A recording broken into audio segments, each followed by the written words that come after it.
This guy reincarnated as a game villain. His fate in the game was to become a beggar and starve to death, but our boy wanted to do things differently and not be a villain. But his father wanted something else for his son. He said the kid had 1 year to put a baby in every maid in the castle so he could have male heirs. But our boy, who wants to be a goody two-shoes, went against it and told the maids they were free now and didn't need to obey his father. However, something strange happened. The maid, furious at being rejected, betrays the boy Moon and locks him in an abandoned servant's room. And in this secret place, every night she tries to obey the order to have a baby to be the future heir after Moon. Even though I'm sure all of you want to be in the protagonist's shoes, he doesn't even have time to sleep because the maid demands too much of him every night, determined to escape this terrible life of suffering, because there can't be anything more terrible than being fed, bathed, and cared for by a maid like this. So Moon trained every day to get stronger and maybe escape that way. After all, if he doesn't change his reputation as a villain in this world, his fate will be death. If you want to know why the maids act like this and how these girls have so much power and curves,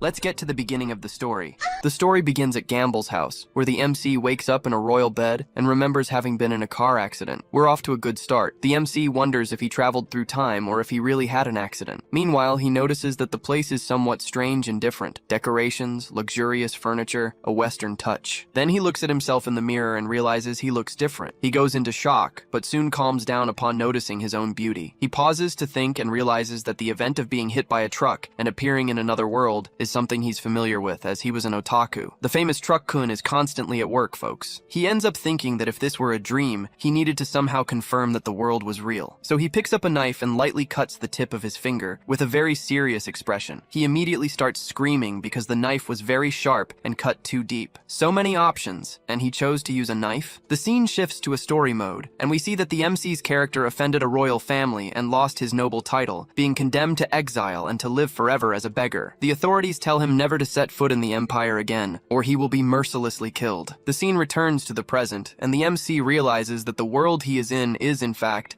the story of a book he read a long time ago, and that he is a yellow-haired, idiotic villain who only serves to bother the main MC of the story. Then the scene shifts to the MC's old life. At night, he would read a single story, which is precisely the one he is living now. In this story, the MC is an illegitimate daughter of a royal family, and as time passes, she improves in everything, in all areas of life, defeating monsters and demons, until she becomes a heroine known throughout the world. As for our MC, in this story, he is a guy named Munkampel, a brainless villain, an idiot from an ancient family, who sends some of his men and servants to kill the MC. However, she always manages to save herself and evolves more and more. These plans end up going wrong. He is caught due to an involvement with a very important duke in the book's story, and is then condemned to exile and to live as a beggar for the rest of his life. The scene changes once more, and we return to the present. The MC realizes how screwed he is, since his character always ends up in trouble. Someone knocks at the door. The MC tells them to enter. "Master Monk," says Anne, the maid of the Campbell house. She informs him that the outfit for the ceremony banquet has arrived and that he should try it on. However, she notices that something is wrong. His finger is injured. He says he accidentally cut himself and asks for a bandage to stop the bleeding. Anne finds the word bandage strange and says she can heal him herself. The MC lets her help him. Anne takes his finger and puts it in her mouth. He is startled, but the bleeding stops. Apparently,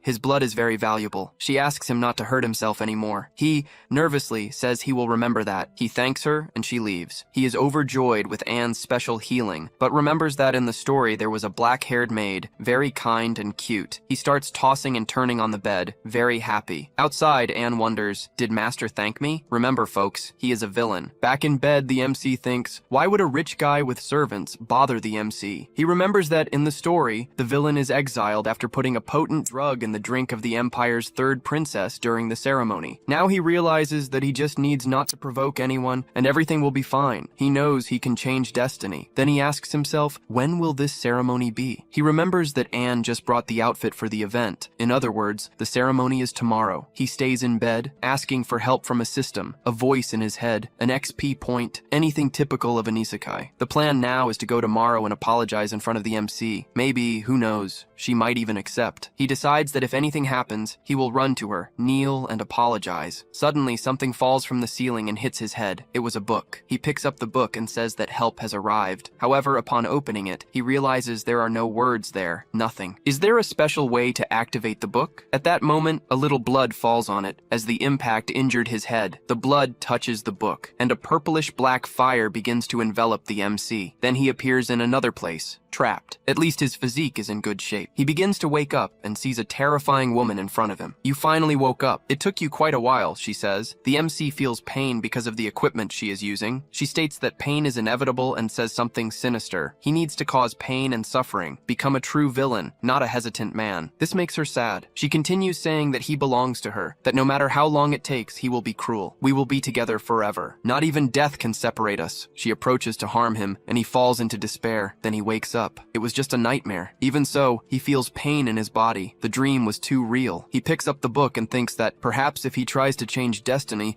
something worse might happen. But upon looking at the book, the phrase appears, "Do not change destiny." Perhaps he really has to cause chaos in the story. After all, in the end, he will still be alive. Besides, the original character was very stupid, and he is different. He lived in modern society. He has superior capabilities for that era. He decides that he will use the people around him as tools to achieve success. The scene changes. He is eating a high-quality steak, enchanted by the noble cuisine. His mother, Duchess Noyce Campbell, finds it strange that he is so happy. His father, Duke Leopoldo Campbell, says that the ceremony is very important for his life. The MC replies that he is just anxious. His mother is happy, thinking that he will stand out among the princesses. His father comments that he already has someone special, the Empire's third princess, Celia. The MC is encouraged upon realizing that his parents are good people. He remembers that in the story, Celia is known as the most beautiful woman in the Empire. He also knows that his family ends up exiled. He cannot let that happen. The ceremony is tomorrow. The MC thinks about how to poison Princess Celia, but with a different drug than the original. Suddenly, a girl accidentally bumps into him, spilling black tea. He asks if she is okay. The girl gets scared and starts apologizing, fearing punishment. He helps her and notices that she has a fever. He tells her to rest, even with the ceremony approaching. Anne appears and he asks the girl's name, Noel. He orders all staff to rest to avoid problems at the ceremony. Anne and Noel find his behavior strange, as he had never acted like this before. Later, he looks for something important and finds a VIP pass to the black market. At night, he goes out to find it near Belrand. He enters, saying he is looking for carrion, and is allowed to pass. The place is full of magical ingredients and suspicious items. In a shop, a masked woman attends to him. He asks for a potion that would render someone unconscious for hours. She explains that, upon contact with a drink, the potion becomes invisible. A small amount could knock out even an elephant. The price, 130,000 Emily. He doesn't have the amount, but Anne appears there and sells information in exchange for the potion. The shop accepts the deal. The MC pays his part, and also receives another potion to enhance the effect. The woman says that the information could yield a lot of money by selling it to rival dukes. Later, at the ceremony, the MC interacts with several nobles, all suspicious because of his terrible reputation. Finally, the third princess, Celia, arrives. He greets her politely and praises her beauty. She finds it strange, but thanks him. During the party, the true MC of the story, Ariel Poncart, arrives. She greets the MC. He replies politely, calling her by name. Ariel is shocked. Before, he treated her badly, and now he acts with respect. Suspicious, she slaps his hand and tells him to get out of the way. Even so, the MC knows that from now on, everything will be different. He ends up giving a speech to everyone in the Empire, and the speech finally concludes. Now he just needed to find Princess Celia. He quickly finds her and apologizes for leaving her alone. A man cannot do that to his future wife. He invites her to dance. Even though she found it strange, since it was the day of the ceremony, Celia accepted. Everyone turns their attention back to the two of them as they dance together. Our MC praises Celia once more, saying that she has a lot of talent for dancing. She realizes that he has changed quite a bit. He wasn't like this before. He asks if he has changed that much, and Celia recalls that the last time he invited someone to dance, he said, "Woman, be happy, for I, Moon, show mercy by granting you the right to dance with me." Celia imitates him perfectly, and he becomes embarrassed. Our Moon asks her to forget that horrible past and focus on a new present by his side. In the middle of the dance, he asks her to go to his room after the music ends. She thinks they would have something more intimate, but that's not what he wants. He merely wishes to discuss their future, their marriage, and twin pelt. He explains that the marriage is forced, as they don't like each other, also that the king can maintain ties with the MC's father. He says they can cancel this marriage. Celia understands immediately and states that they need to resolve this at once. Moon realizes she fell for the bait, but Celia wonders where his room is. She pulls him forcefully there. Two peculiar maids comment that they should keep an eye on them. The scene shifts to the room. He offers wine, but Celia doesn't drink anything alcoholic. Meanwhile, the MC tries to figure out how to administer the potion without raising suspicion. Since she doesn't drink wine, he suggests black tea.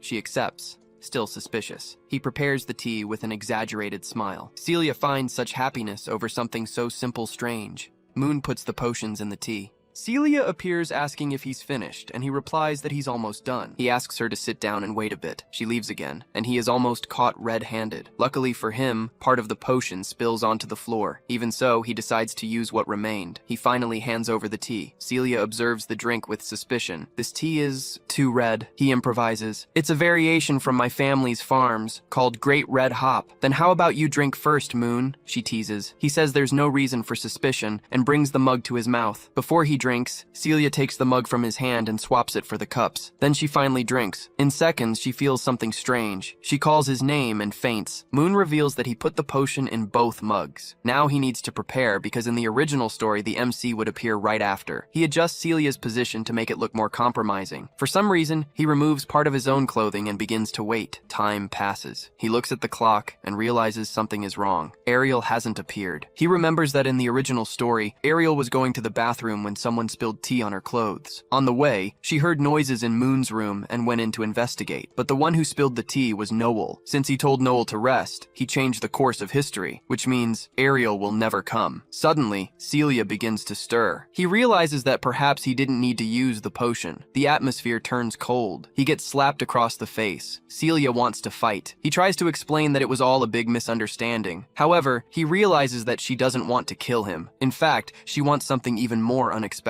Moon tries to call for help, but Celia goes on the attack and hits him squarely. The scene cuts. Elsewhere in the mansion, we see Ariel with dirty clothes. Leah, her companion, spilled something on her. In the hallway, Ariel looks for a bathroom, but finds Anne. Anne says that area of the mansion is forbidden and asks Ariel to go back. Ariel questions why. Anne replies that it's a secret. Even so, noticing the dirty clothes, Anne uses magic to clean them. Ariel is surprised to see that magic can even clean clothes. Anne thanks her for the conversation and mentions that a special cake will be served soon. Cake. Ariel loves cake. She thanks her and hurries off to secure her peace. Anne waves with a strange look. Ariel thinks that perhaps Anne smelled blood, as if something bad had happened, but decides not to get involved. The most important thing at the moment is the cake. The scene shifts to two maids talking in secret. They are on a mission and need to act fast. One comments that the magic monitoring the rooms detected something peculiar. Two people involved in something suspicious. They begin to imagine that the two are doing that. The scene changes once again, and we see our MC thrown on the floor. The fight is over, but the real battle is just beginning. He knows he's screwed. She prepares to finish him off, and he needs to stop her somehow. Then he starts speaking dramatically, saying he should have valued her more, that he shouldn't have lost her. Oh, if only I had another chance. Celia almost kills him at that moment. She realizes how despicable he was. Moon tries to argue that he's not disgusting, but she loses her patience more and more. Celia states that if he truly liked her, he would have tried harder as a man. Perhaps, who knows, she might have even fallen for him. But he chose the cruel path. He chose to poison her, something despicable and shameful. After that, it's hard to defend. He tries to apologize, but Celia tells him to shut up. She didn't want to hurt him, but she sees no other option. At that moment, someone knocks on the door. Celia grabs him by the neck and tells him to go to the door and warn whoever is outside not to enter. She lets him go and says she'll spare him for now until they finish that. Moon quickly puts something on and goes to answer,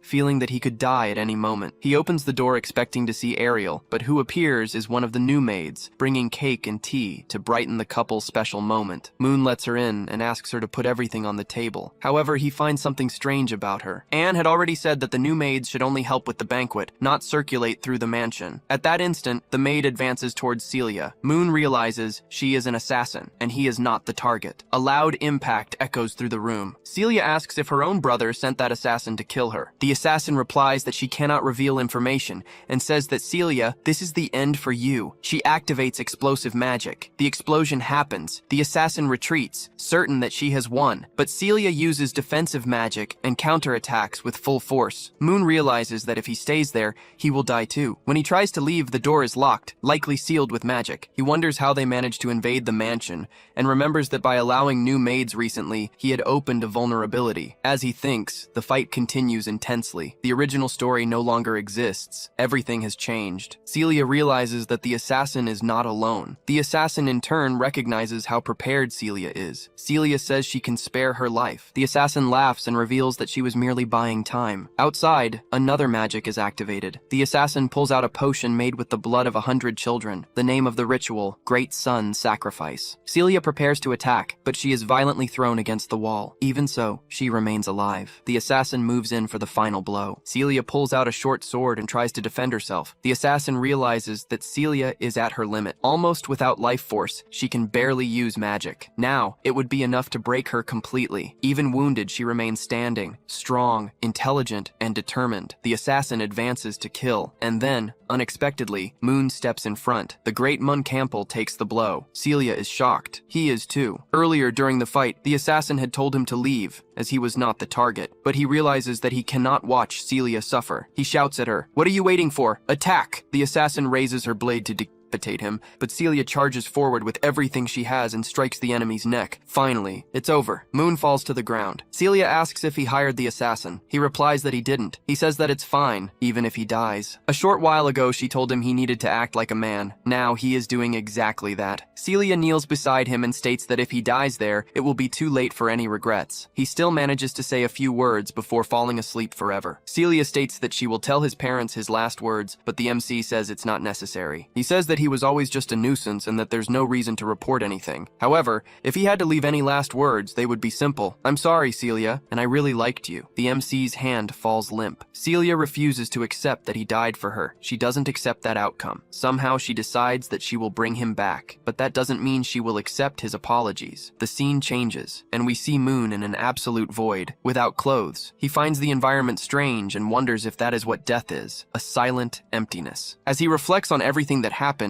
a black and purplish energy appears around him, just like before. He gets scared. Then strange messages appear before him. Arrogance progress, 50%. Jealousy progress, 99%. And other similar indicators. What is this? He asks himself. The book appears open before him, revealing a phrase that encourages him not to give up. He gets annoyed, thinking that it could have appeared earlier to save him. The book begins to pull him, as if absorbing him. The scene changes again. Now we are in Belrand. We see the other assassin running, complaining that she should have eliminated Moon earlier to avoid problems. Suddenly, an imposing figure appears before her, enveloped by a powerful aura with the symbol of a lion. It is Lom Campbell, the MC's father. He declares that no one should harm his son, and that what happened will never be repeated. The assassin realizes that she will not leave there alive. We return to the MC's room. Anne is sitting beside the bed when he finally wakes up. She shows both relief and concern, asking how he feels. He replies that he just needs to go to the bathroom, and that there's no need to call a doctor. However, as he tries to stand up,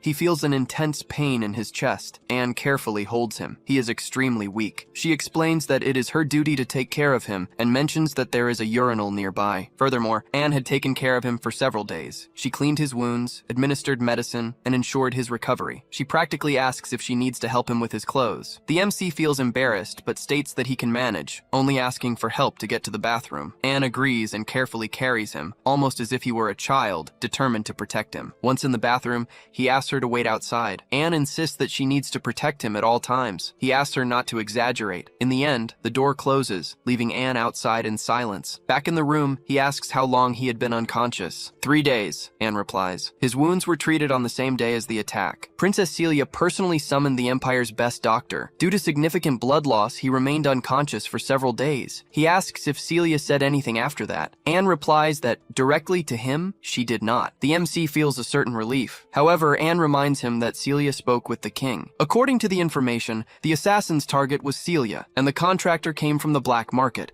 which had desired her death for years. The king was furious and ordered the destruction of the black market, sending troops to arrest and eliminate its members. Despite the attack occurring at the Campbell mansion, nothing happened to the family. The MC's father was prepared to face the king's wrath, but it wasn't necessary. All families in the Empire are under investigation, except for the Campbell family. The MC asks Anne to calmly repeat everything, as it is too much information at once. Anne approaches and asks in a suspicious tone if anything inappropriate happened between him and Celia that night. He immediately denies it, saying that if he had done such a thing, he would probably be executed in the public square. Anne agrees that this would be possible. Then, she changes the subject and orders him to take his medicine. He feels sick after swallowing the medication, but Anne reassures him, explaining that it is just the effect of the medicine. The purpose of that medicine was to speed up the recovery of lost blood. Anne asked him to take it in a condescending manner, just as a good master would do. Outside the room, several maids were watching, noticing that Moon was irritated. One of them commented that he hated bitter foods, and that he would even whip the people who gave him that kind of food. Another maid suggested that they should inform the MC's mother immediately if something like this happened. However, the MC heard everything and ordered them not to do so, explaining that it was not food, but rather a very bitter medicine. Then, he drank it all at once. The maids ran away and closed the the door, and right after that, he threw up all the medicine. Anne became very worried and explained that the medicine needed to be taken slowly, not all at once. Time passed and night fell. The MC thought that he now needed to prepare himself, as the story had changed completely. Although his parents asked him to rest, since he had literally taken a stab to the chest,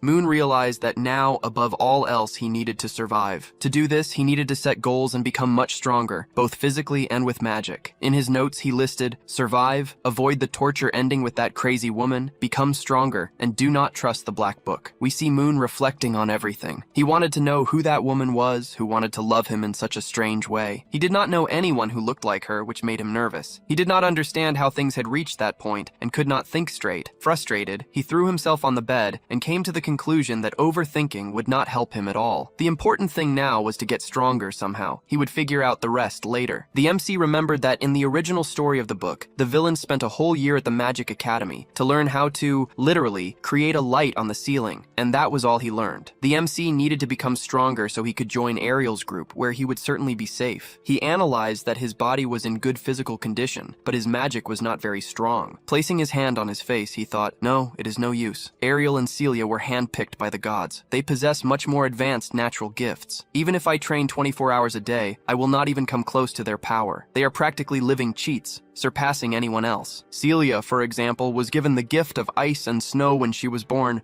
and since she was little, she controlled this power with great ease. And then there was Ariel, who at the end of the story received more than 10 new and different powers from the gods. In the end, Ariel could defeat any living being in history. The MC knew that, at the moment, Ariel was practically at the same level as him. However, she was slightly better at magic and possessed some rare items that helped her a lot. Furthermore, she could fend for herself very well, while he, on the other hand, still died very easily. Then, Moon closed the book and reached the following obvious conclusion. He needed to become stronger and evolve faster than Ariel. He needed to surpass her before she became stronger than him, so that he could defend himself in the future. We see the MC happy with this conclusion. Even though Ariel was a living cheat, he still had a few tricks up his sleeve, and he even received a new skill after the attack from the assassins. The skill was the Black Book. We see the MC summoning the book, which, upon materializing, fell right on his groin. Writhing in pain, Moon yelled at the book. He scolded it for almost ruining such an important and sensitive part of his body. As the MC looked at the book with a very serious expression, it opened on its own. The book literally recounted everything that had happened up to that moment, step by step. Everything was well detailed, but the most frightening thing was that the book referred to him as main MC. The MC was a little startled,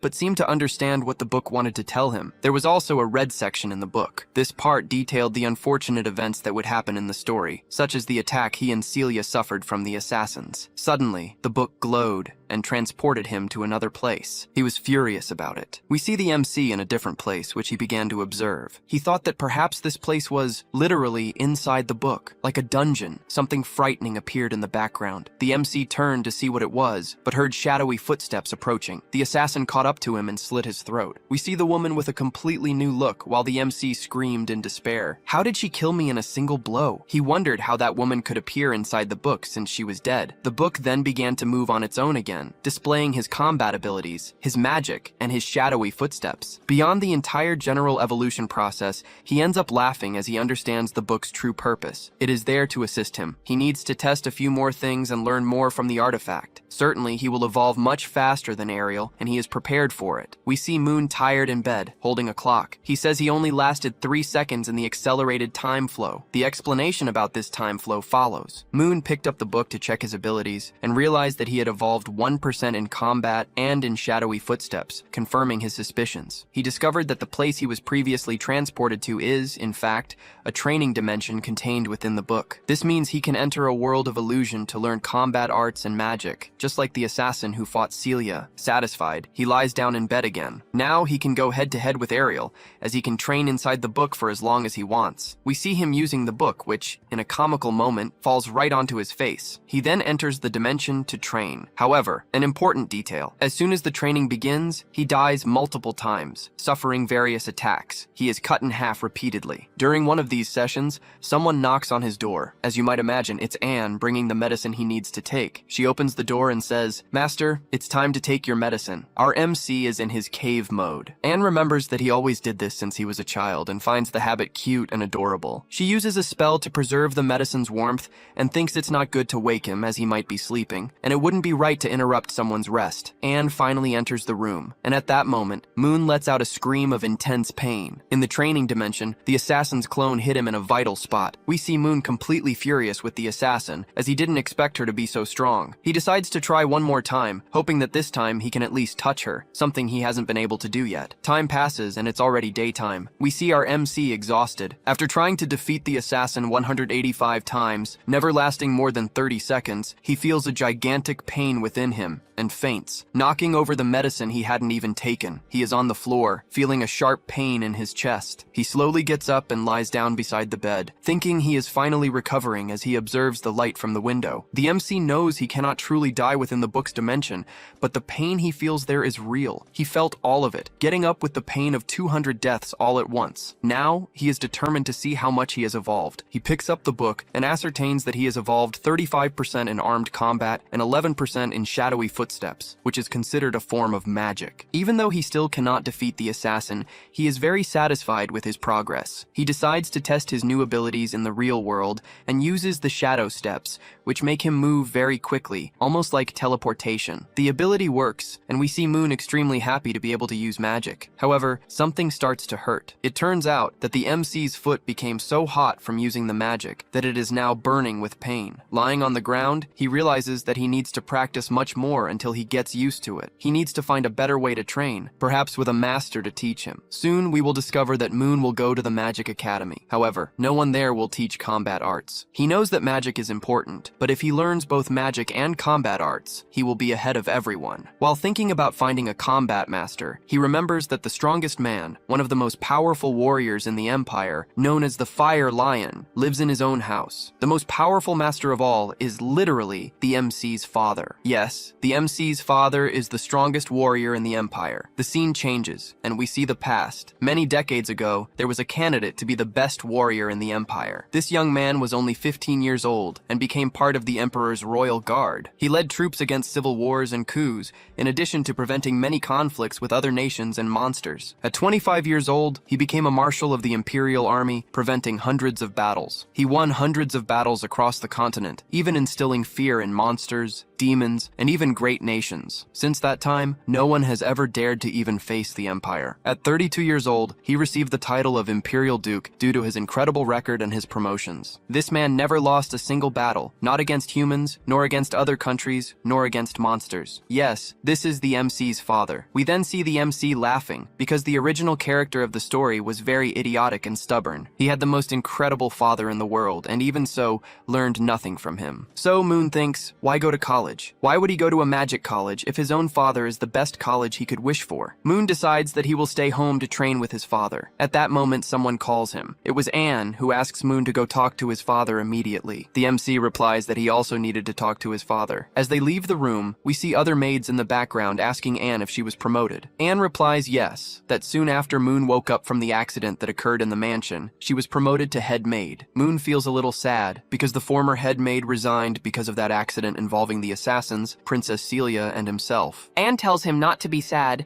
because after all, it was the former headmaid's own decision. She felt it was time to resign. The scene changes, and now we are outside, with Moon's mother hugging him very affectionately. His mother is very relieved that he is recovering and asks him to call her mommy. Moon notices that his mother's hug is very strong. His mother then takes his head, places it on her belly, and asks if he noticed anything different about her. And then the revelation is made. The MC's mother is pregnant. If you thought that, you were right. Yes, she is pregnant. She discovered the pregnancy when the doctor examined Moon on the day of the accident. The doctor ended up confirming that she had been pregnant for some time. Our MC is very happy with the news that he will have a sister or a brother. His father appears at that moment and asks if he wants more siblings. The MC's mother says that they need to take it easy. After all, she is only one. Sometime later, we see the family reunited. Suddenly, our MC is startled. Apparently, his father will have to return to serve in the Imperial Army. Our MC's father will have to go to the front lines later this afternoon. Within a month, the MC's Magic Academy classes will begin, and his mother will be the only family member remaining in the mansion, apart from the maids. We see one of the maids assuring them that she will take very good care of the MC's mother and the mansion. Immediately, the MC tells his father, "You can't leave. I need you." Moon then asks why he has to go, questioning if the Empire doesn't have a huge number of generals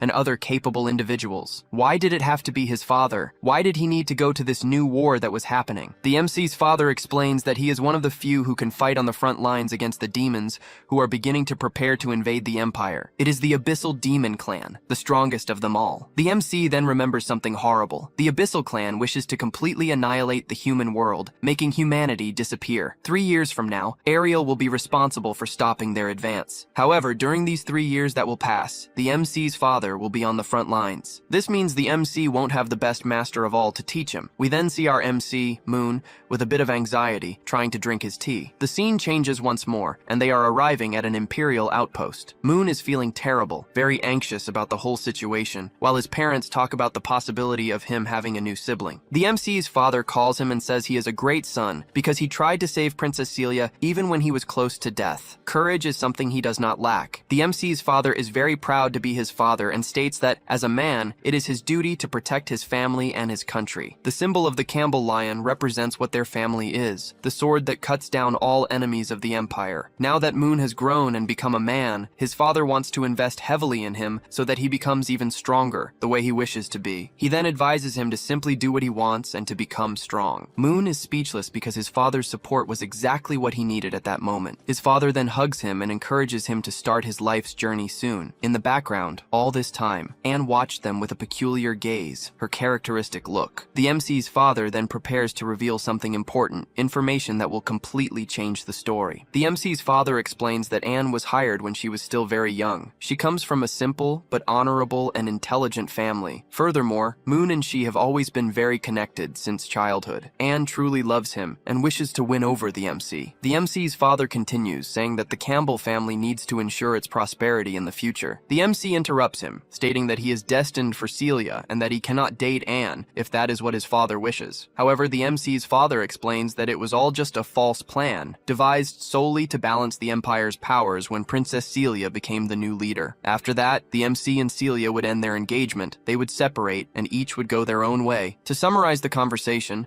the MC's father wants him to be with Anne because he has been destined to be with her since they were little. The MC's father had been planning all of this from an early age and wants a grandchild within 3 years, and that grandchild must come from Anne. This is an order, and yes, I was quite stunned because this information came very quickly. It seems our MC has been destined for Anne since they were very little. Then, the MC's father finally leaves, and Anne asks Moon if they mentioned her name during the conversation they just had, and if there's anything she needs to do. However, Moon replies to Anne that it was nothing much. He says that his father wants to bring them together, and even suggested they should have a child to expand the Campbell lineage and things like that, but that it was probably just an old man's joke, so there was no need to take it seriously. Anne just watched Moon say this. Moon touches Anne's shoulder and says that she is a maid and has that role now, but that everyone will have their own path in life. He continues, saying that she is an amazing woman, the best maid in his family, and that an amazing woman like her deserves an equally amazing man, not a good-for-nothing like him. Moon still continues,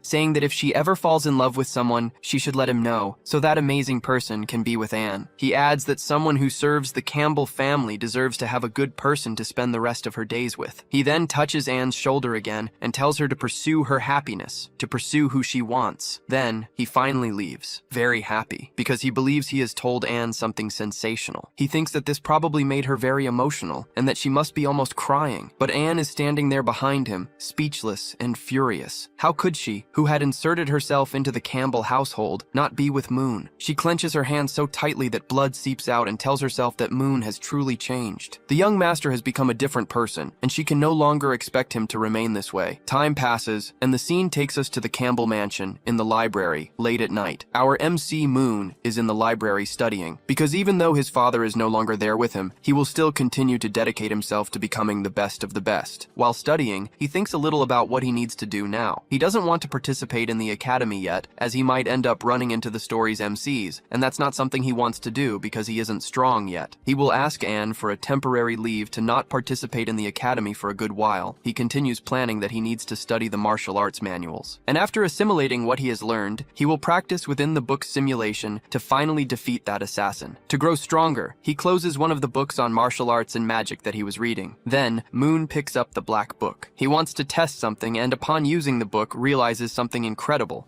He doesn't need to read it completely. Just reading a good portion is enough to learn the skills the work contains. It is an extremely powerful and, at the same time, fantastic ability for him. Satisfied, Moon gives the book a light tap. When he first received it, he didn't know its utility, which made it useless. Now, however, the book proved to be very valuable. As he expressed his satisfaction, Anne appears. She asks if he is still studying, and he confirms. Apparently, Anne came to bring dinner. While she helps him sit down and prepares the meal, Moon comments that all the mansion staff went with his father. Only Noel and 3 other maids besides Anne remain to take care of the entire property. It's a lot of work for only 4 people, but Anne replies that this is everyone's duty, even if it's exhausting. She then takes out a very rare wine. Anne explains that one of the counts, a friend of the MC's father, sent the drink as a gift, an extremely rare item so they could try it. She mentions that only 100 bottles of this wine are produced per year, and that on the market, it sells for up to 200,000 emeries, the local currency. Anne then asks Moon if he would like to try some of the rare drink. However, while eating, he refuses the offer. He explains that the wine would make him sleepy, and since he is still studying, he doesn't want to stop anytime soon. Upon hearing the refusal, Anne grips the wine bottle a little tighter, a subtle gesture, and asks what he would like to drink. Moon replies that coffee would be perfect for him to continue studying. Anne replies that unfortunately, there is no coffee, as one of the maids left the container open and the contents spoiled. The only remaining option is black tea, which they have in large quantities in the mansion. While eating, Moon reflects and realizes that he has felt something familiar in this conversation, as if he had experienced that situation before. He is a little disappointed that there is no coffee, but he accepts the black tea to stay awake and continue studying all night. Finally, he brings the cup to his mouth and takes a sip, but immediately feels that something is wrong and drops the pen he was holding. Then, Moon faints, pointing his hand towards Anne and accusing her of betrayal. Meanwhile, Anne carefully supports him. In her thoughts, she tells him not to worry, as she would never betray the love of her life, revealing a possessive and obsessive nature. She tells him to have sweet dreams as he loses consciousness. In her thoughts, Anne laments that he said such cruel words, even though she loves him so much. The only thing Anne can do to purify the MC's heart is to force him to accept her love. She declares that they will be together forever. When Moon finally wakes up, he realizes that his hands and feet are bound. At that moment, he remembers the girl who appeared when he entered the book, and yes, that girl was Anne. He really was very foolish for not having realized it before. Manhuman then asks Anne what she is trying to do to him. Anne replies that he is very silly for not having realized what she wanted to do. She had clear intentions. Manhuman shouts at Anne, questioning what she thinks she is doing. He demands that she stop and release him, suggesting that they could talk about the situation more calmly, but not in that manner. However, Anne simply places 2 fingers over his lips, silencing him. She whispers that it is already too late and that the young master doesn't need to do anything else, just leave everything in her hands. Then, Anne declares to Manhuman that night, from head to toe, inside and out, from flesh to soul, everything he possesses will belong to her. His entire being, his scent, every strand of hair and every drop of blood would be hers alone, and no one else's. Finally, after what seemed like 10 times, everything was over. Manhuman could barely process his state, feeling completely exhausted. He couldn't believe that Anne had the energy to continue for so long. He no longer felt his own body. It was then that he realized the person responsible for turning the original character into an idiot had been Anne. She probably did the same things to the original MC of the story, which explained a lot about his behavior. He remembered past moments when Anne went to great lengths to please him. He had told her that she didn't need to try so hard, but as he spoke, Anne put her finger in his mouth again, stating that she would do everything her way because he belonged to her. Anne continued, telling Manhuman that she would never abandon him and that she would stay with him forever, demanding that he accept it once and for all. Manhuman was perplexed by the declaration. He had not expected something like that. Who would have thought that the most beautiful, kind, and trustworthy maid of all was, in fact, Mayantari, a woman obsessed with the MC. She was the person behind the ruin of the original character, turning him into a complete idiot so she could control him as she pleased. As he reflected on this, he admitted to himself that the previous night hadn't been entirely bad, despite the struggle. However, he remembered a prophecy in the Black Book that said if he continued with Anne, he would end up dying at her hands. Yes, the prophecy indicated that Anne would kill the MC. With that terrifying thought, Manhuman decided that he needed to leave there immediately. He had to to escape from Anne as quickly as possible and maintain the greatest distance he could, otherwise everything would be lost and his death would be inevitable. However, as he tried to move, Anne woke up. She asked what he was trying to do. Manhuman, acting quickly, replied that his wrist was hurting, and he just wanted to move a little to relieve the pain, since he had been restrained for a long time. Anne, however, completely ignored him. She said it was already noon,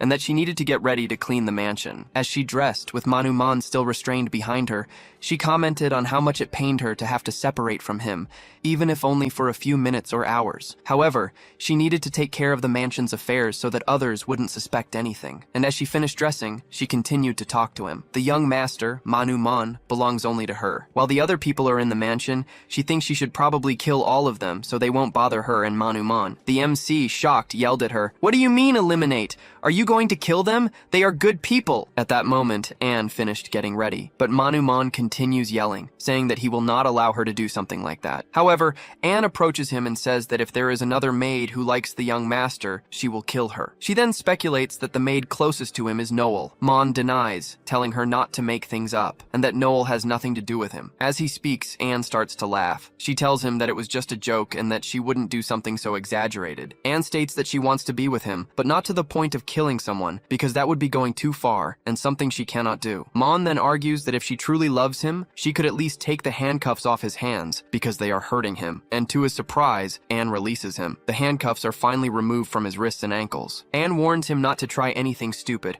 or something bad will happen to him. She continues explaining that the room is secret, and that no one in the mansion knows of its existence. The walls and door are reinforced with steel, and there is only one special key to open it, completely different from the others. Anne reveals that she worked hard for a long time to build that place. Mon questions if no one will suspect his disappearance. Anne replies that since his father and mother are away, she told everyone that he felt the need to go to the academy early, even though classes haven't started yet. The other maids simply accepted the story without questioning. They believe Mon is at the academy, when in reality he is trapped in that room. Anne approaches him again and reassures him, saying that no one will discover he is there. She promises to bring him 3 meals a day so he can eat well. She insists that nothing has changed, except that now she is entirely his, completely his. Anne claims to remain the same as always, the most loyal maid of the champion family. As she says this, she places her hand on an intimate part of him, leaving Mon visibly uncomfortable. Anne then opens the door to start her work, telling him that while she is away, he should be a good boy and rest. Mon shouts, asking her to at least give him clothes since he is naked, but she simply closes the door, ignoring him. Alone, Mon reflects on the situation. He never expected Anne to be the dark figure of the prophecy. He refuses to remain trapped like this, to be a mere object of pleasure for her. He thinks that what happened the previous night was, in a way, pleasant, but she forced him to repeat the act 10 times. If this continues, he realizes he won't die by stabbing or decapitation, but rather from pure exhaustion. Therefore, the most important thing now is to find a way out of that place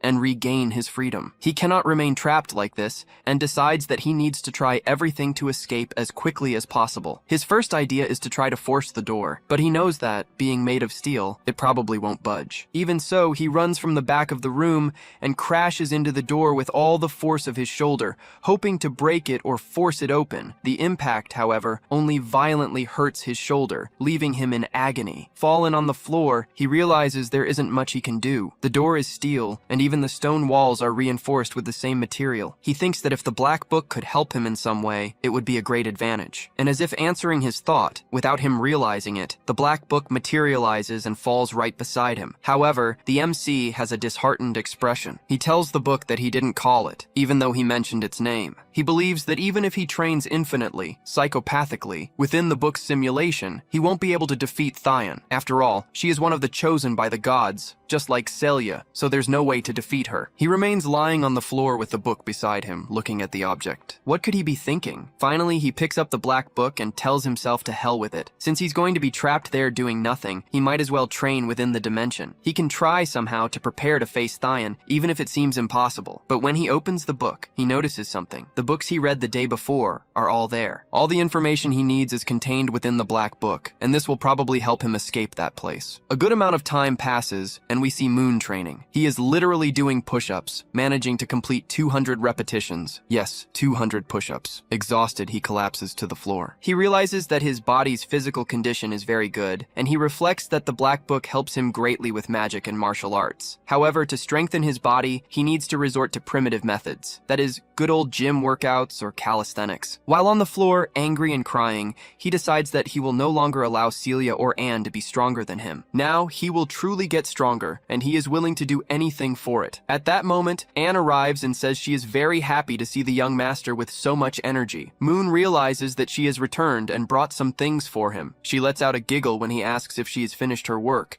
as it seems she has just arrived home. Anne finds this very cute, as if he were waiting for her. She tells him that she has prepared a delicious meal and a warm bath, just the way he likes it so he can take a good bath. He replies that this is great, as it has been 2 days since he last bathed or eaten something so delicious. However, Anne has a suggestive air and asks what he prefers, to take a hot bath first and then eat, or perhaps eat something else. Moon replies that he wants to take a bath and eat the meal. He doesn't want to eat anything other than the food. While the MC is in the bathtub, he asks Anne if there is something wrong with the bath. She asks if the water temperature isn't good. He replies that he is no longer a child and that she doesn't need to bathe him, as he can manage very well on his own. Then Anne makes a suggestive gesture and asks if, in just one night, the young master has stopped liking her. He quickly replies, "No, it's not that." Anne becomes very happy to hear that, stating that young Master Moon belongs completely to her, and that she must wash every inch of his body. Then, Anne licks his ear. She then asks if he wants a physical struggle, stating that he doesn't need to hold back and can ask her freely. However, Moon replies that it's not that. He just got a little excited because she was touching him in a very sensitive way. Anne finally stops bothering him. She says that it's all right and that she will stop bothering him with that. She replies that if he insists on bathing alone, it's fine, but that, at least at dinner, she needs to feed him. Anne takes a small, very warm and seasoned piece of meat and places it in his mouth. He likes it very much, finding the taste delicious, and ends up taking more to eat. He replies to Anne that not even when his parents were present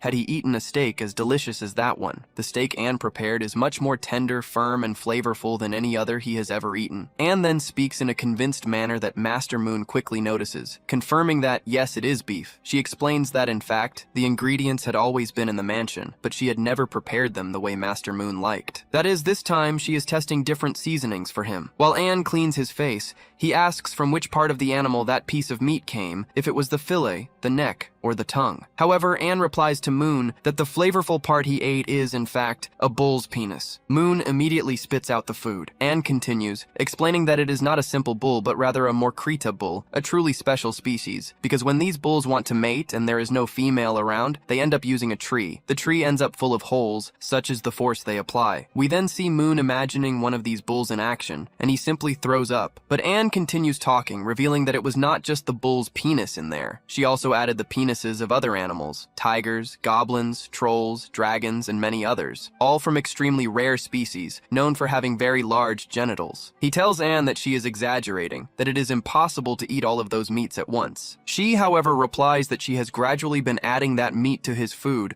so he would start getting used to the aroma and the taste. Moon becomes furious at this. He yells that he will not allow her to do that to him anymore, as it is something horrible. He accuses her of locking him up and keeping him trapped there, and on top of that, forcing him to eat that kind of meat. He questions how she could do that to someone she loves and continues yelling, asking how anyone could eat a bull's penis and call it food. Suddenly, Moon starts feeling sick and faints. Anne holds him as he falls. She thinks to herself that just one dose of that medicine was enough to make him pass out, and that, if he needs to lose his freedom in order to be with her forever, then he shall lose it. She then tells him that she will take care of everything in his life, and that the price for them to stay together forever is for him to lose a little bit of his freedom. A good amount of time passes, and it is already night. We see Moon waking up, and Anne approaches, asking if he has just awakened. She reminds him that the night before, they only did that twice, since he was quite exhausted. Stepping closer to him, Anne asks if he is feeling any pain because of what happened. He, however, does not even answer her. Faced with his silence, she suggests that they could make a deal. Since he has been behaving so well over the last few days,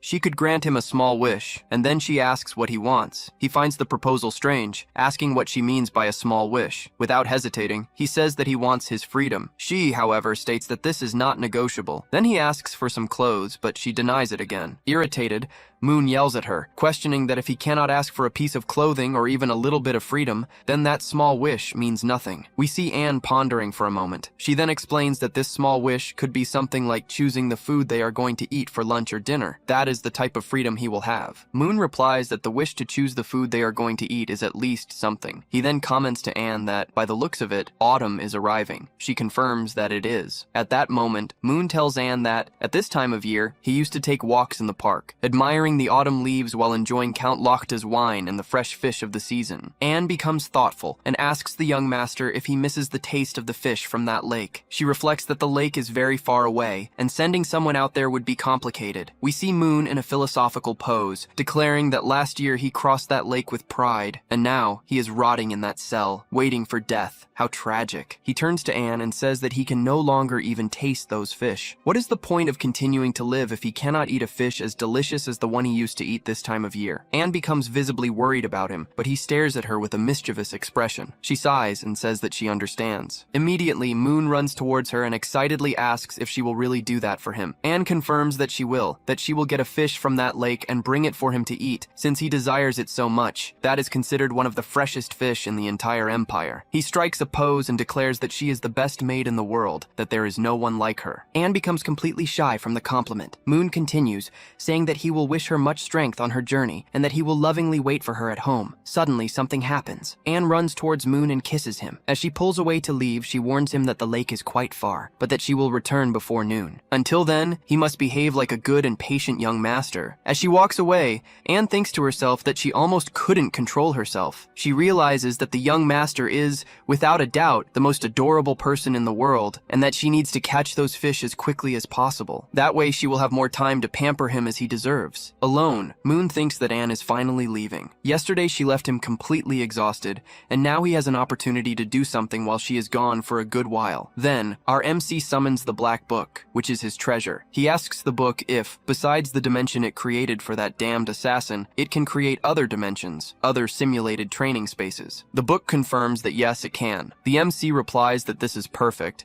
and asks the book to create a training space with 1,000 locks and rooms, all identical to the one he is currently in. The goal is to train a way to escape and become an expert at it. Then, we see the book opening and emanating its dark purple magic. The MC needs to prepare himself, as he has to master this technique before Anne returns. The scene shifts to the vicinity of Lake Penpole, known for its fresh fish. We see Anne approaching when a man appears and warns her not to come any closer, as a very heavy rain is falling and she could get hurt. The man tries to grab Anne's hand to pull her away from the dangerous spot, but she glares at him with a look of disgust and pierces his hand, all for the MC's fish. Anne then informs the man that only the young master can touch her body, and that the cut was just a warning. She threatens that if he continues to hinder her, she will cut him into tiny pieces and throw them for the fish to eat. Anne demands that the man explain what is happening, asking why the lake is so strange. Surprised, he calls her crazy for hurting him for no reason. He says that he only tried to stop her so she wouldn't die, because there is something very dangerous in the water. He reveals that the spirit of Lake Penpole has awakened. A group of adventurers sent a team to examine the location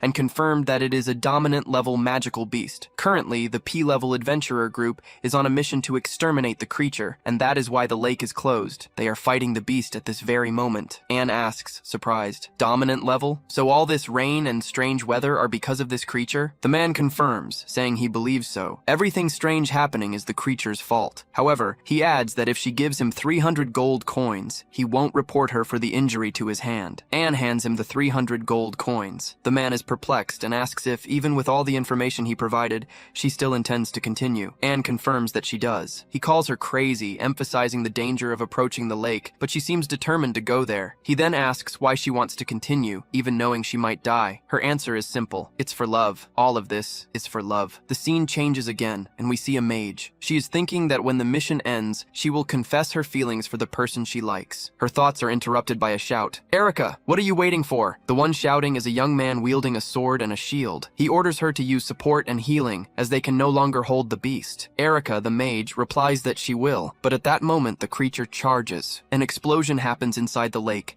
and from it emerges nothing less than a giant shark, similar to a megalodon. This is the spirit of Lake Penpole. The creature attacks the two adventurers, firing what appears to be a large ball of water. Roach, the warrior, uses his magic shield to protect himself. The lake spirit attacks with full force, but the shield manages manages to withstand the impact. However, Roach cannot bear the pressure and shouts for Erika to use her attack magic immediately, as he won't last much longer. Erika seems lost, not knowing what to do, but begins to prepare her attack magic. We see the mage preparing to use ice magic, but at that instant an explosive spell hits the creature, burning it from the inside out. The other mage, Tia, shouts for Roach to attack at that exact moment, as it was the opening they needed. Roach charges with everything he has towards the lake spirit. He leaps onto the burning creature and prepares for the blow, striking its head squarely. The impact causes the beast, still on fire, to retreat back into the lake. We see that Roach is very tired and a little injured, but even so, he displays a victorious smile. He turns to the two mages and says that it's finally over. Then, he addresses Tia specifically. He says that she fought very well and that her fire attack was perfect. In the background, Erika watched the scene, visibly sad, as she felt that Tia was stealing the attention of the person she loved. Erika couldn't understand why Roach liked that girl so much. She remembered her childhood, when the two of them were very connected and close. They had made a promise that they would stay together forever, but Roach seemed to have completely forgotten about her. Observing the two from afar, Erika thought about how much she had strived to reach him, but his eyes never turned to her. She kept asking herself, why? Why does he like her? She had been trying for so long for him to fall in love with her, only to see him become enchanted by someone else. Then, Roach called for Erika while Tia healed his injured hand. Erika's hands trembled. Roach said to her impatiently, "What are you waiting for? Come help us quickly. Don't stand there wasting time." He treated her with surprising coldness, considering he had known her since childhood. Despite this, Erika forced a small smile and replied that she was coming. At that exact moment, however, they realized something was wrong. A noise coming from the lake caught everyone's attention. Suddenly, the pemball emerged from the lake again. Roach and Tia couldn't understand. How was the pemball still alive? It had been severely wounded, set on fire, and hit in the head by a sword. It was then that they saw a second lake pemball spirit. There wasn't just one, and this one was much stronger than the first one they faced. In other words, they were in a terrible situation. Immediately, Tia used her explosive magic, but the attack, which hit the stronger spirit's head directly, had virtually no effect. The pemball lake spirit prepared to use destructive magic, and with a single strike, it shattered the entire ground where they stood. In the last second, Erika managed to pull Roach away from the attack. Roach told Erika to get away, warning her that it was too dangerous and that they wouldn't be able to defeat that creature. But Erika retorted, "What about you? You need to stay alive too." Roach replied that he had brought Tia into the team, and it was his responsibility to ensure she stayed safe. He said this with unwavering determination, willing to save Tia even if it cost him his own life. Erika was completely shocked. He was willing to die for someone he barely knew. Then, Roach charged at the monster to protect Tia. Meanwhile, a figure was watching them. It was Anne. She stood at a distance, conjuring a scythe out of thin air. She thought to herself that the pemball lake spirit didn't seem that strong, even though it was a dominant level monster. She recalled that to obtain parts from a dragon, an ogre, or a bull, she had to fight much harder. With the pemball monster, however, she wouldn't need to tear anything off. She would simply obliterate it completely. Finally, the monster prepared to attack Roach. He realized he had no escape. He wouldn't be able to escape in time with Tia and prepared to die, knowing that such a blow would be fatal. However, Anne used protective magic, and what followed was an immense explosion. The explosion occurred very close to Roach, right behind him, leaving him bewildered by what had happened. Looking back, he saw that the pemball spirit was completely immobilized. Erika was also shocked. The pemball lake spirit had been completely contained. Then Anne approached, asking Erika if she was all right. Erika replied that she was, and asked who Anne was. Anne then introduced herself. She said she was happy to have saved them, but now she needed to kill the pemball lake spirit, asking Erika and her friends to protect themselves. Anne then used magic that created several weapons out of thin air: swords, scythes, and axes. She used this entire arsenal to attack the pemball lake spirit. Erika was left speechless. Anne had literally created weapons from scratch, and they moved on their own. Next, Anne used another spell, creating liquid metal that penetrated the pemball lake spirit's flesh. Anne drew closer and closer to the monster, creating a ladder of liquid metal to climb. At the top, she formed a giant scythe from the same metal and told the monster, "The young master is very hungry, and you are the perfect food for him. And as a condition for being perfect food, you will pay with your life." With a single movement, Anne cut the pemball lake spirit in half. The attack was so powerful that every everything around them trembled, leaving Roach utterly impressed. How could one person, with a single attack, take down a dominant class monster? Around them, even the fish in the lake were sent flying by the force of the impact. Erica is seen running towards Roach. She asks if they are all right, and they confirm that they are. However, Roach notices that Tia is badly wounded, but fortunately he has a healing potion to use on her. He then asks Erica to ask that woman who she is. Roach believes that if she joined their adventurer group, they would never face troubles and problems again. Therefore, Erica's mission as a favor is to find out more about the newcomer. The scene shifts to Anne, who is inside what remained of the lake. An important detail: there is no more water. The fish are all flopping in the mud. When the Pemball Lake spirit died, it transformed into two fish, one blue and one red, both extremely toxic. Anne lamented to herself, saying she was a terrible maid, as she didn't even know the taste or type of fish her young master preferred. At that moment, Erica approaches. She explains that the two fish Anne is holding are in fact edible, but require proper treatment to remove their toxins. They have a horrible smell and are extremely poisonous. Anne stands up and asks Erica if she knows about fish. Erica confirms that she does, explaining that the village where she lives is right next door. Her family constantly comes to fish in this lake and sells the fish to the nobles. She adds that the fish from Pinpole Lake taste extremely good, which is why they are sold for such a high price. Anne then asks if Erica could teach her how to prepare the fish, and Erica readily agrees. 10 minutes pass, and Anne is carefully writing down the entire recipe and the step-by-step instructions that Erica provided her on how to prepare the two fish. Anne thanks her for the instructions, but Erica says there's no need for thanks. After all, Anne literally saved them, so a fish recipe is nothing in comparison. Erica then asks for permission to ask a question, and Anne allows it. Erica asks, "Why did Miss Anne come from such a distant place just to fish here? Was it because of a special person?" Anne replies that it was. It was because of her future husband, who wanted to eat two fish from that lake. That's why she came all the way here to catch them. Erica comments that Anne must be a very loved person to have a husband like that,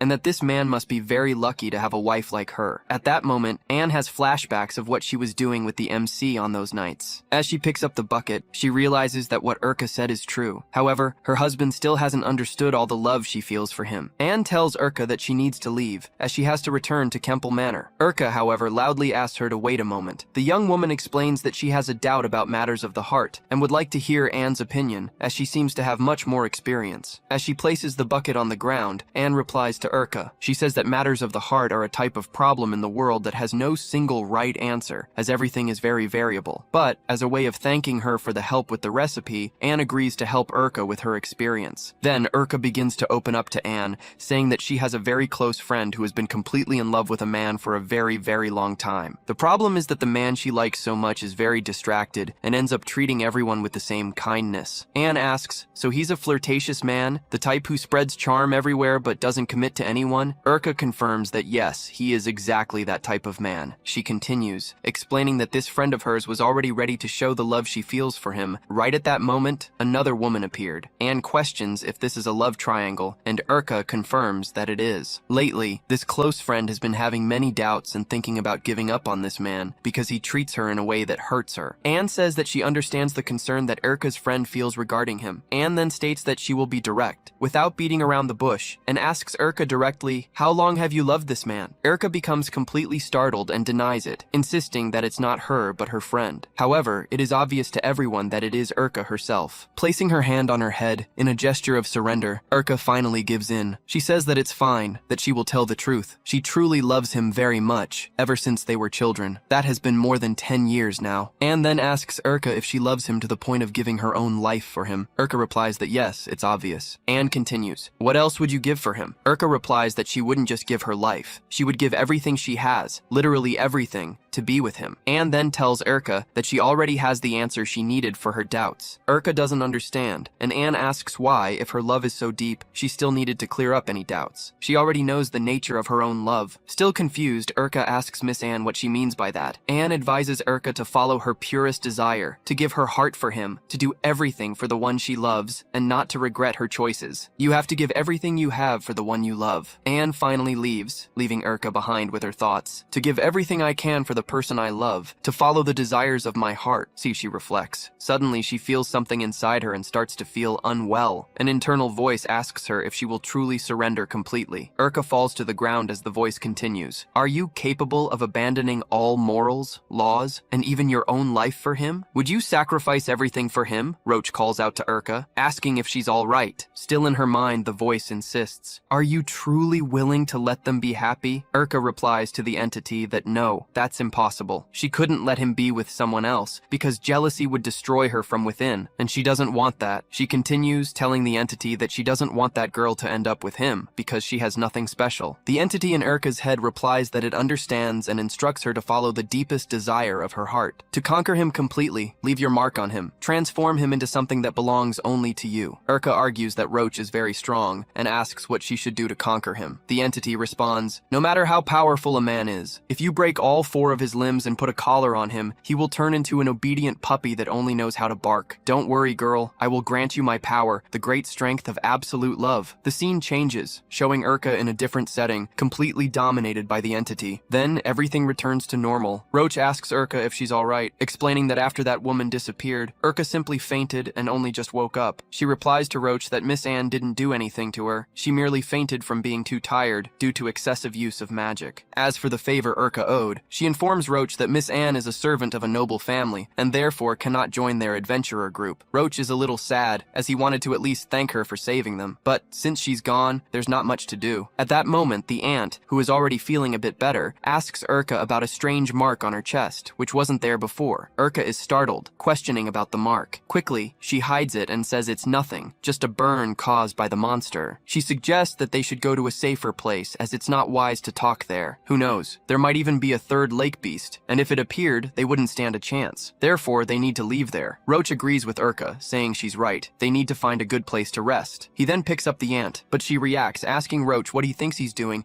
and demands that he put her down. She states that she can walk on her own, even if she's a little hurt. However, Roach replies to the ant. He asks her not to be stubborn, saying that she weighs less than a feather, and that, because of that, he can easily carry her all day if need be. The ant, however, replies that he's an idiot and has no idea how much she weighs. Meanwhile, Urka watches the two with a completely terrifying gaze. She simply looks back, observing their conversation. The scene then changes, something that hadn't happened for some time. Finally, the narrative returns to Moon's room, who is lying in his bed. Anne has just arrived in the room, and Moon is very happy with her return, as he was very hungry. It had been some time since he had eaten. Anne asks Moon if he really missed her so much that he became sad. Moon replies no, explaining that Anne disappeared all day, and that if she hadn't returned, he would probably die of hunger. Anne sits on the bed and says she's sorry for taking so long. She explains that she went very far to get the fish he wanted, and that the food is still very fresh. Then she finally shows the 2 fish Moon wanted, prepared just the way he asked. He notices that the smell is very good. Anne explains that she prepared each one in a different way. One was completely steamed and the other grilled over coals. She also asks Moon which of the 2 he prefers to eat first. Young Master Moon tells Anne that he wants to eat the steamed fish. Anne takes a spoon and brings it to his mouth. Finally, Moon eats the fish he asked for. He comments that the fish is truly delicious and asks if Anne wants to try some, as it's very good. However, Anne refuses, saying that the fish was prepared especially for the young master. She warns him to be careful of the bones, as that type of fish has many. Moon replies that he is no longer a child and that he will be able to eat it easily. However, after a few seconds of chewing, he realizes he choked. There was a bone in his throat. At that moment, Anne says there's no other way, climbs on top of him, and states that she can help remove the bone from his throat with a kiss. Moon asks, confused, what do you mean, a kiss? She replies yes, that a kiss is the solution to everything. Anne explains that since she has very strong powers, she can literally kiss him, cover his nose, and blow into his throat. This would make the bones go straight down to his stomach without hurting him. This would solve the problem. Moon, however, becomes completely terrified, thinking, how could a kiss remove the bones from my throat? But it's no use. Anne simply kisses him with all her might, and he can't do anything. We see Anne holding Moon's arm, and yes, they are having a very, very intense kiss, so to speak. A little tired, Moon tells Anne that he almost couldn't breathe anymore. She kissed him for so long that his breathing started to fail. Anne then tells the young master to look at her tongue, because she managed to remove the bones that were in his throat. Moon thanks Anne for saving him and asks if he can eat the other fish by himself now, promising that he won't choke again. Anne just watches him. Some time passes, and Moon eats the other fish while Anne watches him with great happiness. For a few moments they look like a cute couple, but the narrative suggests that there are darker things behind it. After a while, while, Moon finishes eating both fish. He comments to Anne that the fish is indeed very good and famous, and that it makes sense as it's delicious. Anne then turns to Moon and says, "Since the young master is completely satisfied, how about we do that thing now?" She explains that they need to follow the order in Tutuk because the MC's father lost an heir to the Campbell house. Therefore, it would be ideal for them to have a child as soon as possible, right at that moment. Moon, however, gets startled and refuses, saying that now is not the time for that. Anne moves closer to him and questions his refusal, reminding him that just this week, they have already done that more than 15 times. "Has the young master already grown tired of doing it so many times?" she asks. Moon denies it, saying that's not it. Anne insists, "Then what is it? Why don't you want to?" With a bit of shyness, Moon explains that he just ate, and that they say doing that thing right after a fish meal is not good for the body. He adds that Anne has also just returned from a long journey and needs to rest. Anne becomes very embarrassed as she realizes that the young master is worrying about her health. She then replies that if that's the case, it's fine. They can do it later when it's night. The two agree that yes, they will do it at night to have a child. However, Anne says she has one more small thing she wants to tell him. Moon asks Anne what she wants to inform him about. Anne explains that on her way back home, she passed through a city focused on fabric production. There, she found an outfit that Moon would really like her to wear. Moon, confused, asks Anne, "What do you mean an outfit that you think I'd like you to wear?" Anne approaches and reveals that she bought an outfit. Well, one of those things, with a material that the young master quite likes. She continues, saying that the outfit has a very popular name that many people know, a bunny girl outfit. The outfit includes shiny and very long stockings, as well as some additional parts. At that moment, we notice that Moon's nose starts to bleed, and he is very impressed by the revelation. However, Moon wipes his nose and tells Anne that she doesn't know if he likes that kind of thing. He argues that he is a knight, a noble, and cannot like such nonsense. Anne, however, replies that he is very silly. She reminds him that she has been by his side all these years and knows that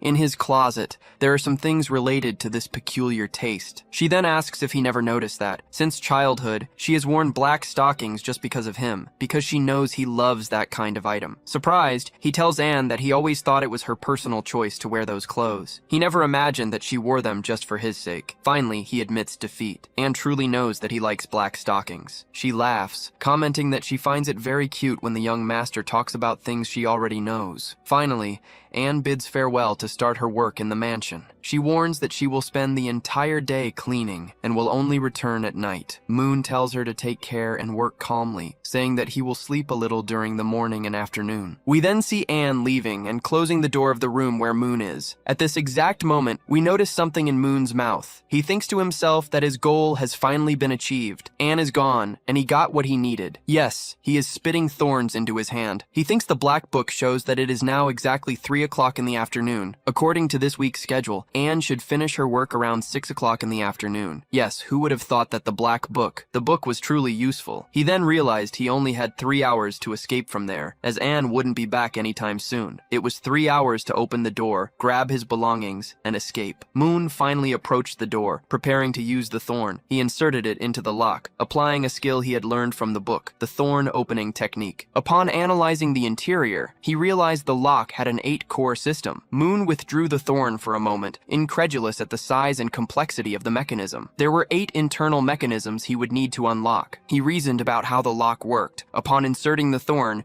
he would need to align all 8 cores simultaneously. If he missed even one and tried to force it open, all the other cores would return to their initial position. In other words, the situation was extremely delicate. Furthermore, he knew that the thorn he was using was very fragile. If the recoil force of the mechanism was too strong, it could easily break it. He could end up losing several thorns, and consequently, his chance to escape. He realized he only had 4 truly good and long thorns. The others were neither long nor sturdy enough. However, breaking a thorn was the least of his problems. The greater risk was that Anne would probably know. She would realize there was something wrong with the lock, and when that happened, she would never allow Moon any kind of freedom again. It was now or never. This was the only chance he would have to escape that room. Moon tried to open the door repeatedly, but without success. Frustrated, he threw himself onto the floor, swaying from side to side, lamenting that only 3 mechanisms remained for him to succeed. While he was there, he realized that an hour and a half had already passed. Time was running out, and he was about to lose his opportunity. He even commented to himself, ironically,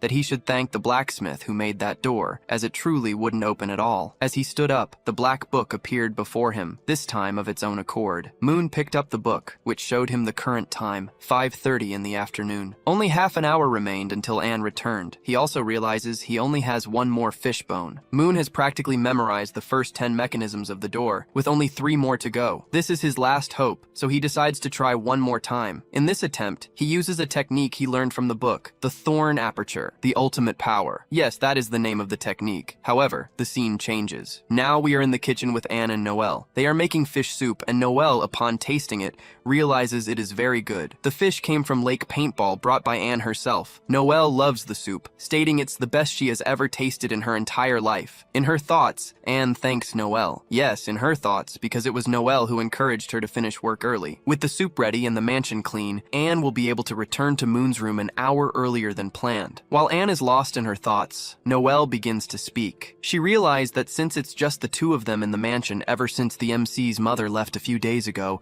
Anne has been preparing new dishes she had never made before. Furthermore, she is taking the leftover food somewhere, and Noelle is very curious to know where. As she speaks, Noelle seems to reach a conclusion about the reason for Anne's actions. Playfully, she asks if Anne is secretly raising some kind of pet in the mansion, perhaps a kitten. Anne is speechless, simply listening to the speculation. Noelle pauses for a moment, thinking while Anne remains silent. She then remembers that Moon never tolerated animals, which is why there aren't any in the mansion. Therefore, it's unlikely that Anne is secretly raising a pet. Even so, the doubt persists. Where does she take all that food? Anne gives a slight smile as Noelle continues to speak. The young woman theorizes that, despite Moon's aversion, Anne probably is indeed raising a hidden animal. She believes that Anne, being a very kind person, would be doing this in secret, as revealing to everyone in the mansion that she is harboring an animal could jeopardize her status as headmaid, since it is technically forbidden. Noelle then asks directly if she's right, if that's exactly what Anne is doing. In her characteristic way, Anne asks if Noelle can keep a secret for her. Noelle replies that yes, she will keep the secret without a problem, because she loves kittens. Excited, Noelle asks if she can see the kitten Anne is taking care of. However, Anne replies that it won't be possible for now. She explains that the kitten is very afraid of humans, as it was mistreated in the past. Therefore, it's better for her to take care of it alone for now, and perhaps in a few weeks she can show it to Noelle. Noelle understands and asks Anne to take very good care of the kitten, as it is an animal that deserves a lot of love. The scene then changes,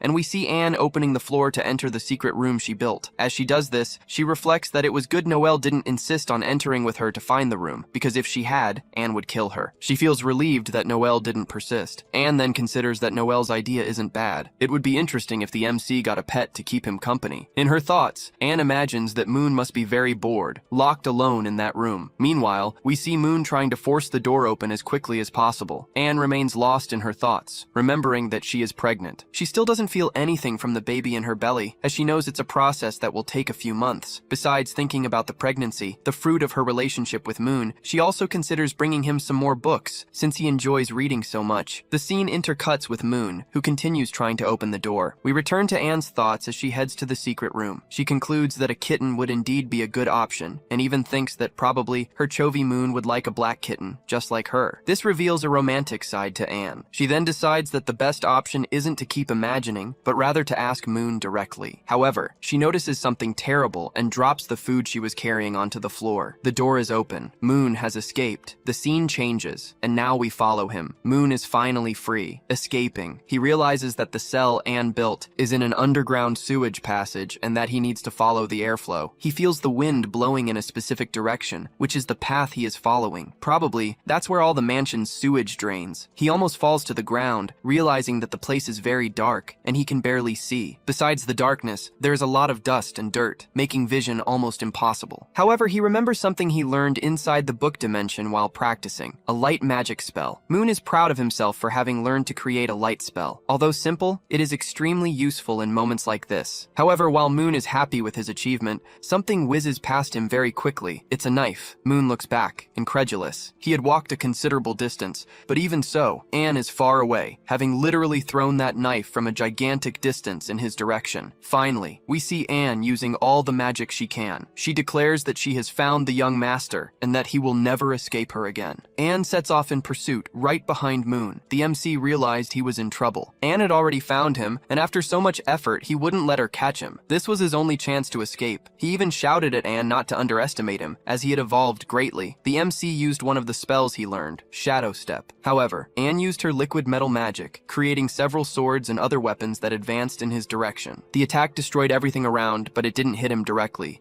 as Anne's intention wasn't to kill him, but to capture him. Anne maintained a very serious gaze, determined to capture the MC again. At that moment, a wardrobe inexplicably fell from the ceiling towards Anne. Without hesitation, she used her leg to break the furniture in half and continued advancing to find him. However, when she looked ahead, she realized there was no one there anymore. Where could the young master have gone? Anne began to think that he had probably learned shadow steps at school and hadn't told anyone, which would explain why he managed to escape so quickly. Little did she know that our MC had learned the technique just by observing the necromancer. She was certain she had sealed all exits when she destroyed the surrounding environment, but even so, the young master managed to escape. Meanwhile, the MC was hidden inside a wardrobe observing her. Anne hadn't noticed his presence. She admitted to herself that she had greatly underestimated the young master, as he had evolved significantly. However, even with this evolution, she was certain he wouldn't escape. She would find him. Then, she spoke aloud, promising that if the young master appeared, she would forget everything he had done and they could calmly return to the secret room. At that moment,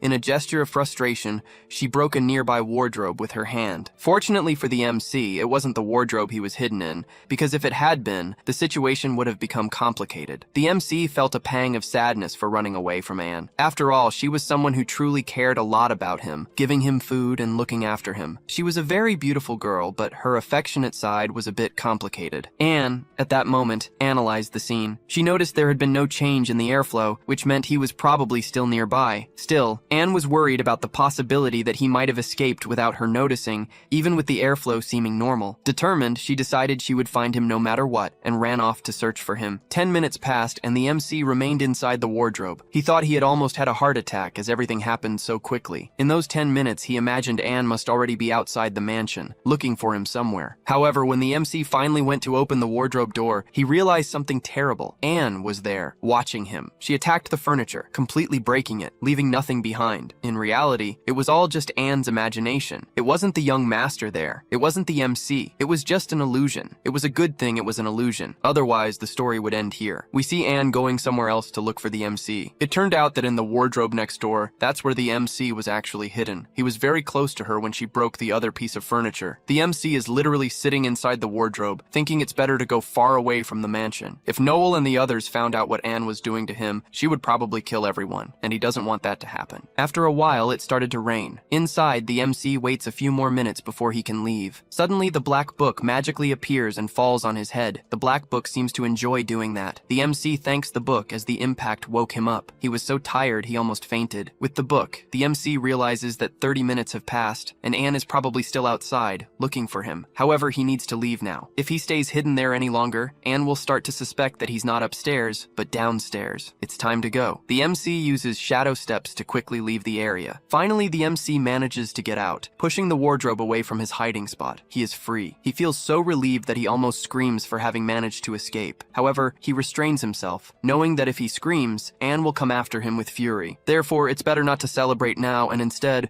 run away as fast as possible. The MC flees the capital as fast as he can. He knows that if Anne finds him once more, the Black Book's prophecy in which she kills him will come true. Therefore, he needs to stay as far away as possible from everyone he knows and find a new place to restart his life. 2 days pass. We see a field in the barren plains, the same region as the city the MC visited when he was at the black market. He is near that place and completely exhausted, as he has been walking nonstop for 2 days. Finally, he managed to get out of the capital's reach. In other words, the MC is far away from Anne. He is almost falling asleep, as mentioned, he has been running and walking nonstop for 2 days, but he knows it's not time to let his guard down yet. If Anne magically appears nearby, he will have no way to escape. Therefore, the further away he is, the better. The MC realizes he only has 2 ways to escape Anne once and for all. The first is to return to his family's Campbell territory and hide somewhere. However, this isn't a good idea because Anne could find him after some time. The other option was to go to St. Mary Academy, and Moon realizes it's more worthwhile to take this path because there he would be safe. Even if Anne discovered his location, he would be protected by the presence of the teachers and the other students. And most importantly, his parents would know he is at the academy, which would prevent Anne from doing anything against him. With great determination, our MC stands up again. Now that Moon knows exactly what to do, the best course of action is to go straight to the academy to finally get away from Anne. However, At that moment, we notice 4 people in the background. 3 of them, who are together, are apparently mugging a girl. So we discover that these 3 are, in fact, bandits, and they want to steal any valuable object the girl is carrying. They threaten to hurt her badly if she doesn't cooperate, and this girl is none other than Urka. Yes, the same Urka who appeared a short while ago. Urka herself. Urka then states that she is an adventurer, and that if they try to rob her, they will suffer considerable consequences for it. She warns them that they will get a beating. Apparently, the bandit leader replies that they already know she is an adventurer. He assumes she is probably a mage, but claims they are not afraid of her. He explains that because she is too close to them, she won't be able to use any magic. Furthermore, she is alone, and if she runs out of mana, there's not much she can do without any companions to help her. Urka argues that they are mugging her in broad daylight, not at night, and that other people will probably pass by and help her. She suggests that some kind of hero might even pass by and hurt them badly. The leader starts to laugh, saying that a hero will never appear. He explains to Urka that she hasn't realized it yet, but they are professional bandits. When he says the word professional, the 2 bandits behind him perform a small demonstration, showing their meticulous planning and foresight. They explain that they have already planned their escape route,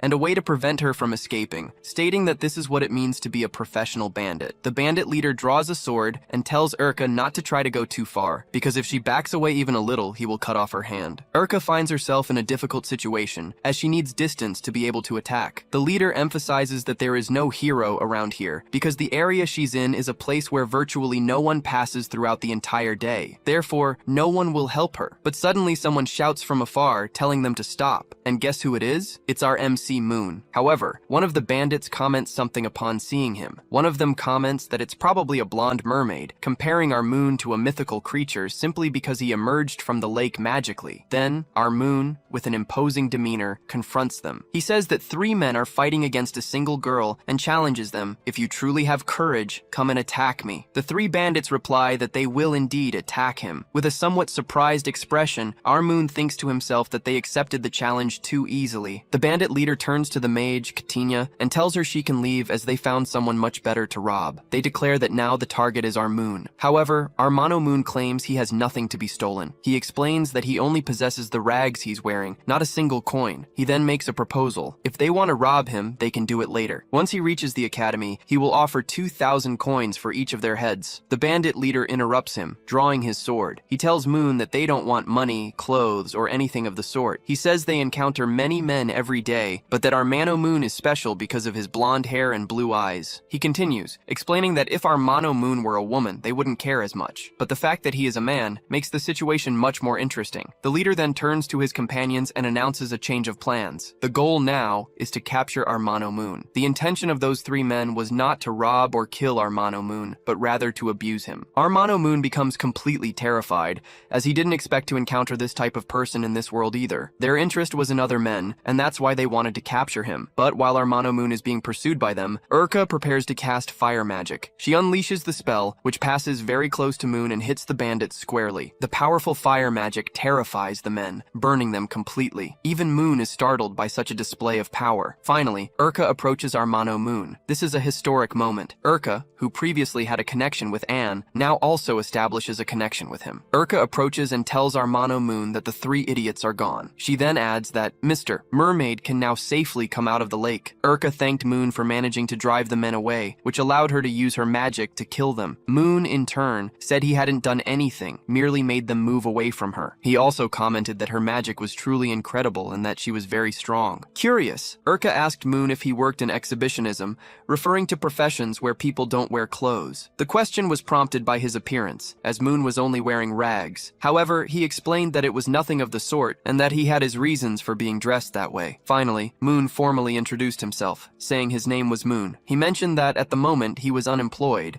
but that, even so, it was a pleasure to meet her. Urka shook his hand and introduced herself as well. She commented that she was a former adventurer, and that now, she trained constantly to satisfy her husband. Then, Moon asked if Urka was married. With a bit of shyness, she replied that she had gotten married the previous night. This suggested that the young man Urka liked was probably in the same situation as Moon, perhaps trapped somewhere. At that moment, however, they heard a rumble coming from Moon's stomach. stomach. Urka asked if he was hungry, and Moon admitted that he was, as he hadn't eaten anything for 2 days. She then invited him to come with her, offering to prepare something for him to eat. She justified the invitation by saying that he had helped her escape the bandits, and that it wasn't good to go 2 days without food. As for his clothes, the rags he was wearing, she said she had a spare outfit from her husband, and would give it to Moon. Moon was completely overjoyed, as he hadn't imagined Urka would be such a good and incredible person, willing to give him clothes and food. As the two walked, he thanked her profusely, saying she was an incredible person, a goddess of kindness. Urka, however, replied that she was nothing of the sort, just an ordinary and simple wife who was always trying to do her best for her husband. Moon commented that her husband was a very lucky man to have such a beautiful, kind, and intelligent wife. After walking for a good while, Moon found the situation a bit strange and asked Urka what a married woman was doing in the middle of nowhere. She explained that she had gone to the city to resolve some issues related to her and her husband's work, and that she took advantage of the trip to buy fresh food. Moon found the mention of work odd and asked, "So, you and your husband are adventurers?" Urka confirmed that yes, they were. She explained that they were currently on a break, but she needed to go to the guild to notify them that they had stopped actively working. The reason was that, at the guild, if an adventurer didn't report in, they could be removed from the registry, as many end up dying on missions and never return, which causes some misunderstandings every year. That's why she was in the middle of nowhere, as she had just come from a town. While explaining the situation to Moon, she asked what he would like to eat that night. Moon replied that he would really like fish, as he loved it. He was practically addicted. At that moment, something very strange happened. Someone seemed to say they loved Moon, but it was apparently an illusion, because neither he nor Urka understood what had occurred. Moon asked if Urka hadn't heard that sound or seen something that appeared quickly,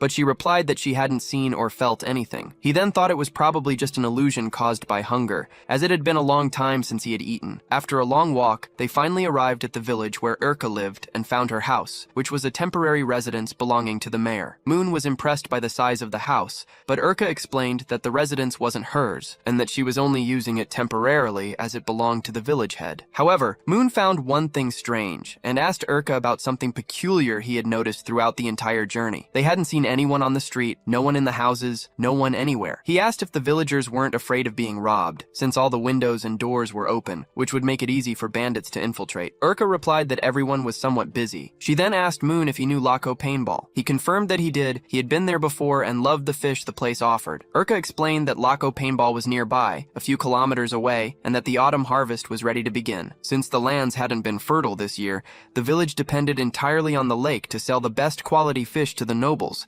and thus pay their bills. Urka continued, saying that her husband, one of the strongest adventurers in the village, was helping to transport and protect the loads of fish that would be sold. Practically the entire village was at Laco Paintball, carrying out this work. While they didn't return, Urka was the one taking care of everything, acting as a temporary guardian. Moon said he understood the situation and thought it was a great responsibility. Suddenly he felt again that someone was saying they loved him. At that instant, Urka called him to come inside, as night was approaching and it would get cold. Moon simply replied with a yes, not knowing what was happening, whether it was a hallucination or something else. He felt that sound, that sensation, getting closer and closer, as if it were coming from afar and approaching. Once inside the mayor's house, Urka informed Moon that there were clothes on the table, and that, if he wanted to take a bath, there was a well outside he could use. Regarding dinner, she announced that it would be ready soon, so he could bathe in the meantime. Moon thanked Urka once again, repeating, "Thank you," as she was a very kind person. On the table, there was a mug of water. He touched the liquid with his hand and then rubbed it on his arm to check if it was poisoned. It wasn't. Moon reflected that, ever since he met Urka, many strange things had been happening. The empty town, her powerful magic. There was something wrong with that story. Even though everything seemed to make sense,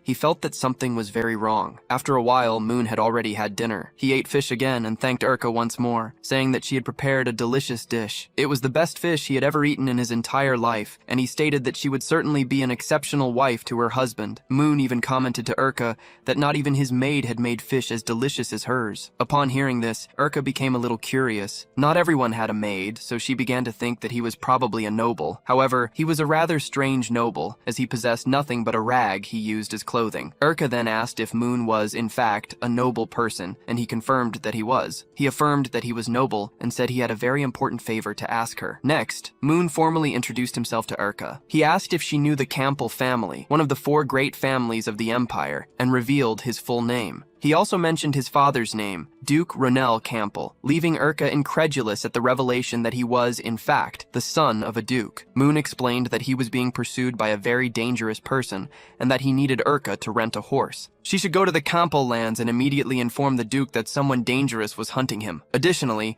Moon asked to stay in her cabin for a while until the situation calmed down. However, Urka started laughing at Moon. She didn't believe he was a real noble, because in her view, nobles weren't usually chased by crazy people. With an irritated tone, Moon replied that he was indeed the Duke's son, and that she shouldn't laugh at such a serious matter. Adopting a firmer stance, he promised that if Urka completed the mission, she would receive 10 to 20,000 emelees, the local currency, which was a very large sum of money. Urka laughed again, saying she didn't believe him. Faced with her distrust, Moon told her everything he knew, explaining in detail what had happened. After hearing the story, Urka finally accepted the mission and apologized for laughing at him, noticing the seriousness in his expression. As she picked something up from the table, Urka confessed that she had actually already been thinking of offering him a place to spend the night. The surrounding forest was full of dangerous animals at night, and it would be good for him to stay in the cabin until he fully recovered. Moon was astonished by the offer, as he hadn't expected her to accept so easily. He asked to confirm if she really accepted the mission and would let him stay. She replied yes, without a problem. Urka commented that 20,000 emelees was a lot of money. To earn that amount with the Kilta Guild's missions, she would need to complete at least 30 missions, many of which carried a high risk of death. Therefore, there was no reason to refuse young Moon's proposal. Completely grateful, Moon said that Urka was a true angel for helping him so much at that moment. Later, already at night, Moon was heading to his room. Urka explained that the bathroom was outside, so it would be better if he didn't leave the house to use it, waiting until the next day. Furthermore, he wasn't allowed to open the other doors in the house, as even she couldn't do that. Urka pointed to a specific door that he should never open. Curious, Moon asked what was so important inside. Urka replied that there was animal meat drying in the open air,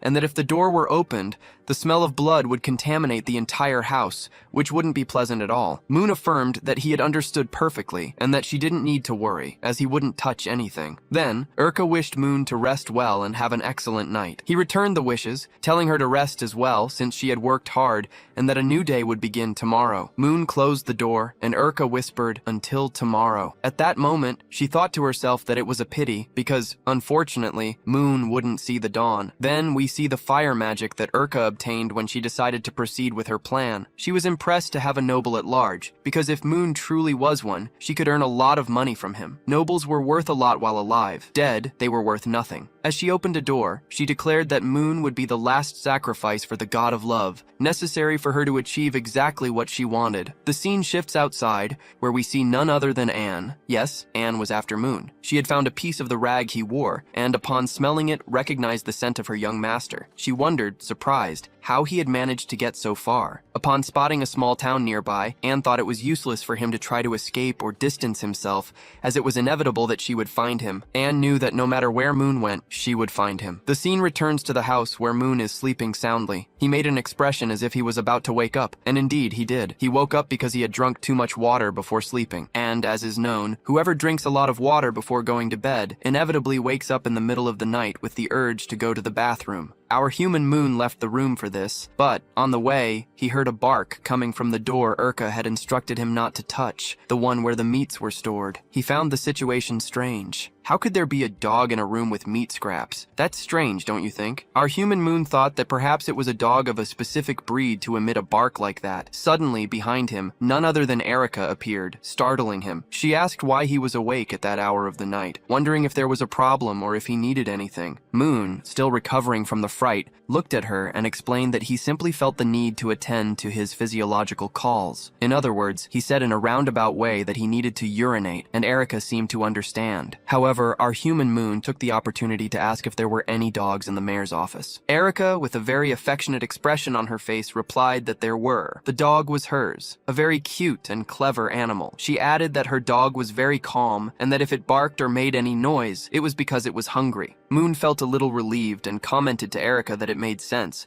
as he had heard a bark. He then asked if he could see Miss Erica's dog, explaining that he loved dogs, especially those of the Colton breed, those large dogs with somewhat blonde fur. He adored the puppies of that breed, which, above all, tended to be very intelligent. Erica, however, apologized, saying she couldn't let him see the animal. She explained that her dog was very skittish, and because of that, lived hidden in that room. Our human moon simply nodded, understanding the explanation. After the conversation, he finally headed towards the bathroom, while Erica returned to her room. Before they parted ways, Erica reminded our human moon that the bathroom was outside near the well, and warned him to be careful not to get lost, as it was very dark. And, ladies and gentlemen, after that little smile, Erica cast a sinister glance in our human moon's direction, but he didn't notice. At that moment, we realized one thing. Erica was plotting something. Outside, next to the well, was the bathroom. Our human moon could hardly believe anyone could use such a place, as the smell was horrible. Probably the bathroom had never been cleaned. While he was thinking about this, something interesting caught his attention. He approached and saw that it was a window of the room where Miss Erica's supposed little dog was. Our human moon still found that bark very strange,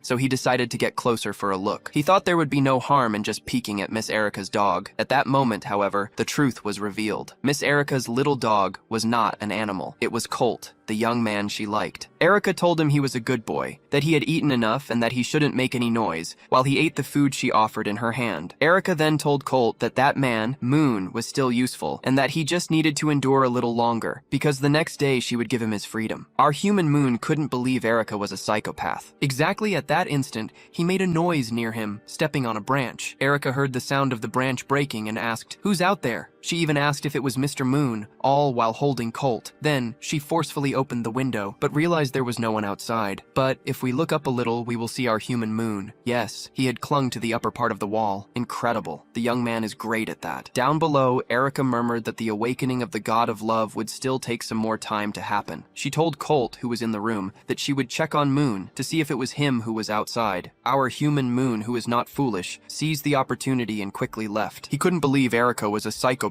of that level, as she seemed to be a very kind person. That man he saw, who was supposed to be Erica's little dog, was actually the husband she had mentioned during dinner. Our human Moon could hardly believe he had escaped one yandere, only to find another yandere psychopath. The situation was only getting better. Moon began to reason, connecting everything that had happened until then. The strange queue without people, the former adventurer who treated her husband like a dog, the mention of a god of love, the ritual Erica was conducting, and the strange sounds he had been hearing since he arrived. He thought Erica would help him, but he was mistaken. Erica was a trap and wanted to use him for her own purposes. Given this, the best option was to use Plan 36, and I will explain to you what Plan 36 is. Plan 36 is nothing more than, "Getting out of here! Come on, Moon, get away from that yandere psychopath! Quick, let's go!" And yes, our human Moon is now fleeing from Erica. Anne wasn't enough. Now it's Erica too. We then see Erica knocking on Moon's room door. However, when she opens it, there's no one inside. Our human Moon had already escaped. She becomes completely filled with rage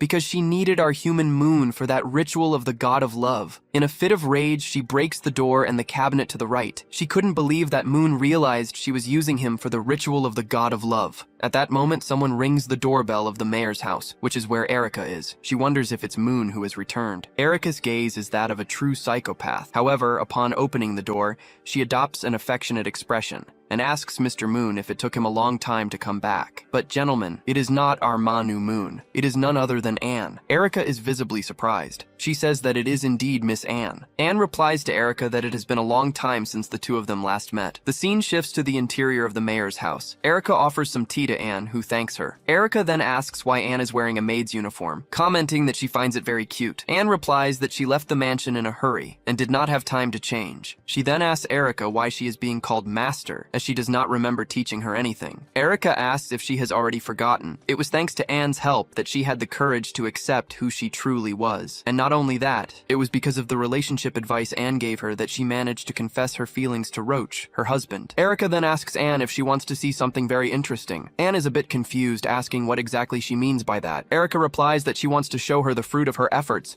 and off Erica goes to fetch something to show Anne. Meanwhile, we notice that Anne is sensing something strange in the place. She thinks there is no doubt about it. Moon's scent, the young master's scent, is very strong there. Anne knows the aroma of our MC, and it permeates that place. But it is not just his scent. There is also the smell of blood, and not just a little. While Anne is immersed in her thoughts, Erica returns, very anxious to show something incredible. Anne is impressed by what she sees. Erica introduces her husband, Roach, and asks him to greet their guest. In response, Roach starts making dog sounds. Erica asks Roach to give his paw, and he continues to behave like a dog. She even pets him on the head, telling him he was a good boy, while Anne just watches the scene. Anne thinks to herself that she did not know couples had this kind of role play. She finds it very interesting, assuming it to be something normal. A detail to note, Anne does not know that Erica is also a Yantari, so it is two Yantaris meeting each other. Anne tells Erica that she did very well, and that she is very proud of her. Erica becomes shy at the compliment, telling Anne that most likely as her master,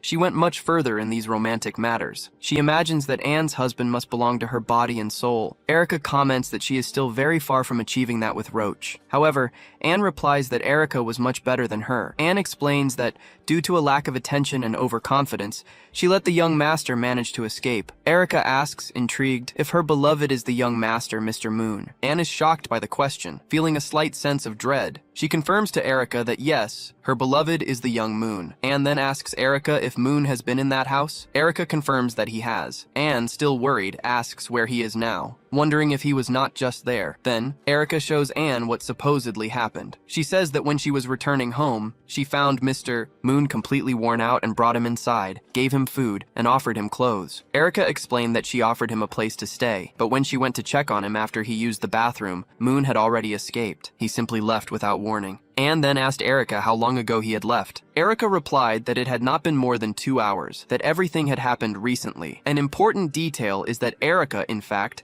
planned to kill Moon as part of a ritual for the god of love, a plan of which Anne had no idea. And Anne is a Yantari, and one should never mess with a Yantari's husband. Erica told Anne not to worry, as she had recently learned a tracking spell. She intended to use it to find Moon's tracks, arguing that, in the darkness of the night, he probably wouldn't have gone very far. If they were quick, they could still catch up to him in time. However, Erica commented that she needed to get something before casting the spell. Anne replied that she would wait for her. Before leaving, Erica warned Anne that the house wasn't hers, but the mayor's, and that it would be better if Anne waited in that room, without prying into the other rooms. Anne agreed, saying she understood and would wait there until Erica's return. Anne sat on the bed, thinking about Moon. She picked up the pillow and lay down, feeling sad that he had fled 3 cities just to get away from her. Anne began to wonder if she was taking good care of him, if perhaps she should let him be a little looser, more free. Apparently, the young master hated her very much, and she still didn't understand why he simply wouldn't accept her love, since she wasn't a bad person. Perhaps if Anne hadn't tried to put him in a cell and feed him the meat of a strange creature, things would be a little better. As Anne hugged the pillow, imagining it was Moon, someone appeared. It was none other than Erica's husband, Roach, who behaves like a dog, even though he is human. Suddenly, Roach felt something and began to scream in pain. Loudly, he yelled for everyone to flee, not to stay there. Anne, worried, asked if he was okay, although it was obvious he wasn't. He just replied, repeating Erica's name several times. "Erica! You have to stay away from Erica! Don't go near her!" he screamed. Desperate, he also warned that that everyone was there, in the last room. He insisted that Anne leave before Erica got hurt too. However, something happened. Roach seemed to return to his normal state, acting again like Erica's obedient dog. Anne just watched him, as his words echoed in her mind. The last room. After a moment, Anne walked to the door of the last room, wondering what Erica could have hidden there that was so important that she couldn't see it. When Anne tried to open the door, she found it was locked. However, Anne possessed magic and used a spell to unlock it. As soon as the door opened, a strong smell of blood invaded her nostrils, leaving her completely terrified. Inside, the entire village was dead. All the people who lived and resided there were completely cut into pieces. Even the aunt, the girl Roach liked, was crucified on a cross. Anne was speechless at that scene. She hadn't expected Erica to go that far. Anne observed the bodies of everyone who had lived in that place, and her sense of justice awakened. Even as a Yantari, she wouldn't kill innocents, at least not most of them. Suddenly behind her, Erica began to speak. "Master discovered my little secret, and it doesn't matter what happens now." Erica then asked her master, "We are both identical. You probably understand everything I feel, don't you?" With a psychopathic smile, Erica confessed that she did all of that for love, simply for love. Anne, in turn, immediately became worried. Ready to defend herself, she asked Erica if she had been corrupted by the evil god. Erica, however, just started to laugh. She cackled. saying that it had nothing to do with the evil god. Holding a knife in a psychopathic manner, she told Anne, "It was the god of love, not the evil god, and the god of love was very kind to me, so kind that he fulfilled all the desires I had,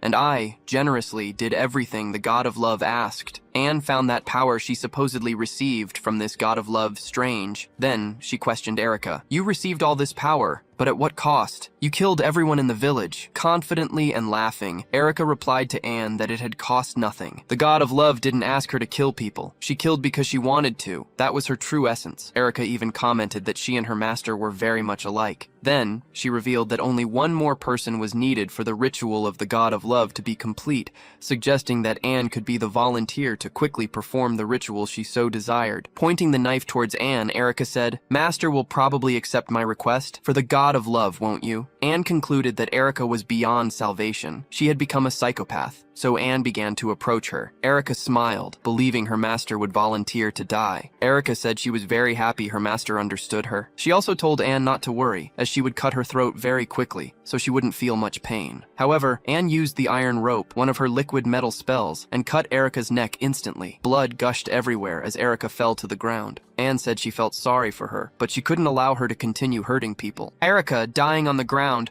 replied that she hadn't hurt anyone. She had only given her love to everyone, and even asked if there was anything wrong with loving that way. Killing, certainly, is not the best form of love. Anne grew angry and told Erica to stop talking because what she was demonstrating was not love, but slaughter. In her last breaths, Erica asked, "If this isn't love, then what is?" As she looked at Anne, Erica said it was her master herself who taught her to take everything for herself. A long time ago, Anne had told Erica that she should conquer what she wanted and follow her heart's desires, and that's exactly what she did. Anne left, apologizing to Erica. Once outside, she began to think about the god of love Erica had mentioned. Probably she really did receive power from some god, but killing people wasn't the right way to use it. Anne then commented to herself that, in the end, she had destroyed Erica because of the advice she gave. This is a personal warning. Do not follow Anne's advice. It's not good. Anne thinks all of this started because of her. But first, she needs to find the young master Moon. After finding him, she will give everyone a proper burial, including Erica. However, at that moment, an "I love you" is heard. Anne immediately prepares herself and looks at the door of the mayor's house, where she had been before. From inside, a strong smell of blood emanates. Suddenly, a torrent of blood gushes from the house,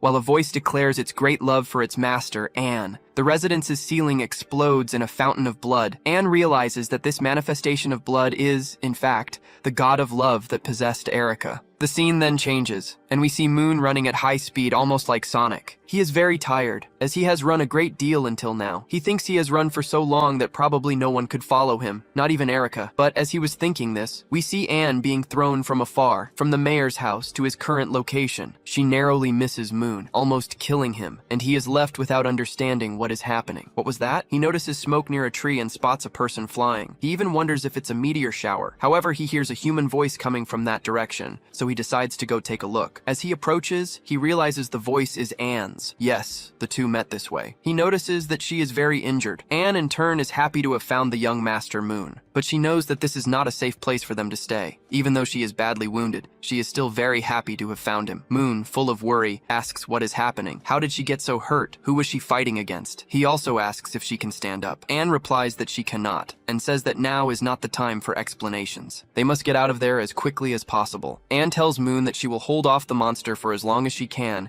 and that he needs to escape as fast as he can. Moon finds this strange and asks, "What do you mean escape from here?" That's when they see that blood monster. The creature, formed from Erica's body and everyone else's, is asking, "Where is the master? Where is Anne? Where is she?" Moon observes the being from afar and asks Anne what that giant thing is. We then see that the creature is, in fact, Erica and everyone who died there. She addresses the two of them, asking them to accept her love, and not just accept it, but to merge with her, to become part of her body. Moon is indignant at the proposal. Become part of a monster? He asks, "What the hell is this? Is this a monster? What is it?" Erica then realizes that Mr. Moon is there. She points at him, declaring that she loves him very much too, while manifesting blood spears in his direction, ready to kill him. Moon finally realizes that the thing was Erica, but at that instant, Anne grabs him and throws him away. A giant explosion made of blood occurs at the spot. Anne saved Moon. However, in that attempt, she completely injured her own leg and now cannot walk. The two fall to the ground hard. Anne further injures her legs, while Moon only hits his head. He quickly realizes that Anne is very wounded and tells her to lean on him, since her leg is all cut up. Anne, however, insists that she is fine. She tells Moon to escape from there as quickly as possible and states that she will be able to defeat Erica. With a small smile, Anne asks him to stay calm, because once she finishes with Erica, she will come after him as fast as she can. At that moment,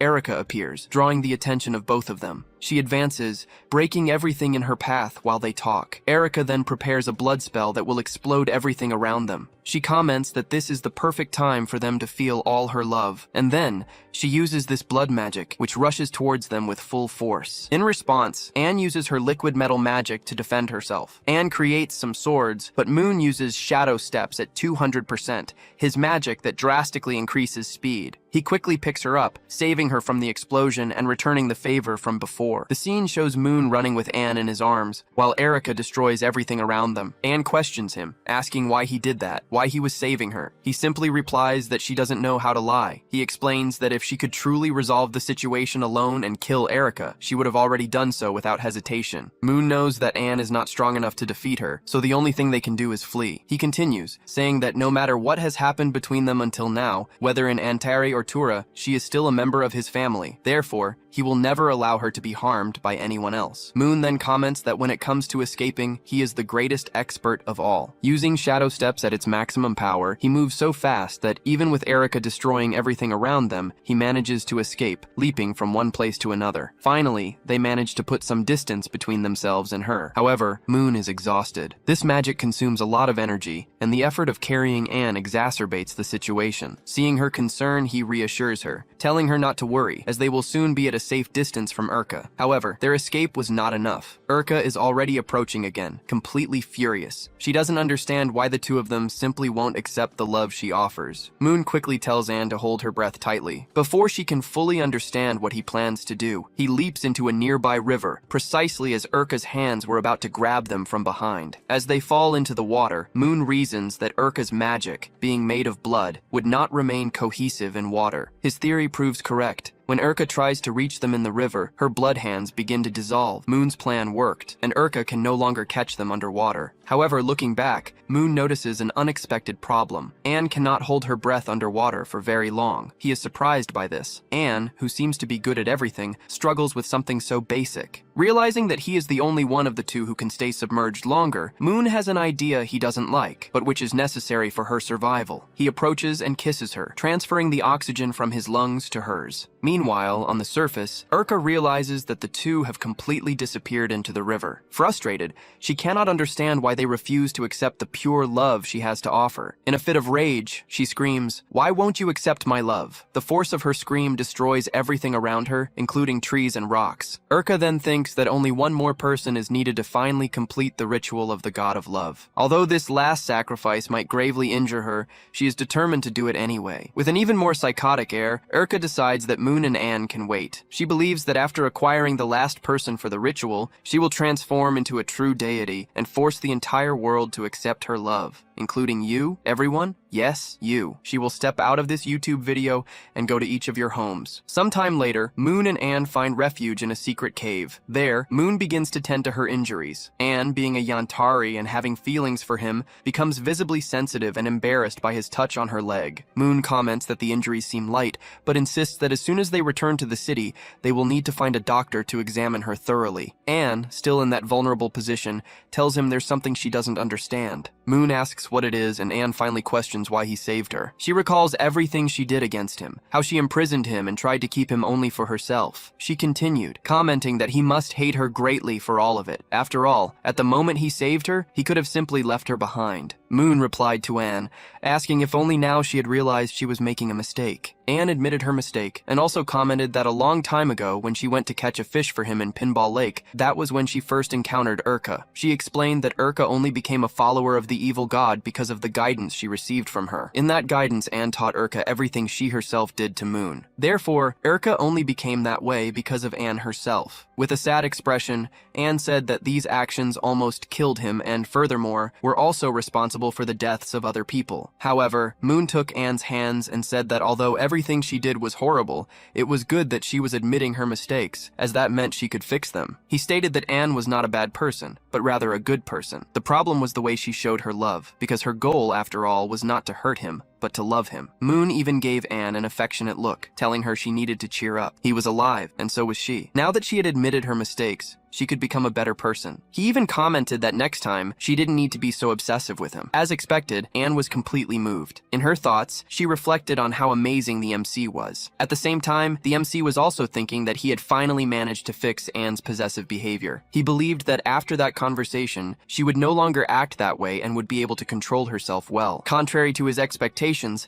Anne jumped on Moon and kissed him. Then, she hugged him and said that he was very sincere and kind, still the same as always. She admitted that she was wrong to think he had completely changed. Anne also confessed that trying to modify him, forcing him to follow her ways and desires, was a gigantic mistake, and she promised that she would never do that again. Then, Anne stood up and declared to Moon that she had completely recovered her energy and that she would now finish off Urka. However, at that moment, she felt a gigantic pain in her leg and fell onto the MC. Moon commented that she had lost a lot of blood and was therefore weak, so she shouldn't think she was so strong yet. Anne agreed, saying that she was very weak and wished she were a little stronger at that moment to be able to defeat Urka. Moon, in turn, announced that he would take a look around the cave to ensure that Urka hadn't found them, allowing them to rest a bit. He went out and noticed that there was no movement outside, confirming that they were safe there. Upon returning, Moon looked at Anne and asked about what she had said, that Urka was a follower of an evil god. Anne confirmed. Urka's situation was similar to hers, but the fundamental difference was that the power of those chosen by the gods came from a direct blessing from a deity. Anne only possessed her powers because a god willed her to be born with them. Urka, on the other hand, was a follower, serving an evil god who makes pacts with human beings. Through these pacts, humans gain great power, but they pay a high price for it. However, the way Urka demonstrated overwhelming strength didn't seem to be that of a mere follower of an evil god. Anne commented that while fighting her, she clearly perceived that Urka's power was much greater, and not only that, it was growing more and more. The MC then remembered that, in the original story, humanity's greatest destructions occurred because of 3 monsters created by the evil god, who almost completely exterminated the human race. Moon then realized that Urka might be one of those monsters destined to destroy a large part of humanity,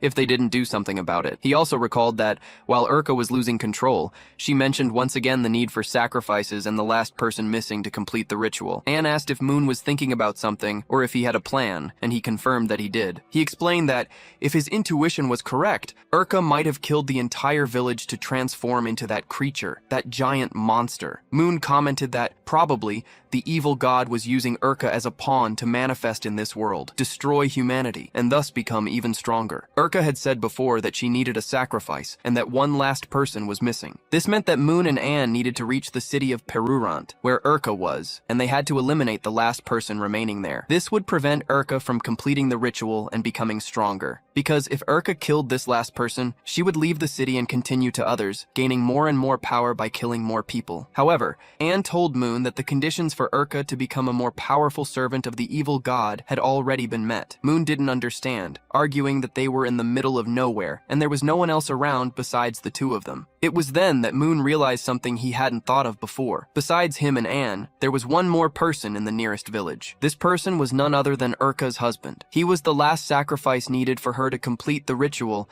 and become an even more powerful servant of the evil god. Anne stood up and told Moon that the time to stop Urka was now, because when Urka killed the last person needed for the ritual, she would become immensely stronger. Anne added that it was all her fault, that Urka only became like this because of her. Therefore, the responsibility to resolve the situation was hers. Moon said he would help her, but Anne refused. When he asked why, she replied that the young master couldn't accompany her, as it would be too dangerous. However, Moon stated that he wasn't going because of Anne, but because of Urka, to prevent her from killing more people. He tells Anne that he feels Urka isn't a bad person. He explains that when he first met her, before she started plotting anything, he felt kindness in her heart. She treated him very well and even helped him. To him, she isn't completely evil, and because she's a good person who once helped him, he will assist Anne in saving her, or if it comes to that, in killing her to prevent her from taking more lives. That is his final decision. Anne, however, yells at Moon, saying that it's not a matter of will or friendship. She continues, asking if the young master hasn't realized the situation they are in. They are far from everything, without tools, and with no one to help them. The chance of them stopping Urka is minimal. Even if Anne unleashes all her powers, she won't be able to defeat Urka, nor even protect Moon. Desperate, Anne hugs him. Moon thinks he understands what she's trying to tell him. The chance of victory is very low. Anne starts to cry, repeating that everything happened because of her, and that she doesn't want Moon to get hurt or die because of her. She would never forgive herself if that happened. Moon looks at her and hugs her back. However, as he hugs her, he looks over her shoulder and notices something small on the ground. It was nothing more than a small coin, and a melee, the local currency. He then realizes that behind the first one, there were many other coins. Anne asks why he's looking behind him,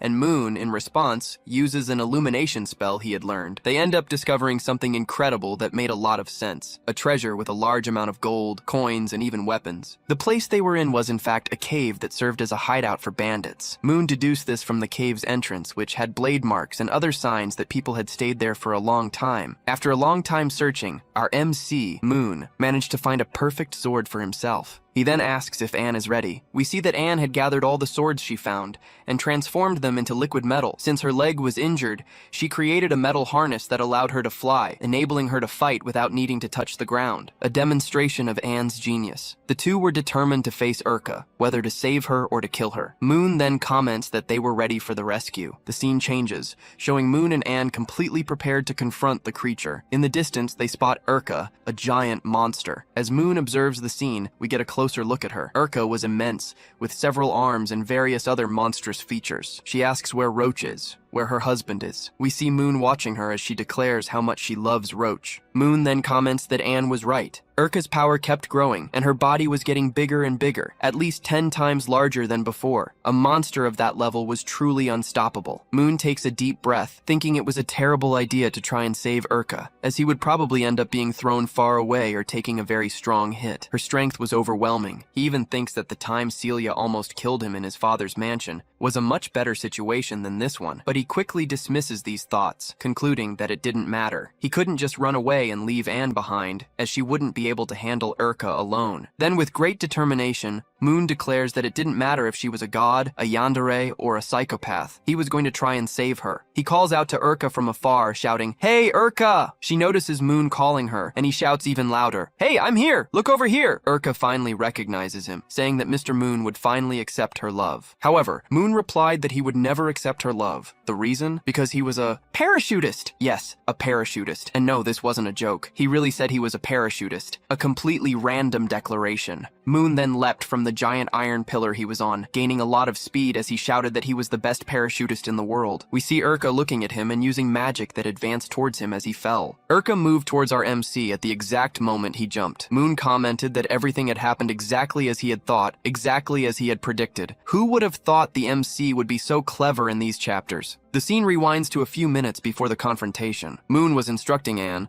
telling her that she needed to follow his plan to the letter. First, he explained that after Urka was corrupted by the evil god, she probably didn't die. If she had died, she wouldn't have control over the monster. Therefore, Urka was still alive. He commented that their goal wasn't to kill her, but to find a way to eliminate the evil god's contamination from her body. There was probably some item from the evil god controlling her, such as a ring, a necklace, an accessory, or some kind of amulet. He also added that the rules of that world didn't allow such great power to be used out of nowhere, which reinforced the theory that the evil god had placed something in Urka to grant her so much power. We see Anne listening attentively as Moon explained that she needed to clear a path for him to reach Urka. The plan was for Anne to attack the creature, allowing him to use his mobility to get close and find the source of the contamination. They would need at least 10 minutes. However, Anne argued that even if she could attack Urka with metal, she might not be able to contain her for several minutes, so they would need to act fast. Moon told her not to worry, as he would easily get Urka's attention, and Anne should attack right after. Anne refused the idea, saying that the young master couldn't serve as bait. Even if Urka hadn't become a complete evil god, she was still very strong, and it would be horrible if the young master got hurt. but Moon merely smiled as she spoke. He placed a finger over her lips and said that since it was just the two of them there, the strongest person was her Anne, therefore he would have to serve as bait. Moon also commented that Anne didn't need to worry about the risk of Urka killing or hurting him. He continued, saying that he would let Anne take complete care of him, as she was the best maid of House Campbell, and he was sure that she would protect him with all her might, even if he was the bait to attract Urka's attention. Anne was left speechless, and the declaration of trust seemed to touch her heart. The scene shifted to the forest at night. Anne asked Moon how he would know the exact moment Urka would attack them. Moon replied that the moment didn't matter, as he would get her attention anyway, and that moment, he declared, was now. Next, Moon was seen falling from a cliff, while several of Urka's hands reached out towards him. However, it was revealed that Anne had been hidden inside the metal pillar from which Moon jumped. She emerged, creating several weapons of liquid metal. Anne used the metal to attack Urka and protect Moon. The liquid metal transformed into several small swords that flew towards Urka. Even though Urka tried to defend herself, the attacks hit her with full force, leaving her body full of holes, as if she had been shot. Anne managed to pierce her, opening a large hole in her belly. Urka whispered softly, "Mistress." With a small smile, she said that Anne had returned and that she was very happy about it. With a serious look, Anne confirmed, "Yes, I'm back, Urka." The two stared at each other as Anne's liquid metal weapons continued to pierce Urka's body. Anne then declared that she had returned to save her. After a few minutes, the fight between Urka and Anne continued. Urka was growing larger and larger, while Anne attacked her incessantly from all sides. Anne created a giant spear and hurled it with all her might, hitting Urka squarely. Smoke began to emanate from Urka's body. As Anne watched, Urka commented that liquid metal weapons were very effective against various types of demons and monsters, but against her, they didn't work. She claimed to be practically an evil god. Urka then ripped the giant spear from her belly, declaring that, as a god, she wouldn't die so easily. At that moment, a voice asked, "Ahem, are you really a god?" Behind Urka, Moon appeared. He stated that he would prove she wasn't an evil god, and attacked her with all the magic he possessed. Moon was confident, thinking that his attack must have broken the object linking Urka to evil. However, the attack did not cause a single scratch. Urka turned to Moon with a psychopathic gaze and said, "Lord Moon, you have finally returned." Desperate, Anne used her iron protection to defend Moon. Urka attacked his stomach, but Anne used the liquid metal to protect his body. The force of the blow was so immense that Moon was thrown far away, breaking the stones where he had been. Moon was severely injured, with wounds on his arm, leg, and entire body. If it weren't for Anne, he probably would have died. The battle would have ended there. Urka created an enormous energy bomb and revealed that she had already sensed Moon's presence, merely waiting for him to attack her so she could love him. With a psychopathic smile, she said, "Come, Lord Moon, come and accept me once and for all." She launched the attack, screaming for Moon to completely accept her love. Anne tried to save him, shouting his name and running towards him. With a serious look, Urka pointed her hand at Anne, ordering her to stay where she was and not interfere. Urka then summoned one of her giant hands, made of blood, to trap Anne and hurl her to a distant place. Anne fell to the ground, bruised all over. The worst, however, was her thought. She believed that Moon had probably died in that attack, and that she had failed to save him. Suddenly, Urka realized something was wrong. She felt an interference and asked where Anne had hidden the person she loved, where she had hidden Roach, her husband. Before Urka could ask anything else, Anne attacked her with everything she had. She was furious. Anne screamed, asking how Urka dared to hurt her beloved young master. So enraged, she promised to turn Urka to dust, reducing her to insignificance. Meanwhile, Moon sat at a distance, partially injured, watching the fight. He coughed due to his injuries, when someone placed a hand on his shoulder telling him not to move too much. This person placed a healing potion in his mouth, instructing him to drink it all at once as it would help him. Moon realized that the person helping him was none other than Roach, Urka's husband. Apparently, the spell that had turned him into a puppy was broken, and Roach had returned to his normal form. After literally 1 minute, the potion took effect. Moon felt 100% recovered, as if he had never been injured. Moon thanked Urka's husband, confessing that he thought that would be his last day alive. The two watched the fight between Urka and Anne from afar, hidden in the bushes. The man introduced himself to Moon, saying his name was Roach, but that Moon could call him Ith. Then he asked the human's name. Moon introduced himself as Moon Campbell of the Campbell family. The two continued to observe the fight from a distance. Moon asked what was happening. Roach replied that Miss Anne and Miss Urka were engaged in a fierce battle, but it seemed that Miss Anne wouldn't last much longer. Moon then questioned Roach, assuming he would know everything, since he had been there from the beginning. The MC also asked if Roach had seen any item that had made Urka completely evil. Roach replied that he didn't know exactly when Urka acquired the object, object, but he knew it was all his fault. If he had noticed her feelings earlier, he could have dated her and prevented everything that happened, all the deaths and the battle unfolding now. He commented that all of this was his responsibility, and that, because he truly liked Urka, he wanted to try and save her. Moon stated that he and Anne thought the same way, and also wanted to save Urka. However, they couldn't let her leave, because if she went to another city or village, she would become much stronger and many more people would die. Moon insisted, asking Roach if he had seen any object consecrated by the evil god with Urka. Roach denied having seen any object, but admitted to having felt an evil aura coming from her. Moon found that impossible, and asked Roach to think carefully, as Urka had killed the entire village. Where did all that sacrifice go? All the magic that came from those people? The evil god must be in her body somehow. Roach, however, reaffirmed that there was no consecrated object, as he had witnessed all of Urka's actions and the consequences of the murders, from beginning to end. However, Roach mentioned that he saw something on Urka's chest. Perhaps that thing was the evil god's item. What he saw was the same symbol that appeared in the episode where Urka accepted Anne's advice and interests. That mark on her chest was the item the evil god used to control her body, and that granted her so much power. The scene returned to the fight between Urka and Anne. Urka screamed that she only wanted everyone to accept her twisted love. She attacked Anne while saying she didn't understand why people rejected the love she offered. Confidently, Urka declared that Anne would be the last sacrifice needed for the ritual, since Moon and her husband were not there. Suddenly, someone called Urka's name, leaving her confused. It was Roach, her husband, who was beside Moon, seemingly healing him. Roach announced that he had brought Moon as a sacrifice for her. In truth, Moon and Roach were devising a plan to defeat her. Urka became shy and embarrassed, happy that her husband had brought Moon as a gift. Anne, on the other hand, was completely terrified, unable to believe that Moon was dead. She charged at Roach with everything she had, shouting that she couldn't believe the young master had died. However, Urka delivered a giant punch in her direction. Anne tried to create a magic barrier and even succeeded, but Urka's blow was so strong that it pierced through the protection and threw her to the ground. In a cold manner, Urka said that it was finally time to reunite with her husband, and that she no longer needed her master. Anne had become dispensable. Urka approached Roach, saying that she knew he truly loved her. She was impressed not only that he had returned, but also that he had brought Mr. Moon as a gift, praising his obedience. Urka moved even closer, saying that when God Tamor descended, everything would return to how it was before, and the two of them would be together for eternity. She then commented that she had forgotten about the mind control spell she had placed on Roach, but told him not to worry, as she would undo it once the ritual was complete. At that moment, Roach said a phrase that terrified Urka, because she realized that the mind control was no longer working. He simply agreed with her. "You are right. We will be together forever, for eternity." Crying, Roach commented that it was all his fault. If he had realized earlier how much she liked him, none of this would have happened. But now, it no longer mattered. With a sword, he struck her right in the heart, saying that he would bear all her guilt so she wouldn't have to hurt anymore. The scene flashed back to moments before, when Moon and Roach were planning how to approach Urka without her killing them. Roach explained to Moon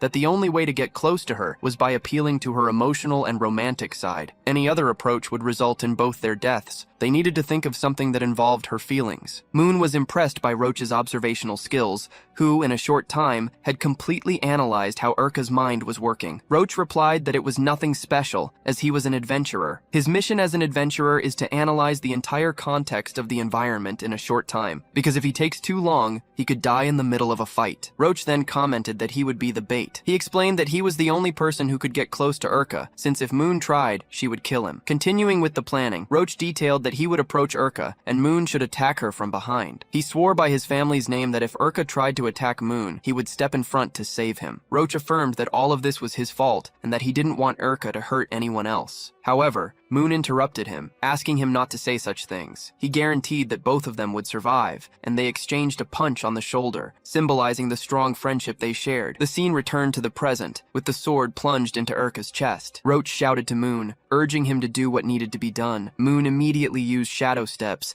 appearing behind Urka, ready to retrieve the item in her chest. The item was her heart. Moon attacked with all his might, tearing Urka's heart out in one swift motion. This was the artifact through which the evil god, the god of love, was controlling Urka and granting her power. As he withdrew his hand, Moon realized that Urka's heart was, in fact, an item of the evil god. He understood that if he destroyed that heart, Urka would lose all her powers. However, Urka went completely insane, screaming for them to return her god of love. She prepared to attack Moon, but the moment she charged forward, Roach threw himself in front. Both Moon and Urka were shocked to see that Roach had sacrificed himself to save him. Urka screamed Roach's name, while the evil god's magic began to disappear from her body. Moon stood there, completely stunned that Roach had saved his life. Roach, even while dying, displayed a smile. He had told Urka that he would follow her to the end, as they had promised when they were children. He had fulfilled his childhood promise, and the realization of this devastated Urka, who began to cry. However, her crying was interrupted by a new event. A gigantic magical energy surged exactly where Urka's body lay. The explosion was so powerful that it threw Moon far away. Half injured, Moon didn't understand what was happening, as the evil god's heart had been destroyed. Then, he realized something that he and Roach hadn't foreseen. A gigantic, mushroom-shaped explosion of blood erupted at the site. Moon understood that the ritual was complete. When Urka killed Roach, she offered the last necessary person, the final sacrifice. And at the center of the evil god's transformation was Anne, who had been inside Urka's body. Moon used his shadow steps to their maximum capacity to try and save her. He leaped into the midst of the transformation, grabbed Anne's hand, and tried to pull her with all his might, but he couldn't move her. He shouted that he wouldn't let the evil god devour the best mate of his family. However, as Moon struggled to save Anne, the evil god's ritual finally completed. He realized he could do nothing more. His options had run out, but he still had one last card up his sleeve. He shouted the name of the Black Book. Yes, the Black Book. However, as he called out for the book, he was pulled into the ritual along with Anne. After a few moments, Moon woke up in another place. He was naked for the second time in history, and realized that this was probably the Black Book space, although it looked different from the last time. The Black Book then appeared, and Moon asked if it was the one who had brought him there. He questioned if the book had any way, any means to save him, Anne, Urka, and also Roach if it was possible. The Black Book uttered a phrase. Yes, the book spoke for the first time. Immediately after, it began to float up and down, as if wanting to show Moon something. Moon asked if the book wanted him to look up and what was so important to see. Upon raising his gaze, he was met with nothing less than a gigantic eye staring back at him. Indignant, Moon stared at the creature and exclaimed, "What the hell is that? A giant infernal eye?" He noticed that the gigantic eye emanated a suffocating pressure, with a gaze that burned with flames. Before Moon could think of anything, the gigantic eye did something to him, paralyzing him to the point where he couldn't even speak. In his mind, Moon understood that this thing was, in fact, the Lord of the Crimson Sun, the one who incinerates all existence, the god who punishes worlds, annihilating all beings, the final cataclysm that brings ruin, the corrupted king. Moon turned to the book and began to argue with it, complaining that the object had brought yet another evil god nearby. Yes, that entity was another evil god, and Moon was furious with the book. He had asked the book for help, not for it to bring another dark deity. Moon believed that the Black Book, in fact, wanted to help him become a monster, just like Urka, so that he could face her. This seemed to be the book's idea. However, while Moon argued with the object, the corrupted king, the evil eye, continued to observe him. The eye then perceived that Moon was a human. Immediately, Moon adopted a soldier's posture and replied, "Yes, I am a human." Stuttering, he continued, "Ah, corrupted lord, great corrupted god, what do you desire from this mere human servant?" But the eye paid no attention to Moon's trembling. In fact, the entity perceived that the human desired power. Several other smaller eyes manifested around the main one,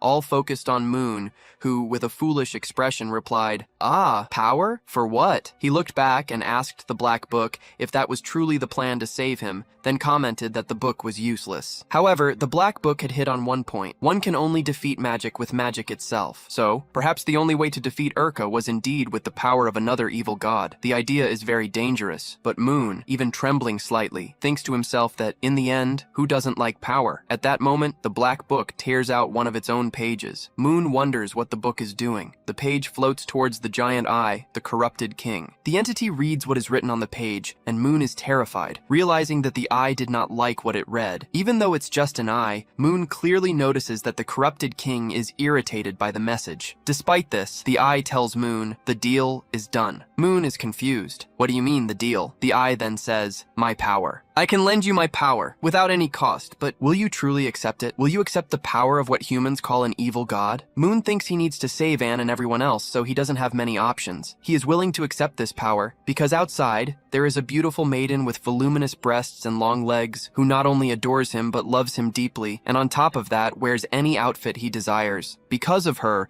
Moon finally accepts the corrupted king's power, asking him to unleash all his strength upon him. The eye, which is the manifestation of the corrupted king, replies to Moon, Interesting. Even if you are human, I will make the pact, but let's see if you can endure it or not. The king then explains that everything will depend on Moon's ability to withstand the pain of the entire transformation he will receive. The corrupted king literally throws all his powers at Moon. The way this energy is transferred, however, is brutal. He simply sets the MC's body ablaze. Moon is burning alive. He realizes that he won't pay a price in soul to the entity, but he will feel excruciating pain in the process. However, the pain doesn't matter. His only goal is to save Anne and everyone else, so he is willing to feel pain to the point of death for her. Moon endures as much as he can while his body is consumed by the flames. Almost completing the transformation, he thinks to himself that, as a young master, he will never lose to that woman, to that mere evil god. The scene shifts, and we see a blue fire advancing towards the monster that is Erka, possessed by the evil god. The entity perceives the approaching attack. From a distance, we see that it is Moon, now holding Anne in his arms. He has already saved her. The evil god senses that something is wrong. He feels a very powerful energy emanating from Moon. The evil god observes him from afar, thinking that perhaps it is the same man who was bothering him earlier. Moon gently places Anne near a tree, telling her to wait, for her young master will return soon. The evil god asks Moon if he is the same man who declared his love for Erka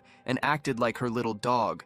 Moon, however, doesn't even bother to respond to the provocation.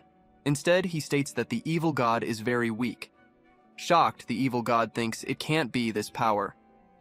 It's the power of the corrupted king, Moon responds with disdain. If you, an evil god, could give power to Erka, what's so impossible about this? He continues, staring at his enemy. God of love, aren't you? You're a joke, quite a joke, and your joke ends here. As the corrupted king watches him from above, Moon prepares his magic, concentrating a large amount of energy. He unleashes it, and the attack covers a giant area, hitting the evil god squarely. The entity screams in pain and despair as the magic begins to vaporize it. Moon was impressed. He hadn't expected the corrupted king's magic to be so powerful as to defeat the evil god with a single attack. However, the entity wasn't completely dead. A final breath escaped, and Moon realized the fight wasn't over yet. The evil god spoke, its voice weak, saying it found it incredible that all its plans had been ruined by an insignificant insect like Moon, and on top of that, an insect who had made a contract with the corrupted king. The entity continued, saying it was a pity, as it was impossible for the corrupted king to be content with merely observing a human for long. Looking at Moon, the evil god warned him to remember it, for it would return next time to hunt Moon Campbell. Moon was paralyzed, not knowing what to think or say, and complete panic seized him. He hadn't expected to make a god reveal its full name. The entity might have been defeated, but it could return in the future, and if it did, it would probably come after him. In a desperate attempt, Moon shouted to the evil god that his name wasn't Moon, but Ariel, trying to deceive it. After a few moments, the smoke dissipated from the spot where the evil god had been. What remained there wasn't the entity, but Erka's body. Moon, however, didn't even notice this. He was consumed by the fear that the evil god would appear in the future to hunt him. He reassured himself by thinking that the black book had always helped him, and that if the entity returned, the book would help him again. Of this he had no doubt. Suddenly someone called out to Moon. The one calling him young master was none other than Anne, who was running towards him. She was crying, as she had thought Moon had died. In tears, Anne told Moon that she couldn't believe it, that she truly thought he was dead, and that she felt she wouldn't be able to do anything else with her life. Moon, however, reassured her,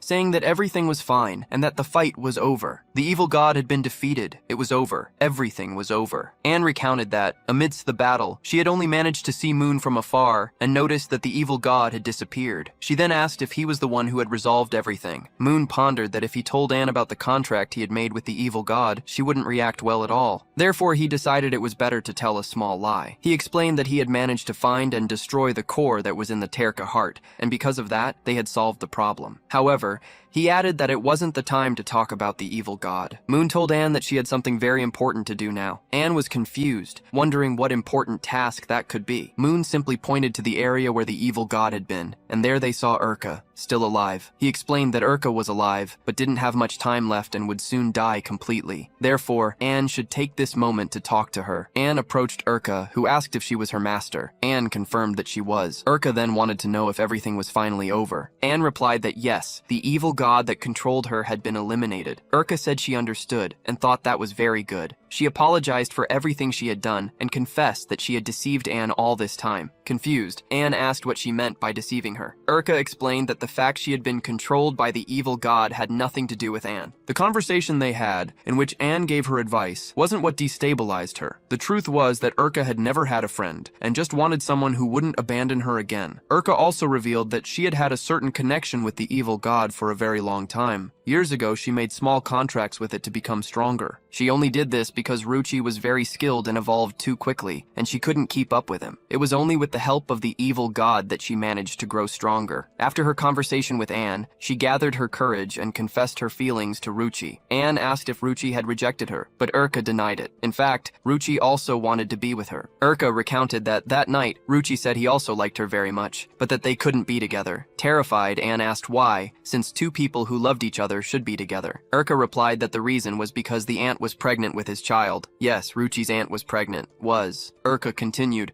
explaining that Ruchi liked her very much, but never had the courage to confess his feelings and spent every night sad and regretful for not being able to express himself. With the aunt, it was different. Every time Ruchi was drunk, she helped him, giving advice and trying to support him in the best way she could. One day, Ruchi discovered he had gotten her pregnant. Being a good and responsible man, he wouldn't abandon his child with her. Anne commented that the aunt's pregnancy seemed very quick, since the two had known each other for a short time, and asked if Urka hadn't been suspicious. Urka confirmed that she was very suspicious. That's why, that night, she fully invoked the evil god, because she wanted to know if the aunt was truly pregnant. When Urka finally recovered her memory, after the evil god controlled her body, the aunt was already dead. It wasn't Urka who killed the aunt or the people of the village. It was the evil god who controlled her body for a time. That was the way the entity found to show that the aunt wasn't pregnant. Urka reported that the evil god told her that the story of the baby was a complete lie, a way for the aunt to manipulate Ruchi. Urka concluded, telling Anne that love is something too fragile, so fragile that a single lie can easily separate two people destined to love each other. She said that she had undone her aunt's lie, but her actions could no longer be reversed. Ruchi saw everything. He saw her kill his aunt with her own hands. He realized that Urka was being controlled by the evil god and tried to stop her. Then, to save Ruchi, because the evil god was going to kill him, Urka used a spell on him that transformed him into a puppy. That way, the evil god did not perceive Ruchi as a threat, but the spell became irreversible. After everything happened, there was no turning back. Urka's body begins to crumble into several pieces, as she says that she deeply regrets everything that happened. She laments, stating that she did not want things to have ended that way. Urka says that she wished she had known her aunt much earlier, so that she could have prevented the entire tragedy, as she believes her aunt was not a bad person. In her last words, Urka laments that if she had gathered the courage a few days earlier, she could have confessed her feelings to Ruchi, and none of that would have happened. However, she acknowledges that there is no what if, there is no other path. Then, Urka utters her last sentence. She wishes Anne to be very happy, and not to make the same mistake she made with Ruchi, because love is something very fragile. Anne is crying as the scene ends with her and Moon watching the sunrise. The fragments of Urka's body fly through the air, symbolizing a new beginning, but also a great loss. Hours later, at dawn, on the plains of Parent, Moon and Anne bury the bodies of Urka and Ruchi. Moon notices that Anne finished quickly, while he takes a little longer to cover the grave with earth. After a while, the two finally conclude the burial, leaving them under a tree with a plaque wishing them a well-deserved rest. Moon and Anne kneel, showing respect to the two. Moon then tells Anne that, with this, they can finally conclude all the confusion and return to hunting,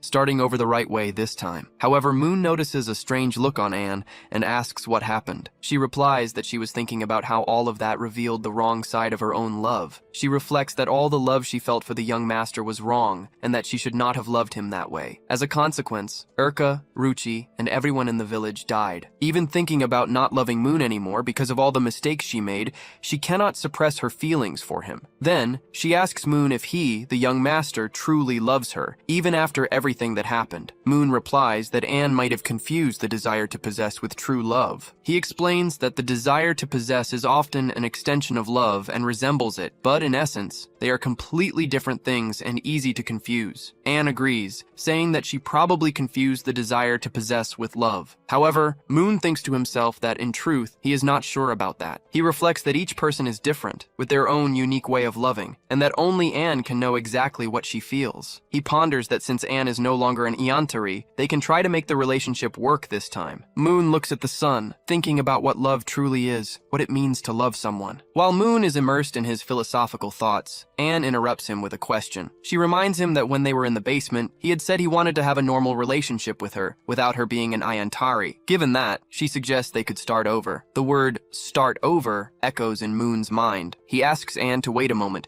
as he wants to clarify a few things before proceeding. Moon then asks if her intention is to take him back to the mansion or imprison him there. Anne replies that she wants them both to return to the mansion because that's where they live. She emphasizes that it's the only place she grew up, therefore the mansion is also her home. She assures him that she has no intention of imprisoning him again. Anne continues, explaining that she wants to start from scratch, not as Moon's girlfriend, but as a simple maid who will attend to his wishes. She hopes that, little by little, they can build a normal relationship. She becomes a little shy and asks Moon if she can truly serve the young master once more, questioning if that would be possible. Moon then holds Anne's hand tightly, leaving her confused. He replies, asking if she really needs to ask a question like that, and states that he wishes for her to continue serving him and attending to his desires. Even though she is no longer the yandere, he still wants her. Moon feels like a missionary. He then tells Anne that they should go home immediately, as they are very tired. Anne, with a mischievous smile, agrees. Given that, Moon reasoned that if he managed to make a yandere stop being a yandere, then he was an incredible person. After all, most men who tried that in other stories did not survive. Moon thinks that, now that Anne has returned to normal, that horrible fate the Black Book predicted, that he would one day be murdered by her, will probably no longer happen. In his head, Moon believes everything is resolved. However, 2 days passed in the story. They returned to the Campbell mansion. But when Moon arrived home, he ate, and suddenly, everything went dark. The dizzying sensation was familiar to him, as was the ceiling he was seeing. And yes, it's exactly what you're thinking. Moon was back in Anne's small room. All that progress was for nothing. He thinks to himself, where did I go wrong? Probably some inevitable force of the original story forced him back to Anne, and perhaps to her semi-yandere version. Suddenly, the handcuffs on his wrists opened, followed by those restraining his feet. A voice calls him,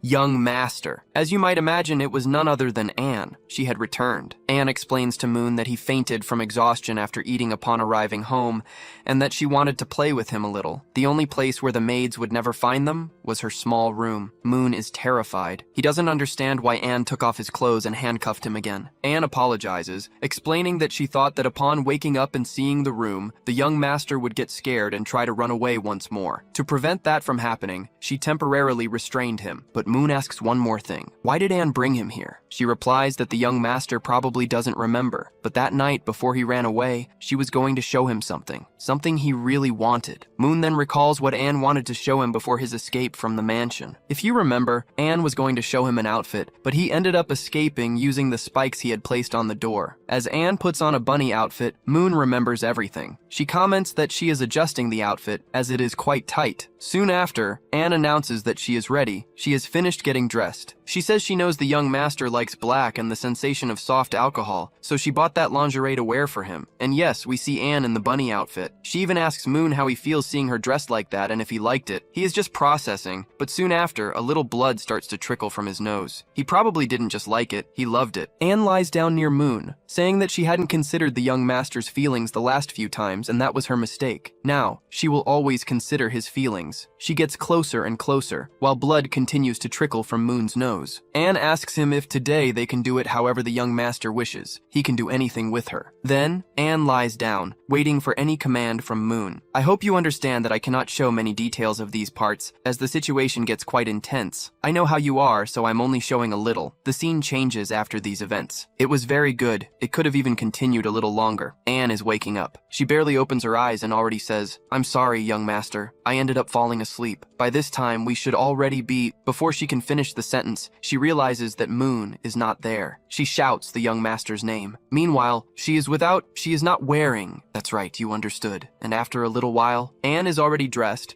and while still getting ready, she hears a drawn-out meow. Noel then asks if Anne is already awake. Yes, the newcomer's name is Noel. At this moment, we see Noel, a little girl, accompanied by several kittens and another maid. She asks if Anne is feeling well. Anne is confused confused and asks, "What do you mean, how am I?" Noel then replies, she explains that this morning the young master said Anne had a bit of a cold and was feeling unwell. Therefore, it would be good for her to rest in her room, and he asked that no one disturb her so she could have a good sleep. As they talk, we notice that Noel is holding a short-haired kitten. Anne asks whose kittens they are, and Noel replies that the young master bought them this morning at the market from Little Wine. Noel begins to tell more about her. Wine is a simple girl from the city whose neighborhood works with shoes. In her free time, outside of school or home, she usually takes care of stray kittens. Besides caring for them, she also fed them. However, Wine's parents were allergic to cat fur and absolutely did not allow the animals inside their house. Furthermore, Wine's classes would begin soon, and she would need to study at a boarding school, meaning she would live at the school. Because of this, she would have neither the time nor the means to care for the kittens. So,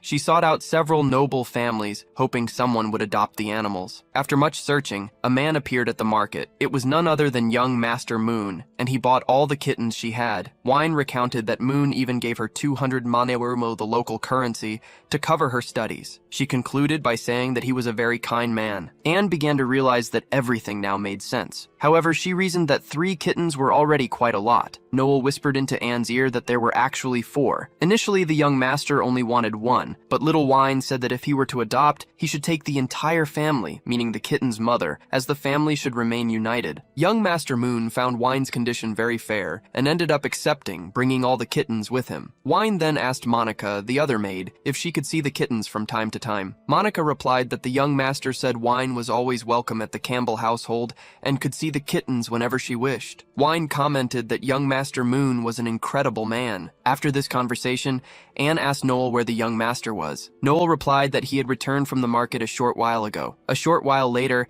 Anna knocked on Moon's bedroom door. He replied that the door was not locked and that she could come in. Anna slowly opened the door and noticed Moon playing with the kittens. Moon explained that he had seen her very tired and didn't want to disturb her, which was why he let her sleep in. However, Anna barely heard what he said. She simply jumped on him, hugging him as if she hadn't seen him in years. Anna said she had been terribly startled. Since Moon needed to go to the academy, she thought he had already left without saying goodbye, which would have made her very sad. Moon replied that although it was already time to register, he would never leave without saying goodbye to her. He reassured her, telling her she could rest easy about that. Recovered from her fright, Anna asked how the young master had gone to the market and returned with so many kittens. Moon replied that on his way back home, he remembered Anna had asked if he liked cats and thought perhaps she wanted one for herself. So, when he was passing by the market that morning, he saw a pet shop and inside found this little kitten that was now lying on the bed. Moon revealed that he had named him Moon Segundo, or Mumu, and asked what Anna thought of him. He commented that the cat was very much like him, even having eyes and fur color similar to his hair color. It was practically another version of himself, just in kitten form and very adorable. Picking up the kitten, Moon offered it to Anna, saying it was a gift for her, a miniature version of himself. He commented that when the academy began, he intended to return as quickly as possible. He knew Anna would probably like to go with him, but the institution's rules did not allow it. Furthermore, Anna's role during this period was to take care of the Tutuki family's affairs at the mansion. Therefore, while Moon was at the academy, he would leave little Mumu to keep her company, as she would miss him greatly. He then asked if she liked the gift. It was clear that Anna found the idea incredible. She said she adored Mumu and promised she would take very good care of him. Many hours later, already at night, Moon lay on his bed, deep in thought. He reflected that his dark assassination techniques had risen 3 levels, which was excellent. However, he had not gained any magical benefits from the fight he had with Urka. Despite this, in that confrontation, he had achieved something very important, making Anne return to normal, pulling her out of the apathetic state she was in. Moon also thinks about the prophecy that Anne would kill him would probably not come to pass anymore, as she was now acting normally. Now, he just needed to be careful at the academy not to bother the arrogant heroine Ariel. If he did everything correctly, things would be fine. However, someone knocked on the door. Moon wondered who it could be, as it was quite late. It was none other than Anne. Moon asked if she hadn't gone to sleep. Anne replied that she couldn't fall asleep because she was thinking a lot about the fact that the young master would be going to the academy the next day and would be away from her for a long time. Moon replied that he understood and invited her into the room. With a slight smile, he asked Anne if, since it was his last night in the mansion for a long period, she wouldn't like to sleep with him, seeing as she wasn't able to rest properly. She, in turn, asked if they should do as they had done the last few times and began to take off her clothes. However, Moon interrupted her, asking her to wait and not do that. Confused, she questioned, "What do you mean, young master?" With a smile, Moon explained that tonight they would do something completely different. Something completely different? Anne repeated, curious. Moments later, the two were lying in bed, side by side. No, they did not have any intimacy. They were just lying there, talking. Anne asked if Moon was enjoying just lying there in bed without doing anything. He replied that this was also important,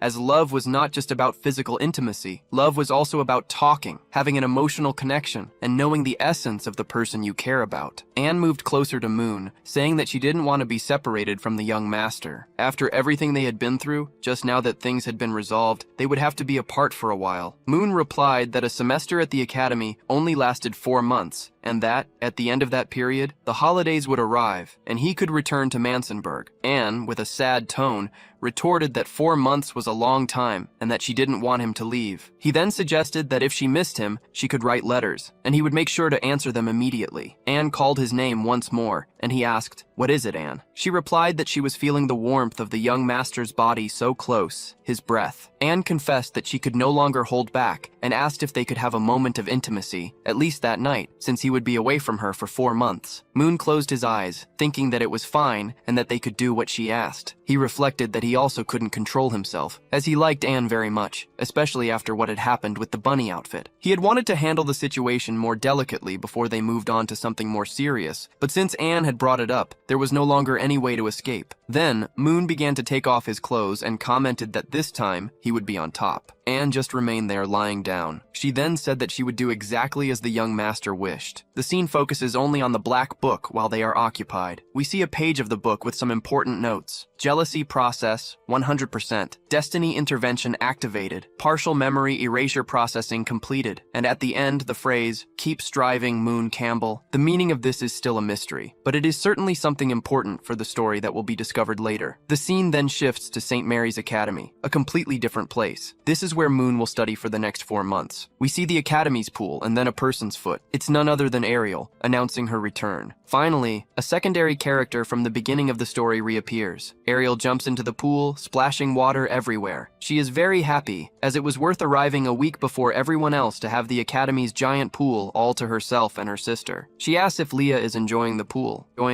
Then, we see Leah, Ariel's sister, who looks completely different from the beginning of the story, having grown quite a bit. Leah replies to Ariel that even though classes haven't started yet, there are already some teachers at the academy, as they arrived a week early. She fears that if they make too much noise in the pool, they might get into trouble. But Ariel tells her to relax, explaining that she already asked most of the teachers, and they all allowed her and her sister to stay in the pool until later. Suddenly, Ariel rushes towards Leah in the pool, startling her, unsure what to expect. Then, to Leah's surprise, Ariel squeezes her bust. Ariel comments that even though only a month has passed since they last saw each other, her sister's breasts have grown much larger. She continues to fondle them while asking how long they've been so big. Ariel then notices that her sister's hair is getting lighter, as it used to be much darker. Leah replies that she hadn't even noticed the change, and wonders if it could be the blessing of some deity. Ariel notices that her sister is getting quite nervous, which is unusual. Leah replies that she's afraid her hair will turn blonde, as she knows Ariel doesn't like that person with blonde hair. Ariel asks, "Are you talking about that guy?" She answers herself, stating that that scum doesn't compare to her sweet and gentle sister. Ariel tells Leah not to worry so much, because no matter how she changes, she will always like her. Leah is relieved, as she was genuinely worried about it. Ariel replies that Leah is a bit silly for having been completely worried about it the whole way. However,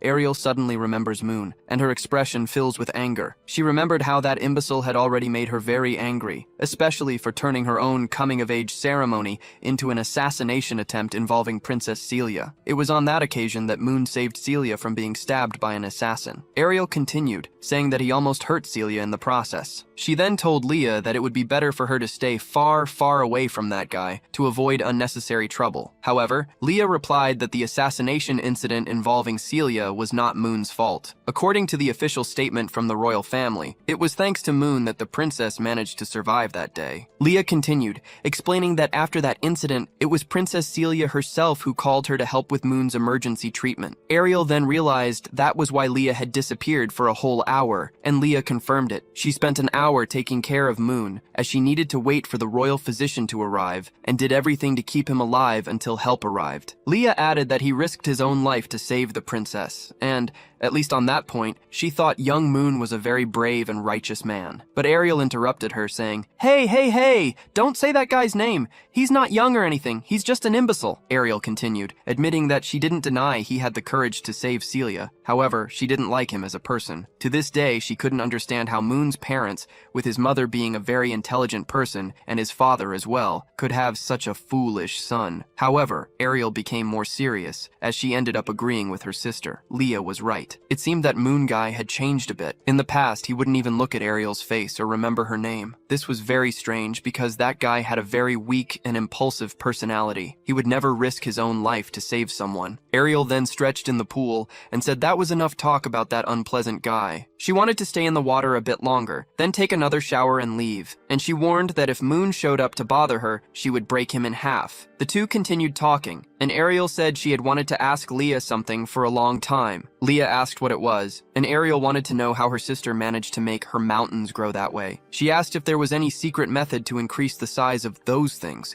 and said she would be very happy if her sister could teach her. However, Leah replied that it had nothing to do with the church or any secret method. In fact, what she did was simply drink a lot of milk. 3 days later, classes at the academy finally began. The academy, seen from afar, was immense. At the entrance, there was a statue of 2 knights, and students were already entering through the gate. It was then that Moon arrived, very well dressed. He was surprised by the size of the Empire's Magic Academy, which was much larger than he had imagined. While Moon was immersed in his thoughts, while the other students rushed because they were late, Moon walked calmly. He thought that he shouldn't provoke the arrogant heroine Ariel, and that the academy would probably be a completely safe place for him. Speaking of studying, it had been over 10 years since he had done so he even felt a little excited about the idea. He was determined to be the best in that academy. However, Moon noticed that a group of people in the center of the courtyard was attracting a lot of attention. Everyone was commenting about a show, which made him curious. A show? He adjusted his backpack and decided to approach to find out what the commotion was, as he also wanted to watch. The commotion was, in fact, Ariel arguing with a young man. This young man was Ammon, one of Moon's future henchmen in the original story. However, Moon didn't know him yet. He would literally meet him at that moment. Ariel treated the young man very poorly, but he returned the treatment in kind. She told him to disappear if he had nothing else to do there, as she was not like a dog. That young man, according to her, was Moon's dog,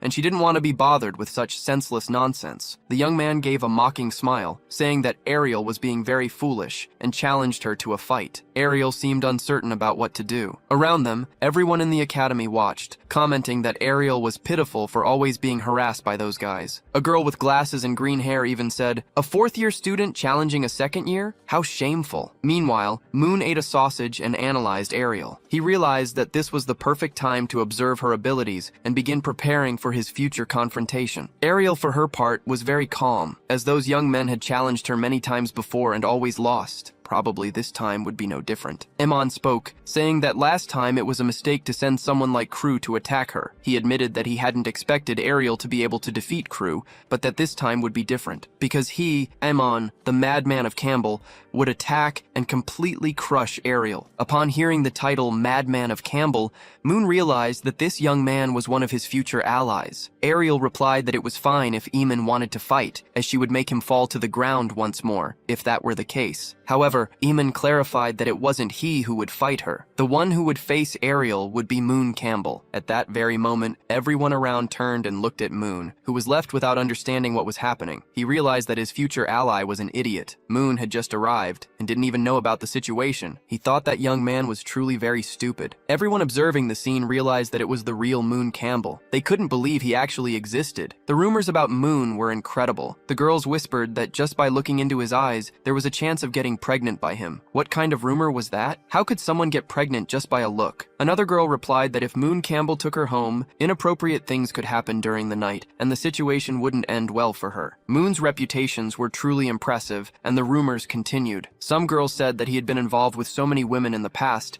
that he could fill an entire class of 40 female students. Moon then realized that the original character of that story was a terrible person. The reputation he had at that academy was that of a complete womanizer. Suddenly, Suddenly, Pessim and Ariel entered the scene, assuming a combat stance. Ariel turned to Moon and said that she already knew he would appear. She then replied to Moon, "What is it? You're still the same as always. You have no talent and just send your street dogs to attack others, don't you? You're still as useless as ever." Moon realized how harsh Ariel's words were. Ariel continues, "Oh, you think that was harsh? That's exactly what you deserve, you idiot." Another sharp retort. Many people around began to gather, expecting a fight. After all, the young master of the Campbell family was known for being troublesome. The crowd wondered who would emerge victorious, if Moon would destroy Ariel or if Ariel would tear him apart. Going against expectations, Moon shouted Ariel's name loudly so everyone could hear. The shout startled even Ariel herself. Then, to everyone's shock, Moon apologized, saying he didn't want to bother her. The crowd was left speechless. After all, he was known for causing a lot of trouble and hurting others, and now he was apologizing. Even Ariel was perplexed, as Moon had never acted this way towards her before. Iman appeared and interfered, saying that young Moon couldn't apologize to an idiot like that because he belonged to the noble Campbell family. Moon turned to Iman and asked what he thought he was doing, putting on such a spectacle. Iman,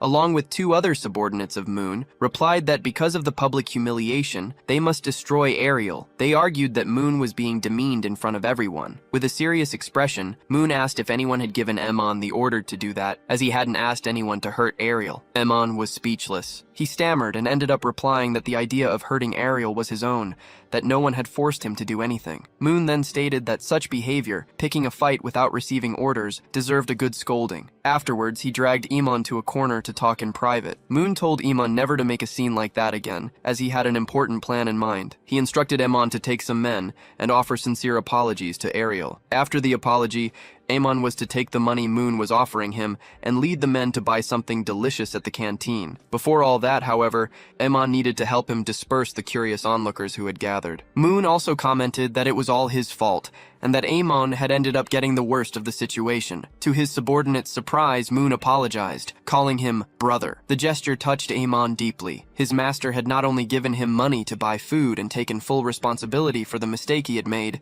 but had also called him brother. A few seconds later, Amon and Moon's two other subordinates approached Ariel. She prepared for combat, ready to finish them off if necessary, and asked what they were trying to do. To everyone's astonishment, the three bowed and apologized to her. Their actions shocked the crowd. Everyone thought they would attack Ariel, that they would beat her up, but none of that happened. Even Ariel was visibly startled, as it was something she hadn't expected either. Afterwards, the three told the crowd to disperse, announcing that the show was over. Moon stood beside Ariel, who stared at him and asked what he was up to and what he intended to do. He apologized once more, insisting that he never meant to hurt or bother her, and then began to speak. Moon explained that he wanted to seek her out privately, to sincerely apologize for the foolish things he had done in the past, but he feared that perhaps seeking her out alone might cause misunderstandings. And now, at this very moment, a perfect opportunity had arisen for him to apologize to her publicly. With so many people as witnesses, Ariel ended up asking if he was serious. Moon was a little confused and questioned how she wasn't realizing that he was speaking seriously and sincerely. He asked if that wasn't enough for her and ended up apologizing once more. Ariel even became shy, not knowing what to do. Moon reiterated his apology for everything he had done to her in the past and assured her that he no longer wanted to do such things. He even ended up asking if she wanted him to kneel to show that he was truly offering a sincere apology. Ariel, still a little shy, moved closer to him, saying that she understood everything. She said that Moon wanted her to lower her guard so he could get closer to her and consequently get closer to Leah, her sister. Ariel stated that she knew Moon liked her sister very much because he had often stared at Leah. Ariel ended up replying that Leah's breasts belonged only to her own sister, and not to him. Ariel continued to emphasize what she was saying in a very serious manner, warning Moon Campbell not to even think about it because her sister's magnificent breasts, Leah's magnificent breasts, belonged only to her. Moon became a little shy. He even stammered a little and ended up saying that since they had reached this topic and this point, he would clarify something for Ariel about this misunderstanding between him and Leah. He promised that today he would be completely honest with Ariel. Moon ended up replying that in fact he liked the small ones, not the large ones. Speaking very seriously and with great conviction, Moon replied that those that were soft and large didn't even fit in his hand, and because of that, didn't interest him at all. He said he preferred those that were small and normal. The ideal for him would be something completely flat. Ariel reacted by punching him right in the face. She was visibly shy and ended up saying that she knew him very well. In the past, he had mistreated many girls with ample breasts and never approached a girl with small breasts. And now he was saying such nonsense. She questioned how he could say such a thing. Ariel continued to argue that he was probably saying this just to mock her,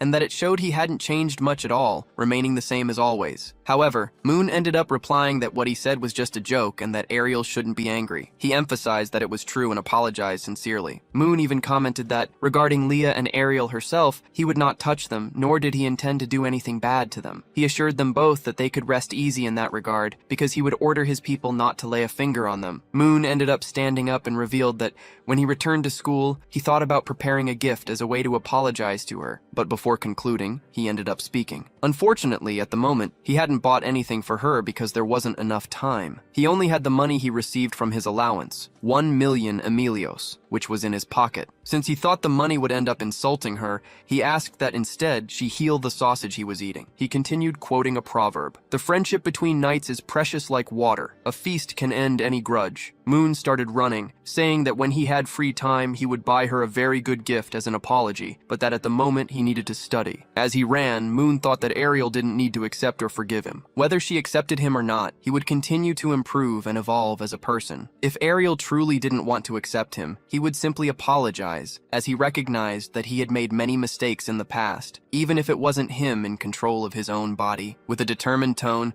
he bid farewell to Ariel Poincaré, her full name. He reflected that their relationship could be good, but he didn't want to have any more enemies in this life. Ariel stood still, not knowing what to do, and understanding nothing. Suddenly, she realized she was still holding Moon's sausage and screamed, not knowing how to react. Then she yelled for Moon to wait, calling his name. Moon, who was still running, looked back and saw Ariel coming at him at full speed. The scene focused on a girl's leg, positioned in a high place. In the distance, the conversation between Moon and Ariel could be heard. Ariel said that the gift Moon could give her could be money, stating that she found the 1 million coins he had in his pocket very interesting. Moon, however, told her not to come any closer, refusing to give 1 million coins as an apology because it was too much money. The girl who was observing them was revealed. It was the same one who sold black market potions to Moon. Who would have thought she would appear here? She thought it was crazy for Moon to be apologizing to Ariel using money. She noticed that after the incident where he saved Celia, Moon had become a completely different person, as his behavior had changed a lot. With a malicious smile, she noted that Moon was a golden child of the Campbell family. He was quite naive, but rich. She wondered if she should bother Moon a little to be with him. She reflected that there would be no problem, as she believed Celia would also end up with him, and that Celia probably wouldn't mind if she got to him first. Would Moon have this girl chasing him, in addition to Anne? The scene shifts, showing two older men who are apparently the Academy's directors. One of them comments that the crowd has finally dispersed. They won't need to intervene. One of them introduces himself as Prek, the director of the magic department at St. Mary's Academy. Seeing that the commotion has ended, Prek questions why those two are still so close. He then asks his companion if he can read lips from a distance to know what they are discussing, even without hearing anything. The old man in question is none other than Professor Krent, from the potions department of the same academy. He replies that the boy is apologizing to Ariel, offering half a roasted sausage as compensation. Krent ends up laughing at the situation, finding it comical that Moon is offering a sausage. He continues, admitting that apparently the young man from the Campbell family has changed quite a bit, as his attitude is rather amusing. However, Director Prek retorts, stating that this is impossible. According to him, Moon Campbell would never change his behavior. Prek goes on, saying that the boy always considered himself superior, using the fact that he was a duke's son to do exactly as he pleased at the academy. The following scene illustrates this, showing Moon walking while some girls, frightened, hastily flee from him. Prek continues telling the professor that Moon Campbell has caused many disturbances in the past. He emphasizes that he doesn't believe Moon apologized to Ariel, as he always heavily criticized her for being the illegitimate daughter of a wealthy and noble family. However, Professor Krent from the potions department insists. He states that, from his lip reading, Moon truly said something that seems to be true, indicating he is being sincere. Director Prek, however, reacts with great anger, saying that all of it is nonsense. He declares that if Moon truly changed, he would be able to eat the entire table. The other professor comments that it's clear he really dislikes Moon Campbell, but the director replies that it's not a matter of liking or disliking. He states that the young man is a disgrace to St. Mary's Academy. The reason for this is that last year, Moon took an entire year to learn nothing more than a simple illumination spell, a basic light spell, which is unacceptable for an academy of such high prestige. However, Professor Krent comments to the director that, as the head of the magic department, he could simply dismiss Moon. But they cannot do that so soon, because Moon needs, at the very least, to have a chance to show that he has changed and improved. If he were to leave, they could use the justification that the boy is not good at magic, but rather at fighting, just like his father. Moon's father is very skilled in combat, not magic. The director, for his part, still cannot believe that Moon only gets low grades and has such a bad reputation, as his father and mother are incredible and very intelligent people, and even with low grades, Moon has never broken any academy rules. However, the two men comment that they won't be able to expel Moon from the academy so easily, because his family is very important to the Empire. And it's not just about his father and mother. Moon has several uncles and other relatives who work in different sectors of the Imperial government. Therefore, if they tried to remove Moon from the academy, his family's politicians and other related individuals would likely intervene to ensure he wasn't expelled. In other words, in a way, Moon is untouchable. He cannot be removed from the academy merely by the will of the director, who dislikes him. The professor then comments that he has been observing Moon for some time and noticed something. When Moon entered the academy, he picked up some trash that was lying on the ground and put it in the bin, something no other student who passed by there bothered to do. Furthermore, he saw a bird's nest that had fallen to the ground and put it back in the tree. And the most curious thing was that the birds didn't seem afraid of him. In fact, they seemed very comfortable in his presence. The older man even smiles as he realizes that Moon has changed a lot. He recounts another situation that shows this change. When Moon entered, he found a crying girl and offered her a handkerchief to calm her down. However, the girl was startled to see that it was Moon Campbell and fled, as he has a terrible reputation among the students. Despite this, the professor observes that Moon is doing something very different. He notices that he was doing nothing more than making a reference to the statue of the Academy's first founder. Director Preck becomes completely startled, because in recent years, no one had made any reference to the founder's statue. We then see our MC Moon thinking that he needs to be a much more polite person to improve his reputation. Therefore, he was doing something he knew would please many teachers. However, Moon notices that the statue has a mark on its neck. This was because the statue's head had fallen off the previous year, when the MC was at the academy, and the one who made it fall was none other than Moon himself. In his past life, he was also the one who put the head back in place. Moon then offered a kind of prayer, promising himself that he would never do those horrible things again. The two gentlemen observing him noticed that Moon had changed a lot, and that his behavior was now excellent. After all, not even they, when they first arrived at the academy, had ever revered the founder's statue. It was something they never did, but Moon was doing it. The elder, a man with a long white beard and hair, commented to the director about when he would fulfill the bet and eat the entire table, since Moon's behavior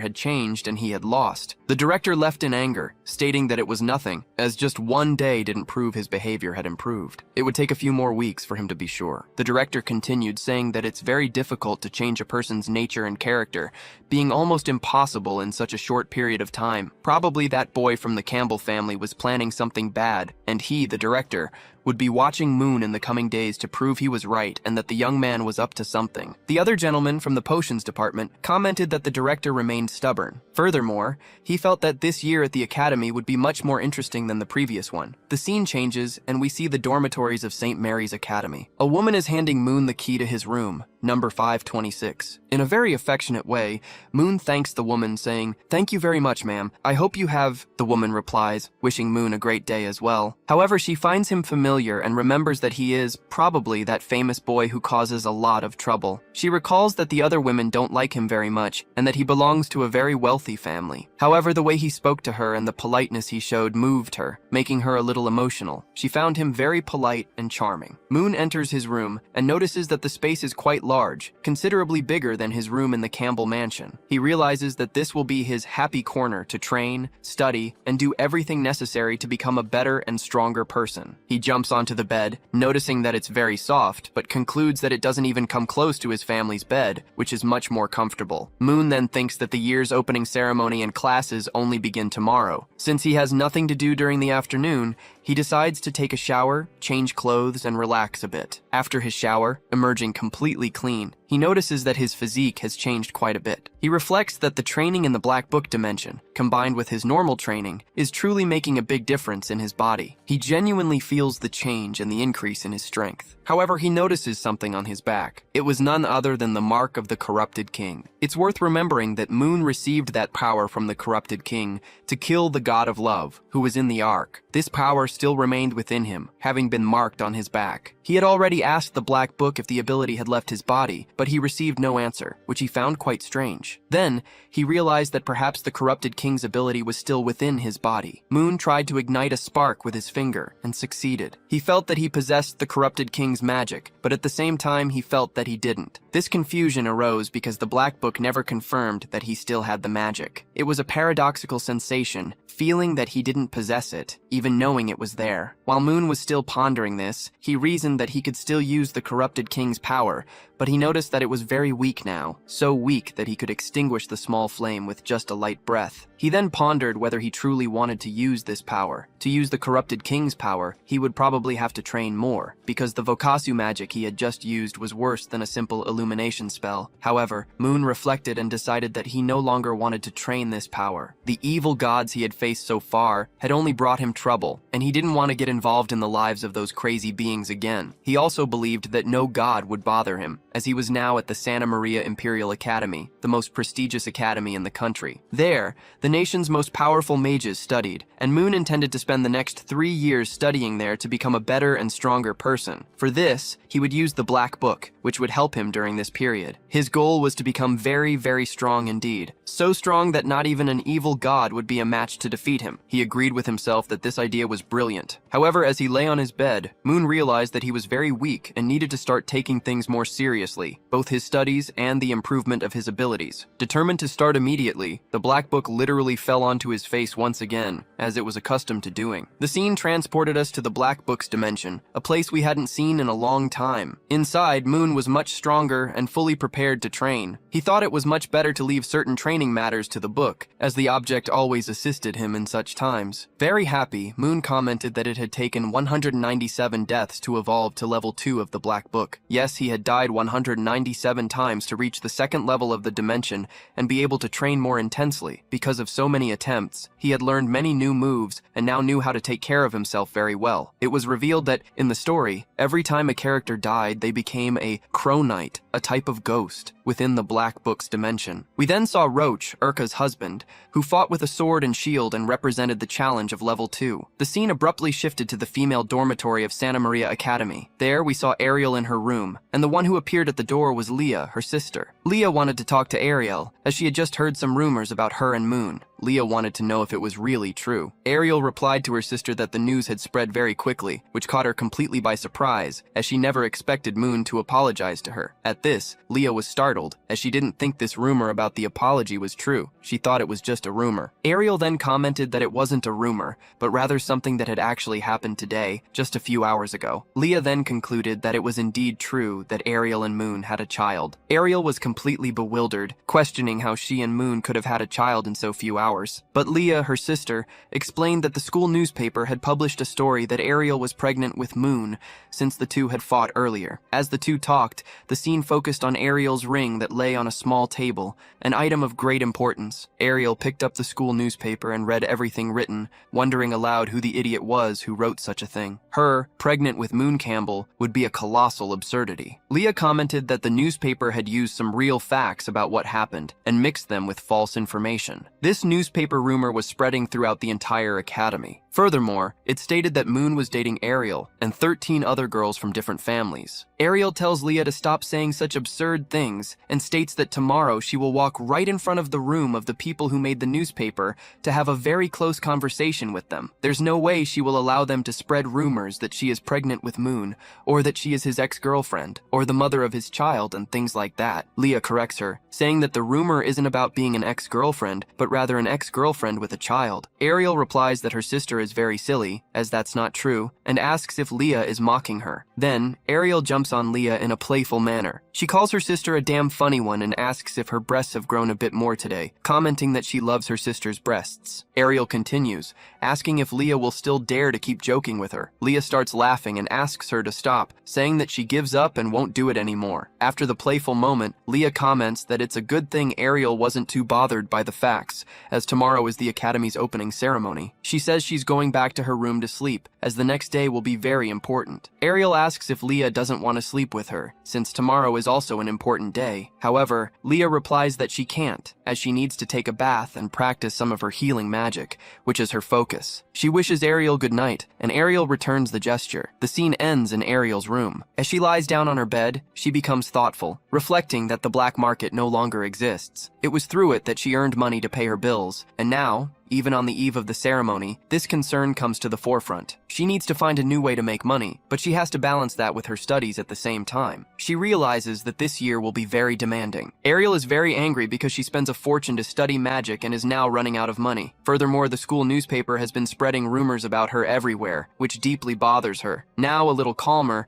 Ariel asks her master if there's another way to get money outside the black market, since it no longer exists. At that moment, Ariel's ring, which I've already mentioned is very important, begins to activate as she complains that she's starving due to lack of money. From the ring emerges the ghost of a woman, apparently a witch, who reveals herself as Ariel's master. The master explains that Ariel has reached a much higher magical level, and that because of this, there are now other ways for her to earn money. Ariel comments that all of this is her master's fault, for teaching her very ancient spells. These spells attract too much attention from people, as they are not common. Ariel used to sell magical scrolls in the underworld, which was how the black market was known, but now that it no longer exists, she is full of headaches. Her master then asks if she doesn't want to learn common and basic magic, since Ariel has no knowledge of them. But Ariel replies that she doesn't want to know about basic magic. She only wants to learn the most powerful spells. However, Ariel admits that, in truth, she bears some of the blame for the situation. She recognizes that she should have learned other forms of magic and ways to earn money a long time ago, as it was inevitable that the black market would fall sooner or later. And it ended up falling due to the assassination of Celia, the Empire's princess. She then remembers that time when she was in the mansion's corridor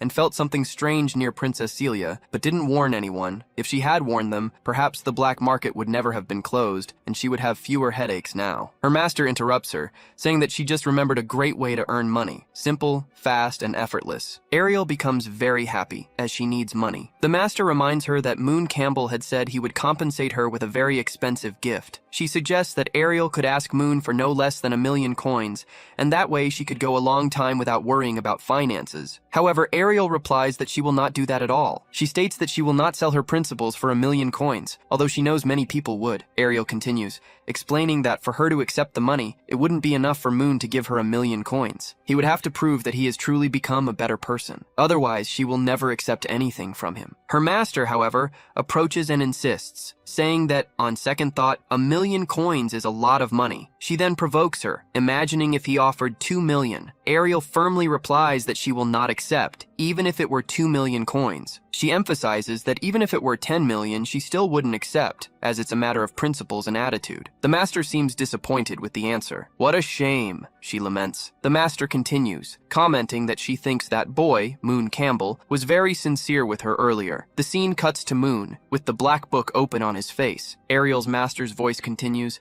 saying that Moon Campbell truly seems to have changed, while the image shows Moon completely exhausted from his training with the black book. The scene returns to St. Mary Academy. A few hours have passed, and it is already morning. Professor Pronk, who was very accustomed to morning walks, was thinking about the saying he always told everyone, effort is always rewarded. He noticed that there was no one in the Academy's exercise and running area. The true prodigies of the Empire normally woke up before sunrise to train. However, no one from this latest generation had done so yet. This new generation is very different. The professor still thought that there were only 2 hours left until the Academy's opening ceremony, and no one had even gotten out of of bed. This was truly regrettable. Just as he was thinking about this, someone ran past him. It was none other than Moon, doing his cardio workout. At first, the professor didn't recognize him and was surprised that there was a student training so early. He thought to himself that discipline is always an essential quality of the strongest. A student who trains early in the morning deserves all the praise from a professor. He continued thinking that if there was time later, he would call this student to the stage for an honor. It would be a way to make the lazy students of recent years realize that there are still people who put in effort. This type of person motivates other students to become better. Then, Professor Pronk asked the student who he was, calling out to him. Moon replied, "Good morning, Professor Pronk." The professor, surprised, said, "Good morning. Is that Moon Campbell?" It was then that he realized it was Moon, the person he hated most in that academy. He yelled, "What are you doing here, you brat?" Moon calmly replied, "As you can see, Professor, I'm running early in the morning doing my morning cardio." The professor asked incredulously, "Running?" Moon continued, "That's right. Although this amount of exercise won't help much to improve my body, running and then taking a cold shower makes me fully awake for the first classes of this year, and I want to pay close attention." The professor then questioned if that was really all he was running for,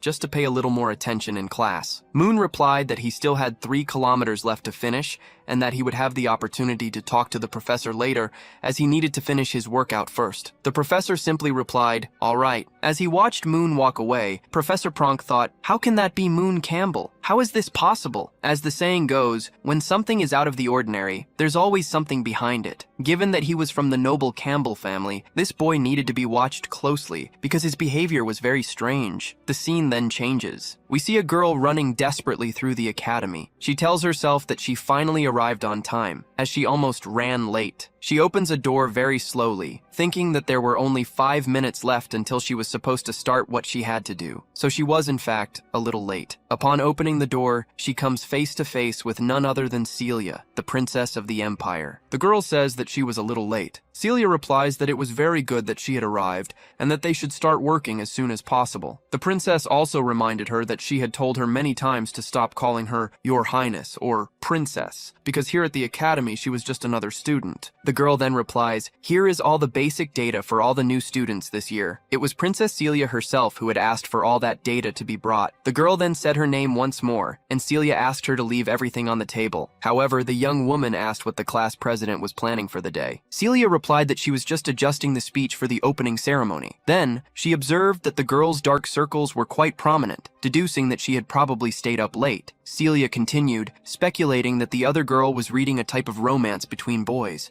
with a kind of poorly made yet powerful god who fell in love with the reader. The girl became a little scared, as Celia had noticed all of that just by observing her. And yes, this girl is an otaku, just like Moon. She reads stories, but in this case, she herself is a character in the story. That's the point, Celia continued, saying that she couldn't understand that type of romance with men, villains, and even gods. She warned that if the girl kept reading those stories at night and didn't sleep properly, it would greatly hinder her magic studies, and, in that case, she would have no choice but to forbid her from reading the books, since they were stealing her sleep. The girl quickly replied, taking the blame and saying that she didn't want to be forbidden from reading her romances. Celia then stood up and opened a window, feeling the strong wind blowing outside. She commented that spring that year had arrived much earlier than the previous year. The other girl agreed, mentioning that when she returned to her hometown, it was already starting to snow there, which was very strange. Soon after, she began to dust the books with some kind of duster. However, she noticed that Celia had been looking out the window for a long time and asked what she was doing. The girl approached and saw that Celia was looking at none other than Moon Campbell. Yes, Moon Campbell himself. The girl's expression hardened, showing anger towards Moon. Celia noticed and asked if he had caused more trouble. The other replied, yes, a very big trouble,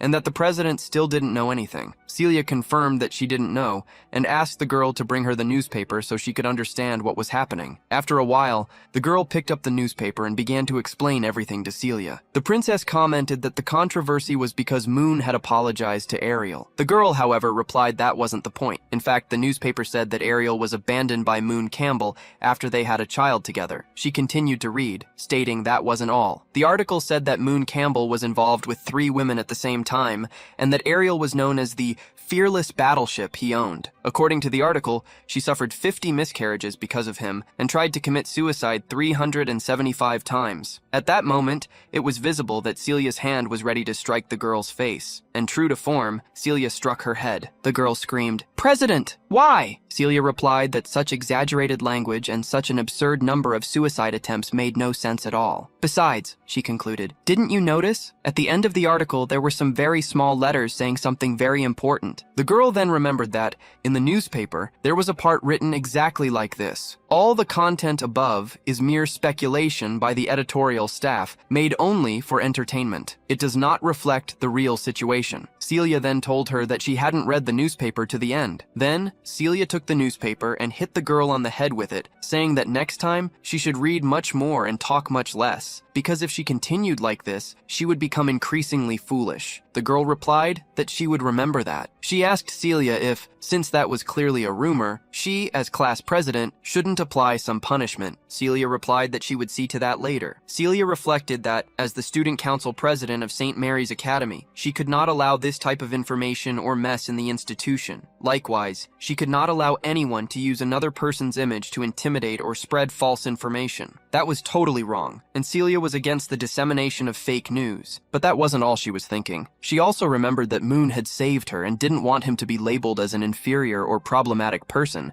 since he had shown that he wanted to change. Celia continued thinking that if Moon wanted to earn her recognition, he would have to try much harder than he was trying now. She would only accept his friendship back if he truly proved that he had become a better person. We then see our MC Moon finishing the 3 kilometers of cardio he needed to complete. Meanwhile, Celia thought that Moon Campbell, that man, really needed to prove that he had changed. After a few hours, the scene changed. We were in the Great Hall of St. Mary's Academy, where we saw several students gathered for the opening ceremony. 2 female students were gossiping about a very handsome young man who had just passed by. This young man was none other than our MC Moon. They commented that he was probably a senior, and that he was truly very handsome. So handsome that when he looked at them, they found him to be a very polite, kind, and cute guy. Moon is charming everyone who doesn't know his reputation. He then thinks that these girls find him so amazing and handsome because they are this year's new students. This is already Moon's 2nd year at the academy. He was on vacation at the beginning of the story. Therefore, these new students don't know his reputation,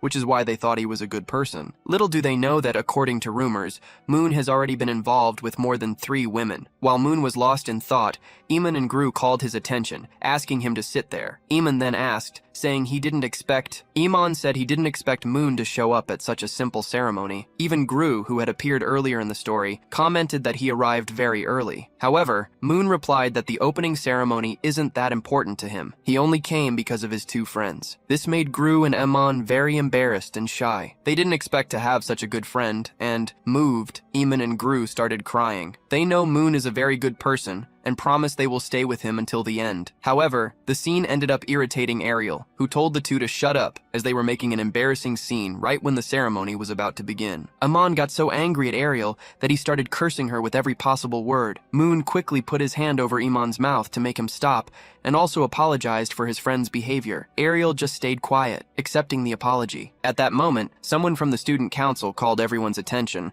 announcing that the students and teachers were already present and that the opening ceremony was about to begin. We then saw Celia's friend on stage, who announced that everyone would receive the representatives of St. Mary's Academy and the current student council president. It was none other than Princess Celia, who would deliver the welcome speech for the new students. Celia was very beautiful. The new students immediately realized that Princess Celia was indeed very beautiful. For some of the girls, it was the first time they saw her in person, and they found the experience incredible. But it's not just the girls. The boys also noticed her beauty and agreed that she fully deserved the title of Her Highness. Meanwhile, Moon thought he didn't know Celia was the student council representative. Suddenly, he realized something was wrong. Celia was staring fixedly at him with a cold gaze. Moon confirmed that the gaze was, in fact, directed at him. Moon shifted in his seat, uncomfortable. Emon and Gru asked if he was feeling unwell, but Moon replied that he wasn't, that he was fine. Celia let out a soft sigh and finally began her speech. She introduced herself as Celia, the student council president, and welcomed everyone to the start of the new semester. On behalf of St. Mary's Academy, I welcome all new students. Meanwhile, Moon thought that Celia's speech was, in fact, quite ordinary. He expected something different since he's in a magic academy,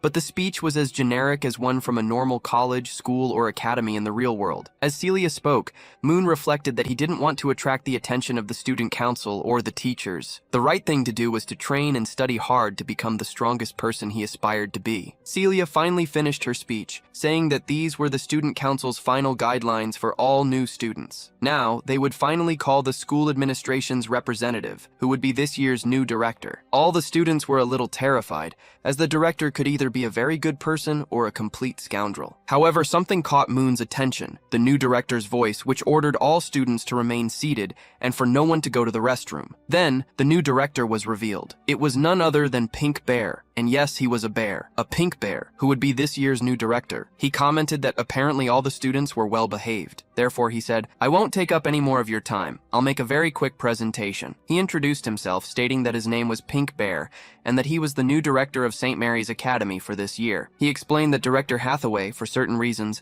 had been temporarily transferred to other duties. Until her return, he would assume the position, almost like a substitute director. He then asked if anyone had any questions, but apparently no one spoke up, which he considered great. He continued, stating that he also had nothing more to say. However, before concluding his presentation, he added, "If any student has any problems in life, at school, or in classes, remember, don't come talk to me. It's your problem." He finally ended his presentation by saying goodbye to everyone and wishing the new students good luck because, according to him, they would need it. This director is completely crazy. Even now, I'm trying to understand what he just said. Moon was somewhat startled, as he hadn't expected that to be the director of St. Mary's Academy. This was because, in the original story he had read, the Academy's leader was a female director, not a male director. He remembered the director who was supposed to appear, a very beautiful, dedicated, intelligent woman, an example of perfection in education, an imposing woman with great mountains. But Moon thought, shocked, that he hadn't expected a fucking bear to appear. And just to be clear, I'm not the one saying this. It's written exactly like that in the original text. He really thought, this fucking bear. After a few moments, the scene changed, and we saw the mermaid talking with Pinkie Pie. The mermaid told the director that the Emperor, her father, had sent him to control the academy. She questioned if they weren't afraid he would cause any problems or confusion. Pinkie Pie, a little shy, replied, "Confusion? No way. I would never make any mess. I've always been a good person who loves peace and tranquility." "Is that so?" the mermaid replied, looking at him with a cold expression. She then asked the director what important event had caused Director Hathaway herself to abandon the academy she loved so much. Pinkie Pie suggested that perhaps she had gone to meet a secret lover, or something of the sort. The mermaid responded to Pinkie Pie, "That's probably a non-disclosure agreement, right?" He confirmed that it was. He explained that he couldn't reveal what had happened to the director, only that something bad had occurred and he was forbidden from giving details. The mermaid thanked him for the information, saying she already had an idea of what had happened. The director commented that he found her attempt to solve everything on her own incredible,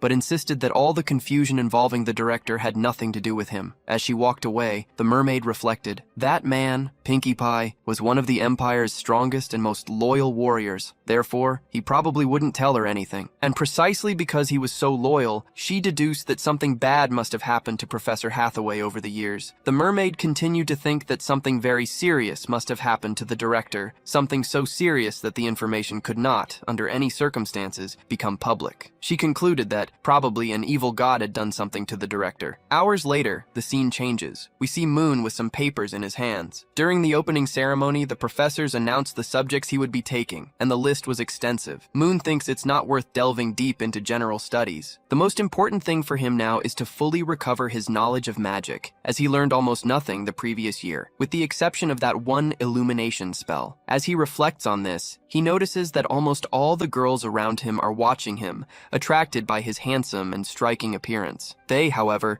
do not know his reputation. He searches his papers for the day's subjects and sees that all of them are about potions and magic. The list included potion development for beginners, classification of magical minerals, introduction to Fran's magical theory, mana mobilization and amplification, and introduction to the art of focusing, all related to magic. At 10 o'clock in the morning, he would have the introduction to magical theory class with Professor Fran. Moon thinks this is good. An introductory class on magical theory would likely cover basic content, exactly what he needs to strengthen his foundations. Meanwhile, Aman is seen scaring away the girls who were interested in Moon, oblivious to his reputation. Moon is very fearless, as this will be the first class he has at the academy. It is a class about magic, and Moon plans to study and practice so much that in 3 years, he will show the entire world that Moon Campbell has completely changed. The scene then shifts to the classroom where the magic magic class will take place. We see that Moon is paying attention to his class, however, he isn't understanding anything. The professor explains, as long as the two spells have mutually reinforcing attributes, it is possible to seamlessly transition the incantation of the second immediately after the first one ends. This not only increases the casting speed, but also grants a small boost in the spell's power. Therefore, when casting magic, the professor is explaining in such a complex way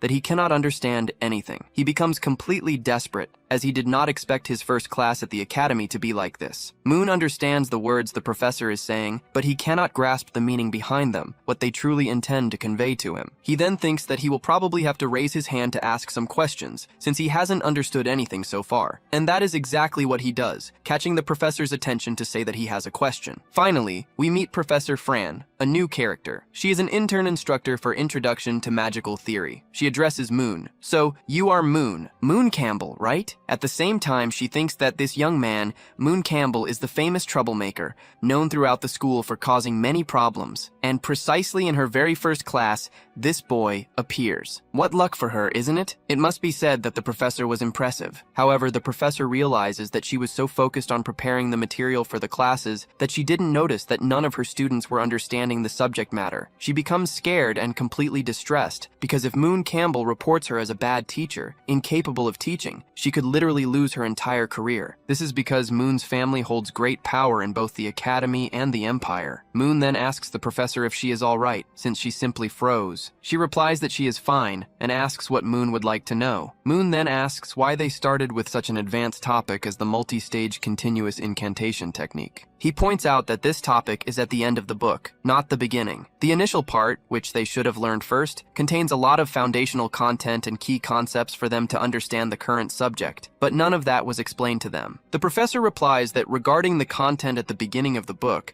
they should have already learned all of that during their first year at the academy. This response freezes Moon, because in his first year at the academy, he learned absolutely nothing. However, it wasn't just Moon who didn't understand or learn anything in the first year. His other friends and classmates hadn't learned either. Moon then realized he wasn't the only one. In fact, most of the class hadn't learned the content either, and the professor, now in a calmer tone, the professor said that if there were no more questions, they would continue the lesson. However, Moon caught the professor's attention once again, and she became terrified again. The professor was very afraid that Moon would report her and she would lose her career. Moon said he was sorry for interrupting the class again, but he wanted to know if, later, after hours, he could hire her for private tutoring. The professor became completely embarrassed, repeating the words, "Private tutoring?" At that moment, we see some female students talking. They commented that they found it very strange that Moon had shown up for the first class of the year, as he normally didn't attend. Now, they believed they knew exactly why. In fact, they concluded that Moon was interested in the professor, not the subject matter. Even the boys in the class agreed, saying that he had only come to try and win over the professor, not to study. They found his attitude to be an exaggeration. Professor Fran, however, overheard the entire conversation, which made her extremely embarrassed. She then spoke up, saying that they couldn't do such a thing. Moon replied, confused, "What do you mean, can't? You can't give extra lessons? Is that abnormal?" The professor tried to explain why private lessons weren't possible, saying, "It's just that..." However, before she could finish, she fainted on the floor due to the pressure. Yes, she really did faint. Realizing she had fainted, Moon rushed to help her, asking what had happened and if the professor was all right or feeling anything strange. Still weak and very embarrassed, she murmured that they couldn't have any kind of relationship. She continued, saying that she found the idea of becoming Moon's wife very interesting, but that she couldn't marry a student, as that would be very wrong. However, ladies and gentlemen, at that exact moment, none other than Celia, the Empire's princess, who was destined to be with the MC, arrived. She arrived at the worst possible time. Celia announced that their routine patrol happened to be passing through the student area. Moon realized that Celia had appeared at the worst imaginable moment. The princess stared at him with a frosty gaze and asked, "Moon Campbell, what exactly are you doing here?" Sometime later, the scene changed. We see Professor Fran apologizing, explaining that everything had been a big misunderstanding. She admitted that it was also her fault, as she had interpreted interpreted Moon's request in a completely different way. Moon also apologized. Meanwhile, Celia warned that what had happened between them could not be repeated. She also asked Professor Fran to resume the class, as the students couldn't be without a professor for so long. The professor agreed, stating that she would resume teaching immediately. Meanwhile, we see Moon, Princess Celia, and the young woman who is her assistant. Celia's friend asked Moon if he really only wanted private tutoring with the professor and not other things. Moon replied that it was only for the tutoring, as he had practically not studied anything last year. He wanted to find a professor who could truly help him catch up on the lost content. However, he didn't expect Professor Fran to misunderstand everything so completely. Celia then said that, according to school rules, causing a disturbance in class without reason should result in punishment. However, since it was all just a misunderstanding, the student council did not intend to hold either Moon or the professor accountable. They only asked that, next time, both pay more attention to the details and to what each one says and does. She continued, explaining that, regarding the idea of private tutoring, unfortunately most professors were completely busy. They had more classes than usual, and furthermore, most also had individual projects, which prevented them from spending time reinforcing student content. However, Celia told Moon that she had a very good idea. He could simply attend, as an extra, the first-year students' classes since he was in his second year. After saying that, Celia finally left. We then see the other girl stick out her tongue at Moon before leaving. Moon became thoughtful, as what Celia had just told him made a lot of sense. Repeating the first-year classes would be the quickest way to solve this problem. However, he realized that if he went back to the first year, he would spend a lot of time on it, which would delay him significantly. A tutoring session would be much faster and easier. Moon then has an excellent idea. In his thoughts, he recalls that the Black Book possesses the ability to record information from other books. Moon thinks that if he takes all the Academy's books and merely reads the cover of each, he will be able to extract the information and store it in the Black Book. This way,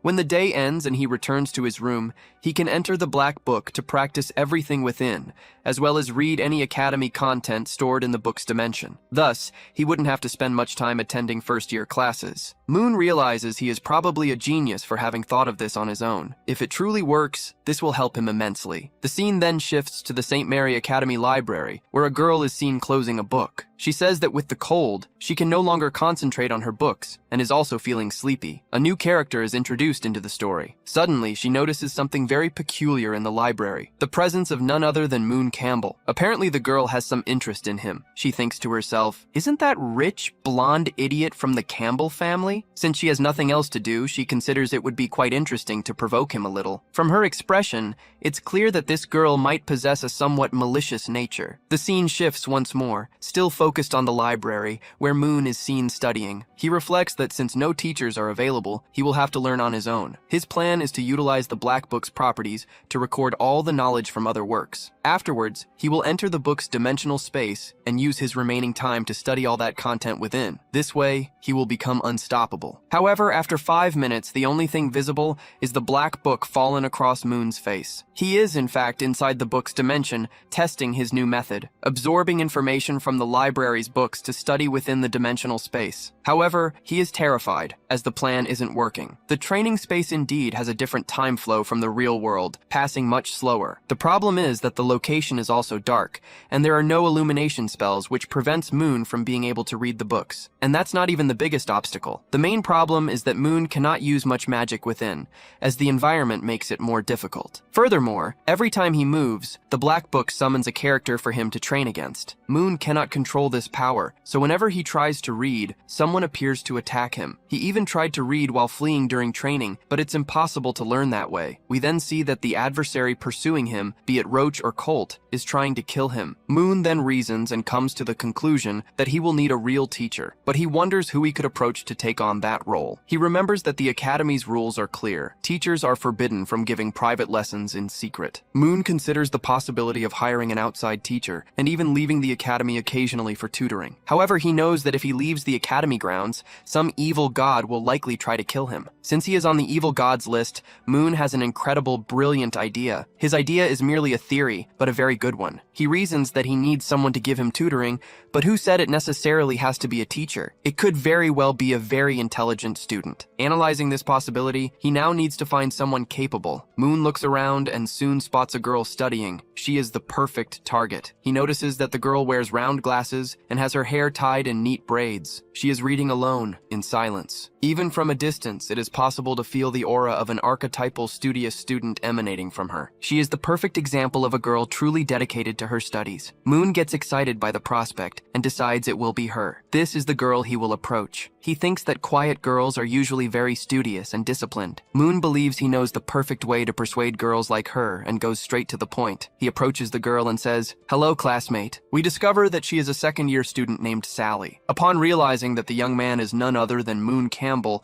she immediately apologizes, saying she was already leaving so as not to bother him. However, Moon asks her not to leave because he has something very important to tell her. He reassures her, stating that he doesn't want to harm her and that she doesn't need to be scared. He explains that he only approached her because he needs very important help. She replies, curious, "Help with what exactly?" He moves a little closer and says, "Do you need money? I have a very good side job that might interest you. You just need to give me some private lessons after hours or on weekends, and I'll pay you a very generous amount every month." "What do you think?" Sally becomes confused. Moon Campbell wanting private lessons? She thinks. Her mind immediately imagines that these lessons might have something to do with indecencies and perverted things, something she definitely doesn't want. Then, Moon speaks with confidence, asking her to name the price she desires. He states that the amount doesn't matter, as he will pay, but only if she accepts the lessons. In response, Moon receives a strong slap across the face, not understanding anything. The girl replies that money isn't everything, and that, within the academy, the Campbell family holds no power, calling them corrupt. She continues, accusing Moon of being a pervert, and claiming to know that he already has 13 girlfriends. Declaring that she doesn't want to be a part of it, she leaves, very angry at him. Moon thinks there's no problem with being called a pervert, as he admits to being a little bit of one, but not as much as she suggests. However, he is confused by the story of having 13 girlfriends at the same time. What kind of story is that? Not even Moon knows where that came from. While he is still on the ground, someone calls out to him. A girl approaches, coming very close to him. She warns him, saying that fights or noise are not allowed in the library. Moon then realizes that the girl is Anna, the librarian of St. Mary's Academy, and asks, "Anna? Anna Senpai?" She confirms that he is correct. At the same time, Moon notices that Anna has a very pleasant scent. In a somewhat provocative manner, Anna asks Moon what happened. "So,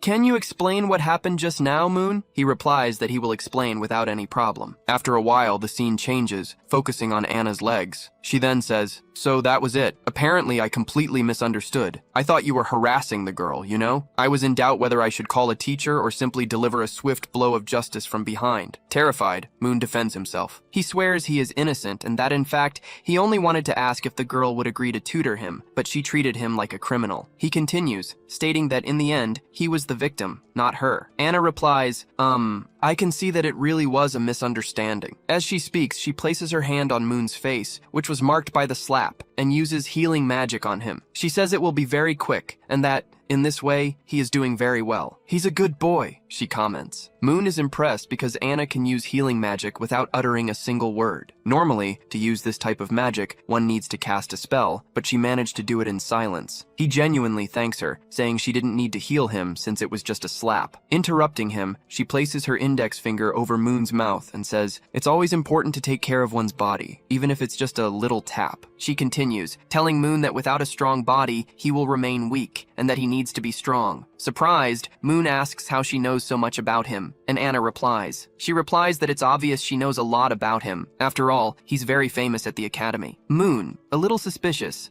asks why she suddenly approached him, given that she knew his reputation. Normally, girls get completely scared and run away when they hear his name, but Anna didn't do that. Anna replies that it's obvious they run away because he has a reputation for being a very bad guy. Girls are afraid to date Moon Campbell, and because of that, keep their distance even if they find him handsome. However, Anna moves even closer to the MC, bringing her body closer to his and saying that she likes him a little. She touches Moon's hand and asks very close to his ear if he really thinks he can fool her because she knows him very well. Then, Anna leans over him. If she discovers the truth, things will get very bad for Moon. Moon goes into shock, thinking to himself, it can't be. That girl, Anna, has straight black hair, wears beautiful black-framed glasses, and is also the Academy's librarian. She's simply the perfect combo. But there's one detail. She's extremely strong and, on top of that, masters the art of seduction. Moon continues thinking that Anna is in fact a senior, and her skill level is extremely high. Meanwhile, Anna watches him with a happy smile on her face. She moves closer and asks, "Huh, Moon, why did you suddenly pull away? Are you embarrassed? Weren't you the famous playboy who had 3 girlfriends at the same time? Looking at you now, it even seems like you're quite innocent." Moon replies, "It's because I was never the Moon Campbell that people know. That's just a rumor they invented about me." Anna replies, "Is that so? What a shame." In her characteristic way, she says that she finds bad men very interesting, but she's already met several. She wanted to know what it would be like to be close to Moon, since he's known as the legendary scoundrel of St. Mary's Academy, the scoundrel who makes most girls run away in fear just by hearing his name. However, she tells Moon, "What a shame, because Moon Campbell isn't like that at all. He's just a polite and proper little angel. It's truly a waste." Moon coughs twice and says he'll be very honest with her. "Although I may seem like an innocent freshman who probably never had a girlfriend, the truth is behind this handsome face, there's a true pervert," he continues. "And knowing that you, Senior Anna, have this kind of concern, I, as a freshman, couldn't just stand by. So you can leave it to me." Having said that, Moon starts to take off his clothes, but Anna stops him with a flick. In his mind, it was to prevent him from doing that. Moon then says, "Senior, you shouldn't have done that. All I was doing was simply trying to provoke and scare you." However, Anna interrupts him and says that she has also never had a boyfriend. She reveals that she only approached guys who were bad, but that she never actually wanted to date anyone. Moon yells at her, saying that she is a very bad senior, a wicked woman who is playing with his feelings. She, in turn, gives a small smile and confirms that she is indeed, that she plays with the feelings of the wicked. However, she is acting cute with Moon, and, according to her, cute girls win over any man. Anna then winks at Moon and states that bad girls, in fact, win any heart. Moon, however, retracts, saying that everything he said was just his first impression of her and not what he truly thought. He explains that, upon observing Anna's behavior, she doesn't seem to be a bad person. Anna questions him, "Is that so? And why don't I seem like a bad person?" Moon then recounts that when he was looking for a book in the academy, he noticed that there were several small notes pasted on each shelf. He deduces that it was probably Anna, the senior, who did that because she was bored and had nothing to do. On the little papers, notes could be seen such as, "In this section, all history books are located to the right and to the left, and in this other part, all materials for basic level magical artifacts are kept," and so on. Moon then tells her that she is, in fact, very kind. Surprised, Anna asks, "Kind? Are you talking about me?" With a smile, Moon replies that yes, he is talking about her. "You took care of my injuries even though I have such a terrible reputation." He continues, "And you even left several cute little notes on the shelves to help others find the books they wanted. What's more, I also noticed that you were using the sound isolation spell all this time, simply to avoid making noise and disturbing anyone in the library." Moon concludes, "That's why I think you are truly a very kind person, Senior Anna." Somewhat shyly, Anna replies that almost no one has ever told her that. With a more serious tone, Moon asks, "Is that so? And how do others describe you?" Anna, however, interrupts his question and says, "So you, Moon Campbell, are trying to make me talk, is that it? What a cheeky freshman." Meanwhile, Moon simply enjoys the touch of her hand, which is probably very soft. But Anna decides to answer, saying that since he asked and gave her such beautiful compliments, she will speak. She then reveals, "People say I'm a snake." Moon is shocked. "A snake?" he repeats. Anna then teases him, "So, are you scared? Because I'm a snake." Moon replies, "Scared? Not at all. In fact, I even think it's cool. After all, snakes eat rats, and I'm terrified of rats." If that was a pickup line, it was terrible. Anna then says to Moon, "It seems you really do have the potential to be a canary, but all this smooth talk, this attempt to understand my concept, deep down, you just want those private lessons, don't you?" Moon replies, "So, Senior, does that mean you could, perhaps?" Anna interrupts him, asking if he has a lot of money. Moon replies that he has up to 1,000,000 coins and asks if that's enough,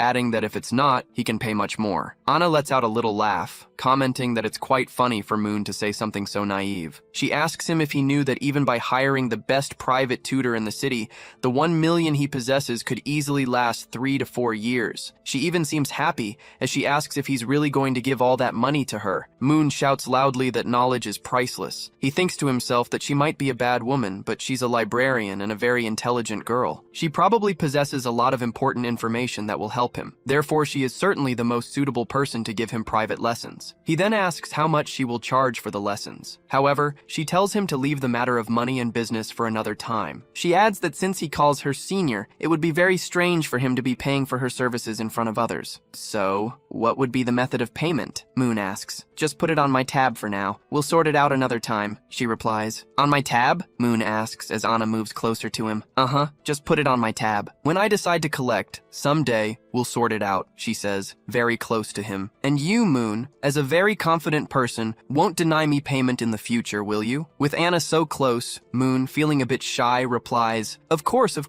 you can count on it. Then let's go, Anna says, taking Moon's arm and pulling him along. She says that the library isn't a good place for private lessons and that she'll take him somewhere else. The scene changes, and now we see the Ancient Potions Group room. We see Moon there, who asks, Ancient Potions Group? I didn't even know such a group existed in our academy. Anna, as she takes off her coat, replies that yes, an Ancient Potions Group does exist. She says it's normal for Moon to have never heard of it, because after all, she's the only member. The scene highlights Anna's curves as she asks Moon to wait a little longer. Inside here, she doesn't need to pretend to be the perfectly proper girl. Anna then tells Moon, Welcome to my territory, freshman Moon. Moon observes Anna, feeling completely embarrassed and intimidated as he finds her very beautiful. Anna approaches him and says, Look at you, Moon. Are you embarrassed again? Even your face is a little red. Moon denies it, saying that's not it at all. He then asks, Senior, since you're the only one here, shouldn't the Ancient Potions Group just close down? A group needs more than one student to remain active. Anna replies that, although it's not allowed, the deadline for a group to be officially disbanded is 1 year. This means that even without new members, she still has time until the group is closed. With a slightly sad expression,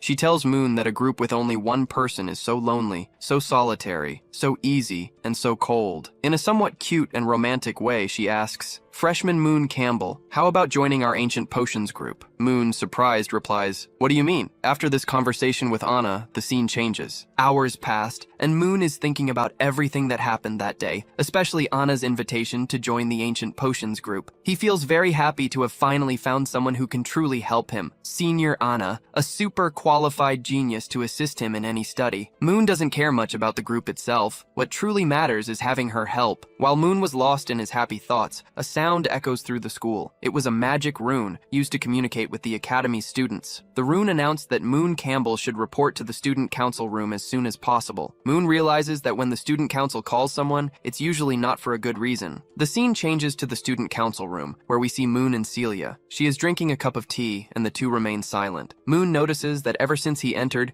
Celia hasn't said a single word. That's just her way. Very cold, even too cold. She continues to drink her tea in silence. Moon breaks the silence and asks, So, Celia, why did you call me here? Celia apologizes for calling him and says she will be direct without beating around the bush. She then tells Moon that there has been a recently reported case of sexual harassment at school, and he is being named as a suspect in the incident. Moon is completely shocked. Sexual harassment, he thinks. He immediately realizes that, most likely, the girl who slapped him reported him. She must have misinterpreted his insistence on private lessons. Moon states that he hasn't heard anything about it and has no idea what's going on. He says he spent the entire night studying and knows nothing. Celia questioned him. Are you serious, Moon? You spent the entire night studying? Moon confirmed that he did. He affirmed that he had studied a lot and, with a determined air, declared that for a man to do something like that in broad daylight was an extremely criminal act. Moon guaranteed that he would help in any way he could. After all, he wanted to be a fist of justice and didn't believe that men should do such things to women. Is that so? Celia asked, touching her own hair. She continued, But at no point, Moon, did I say that the victim of the harassment was a girl. I didn't specify if it was a boy or a girl. How do you know it was a girl? Moon was left puzzled. Celia then handed him a document for him to see, which contained all the information. Upon reading it,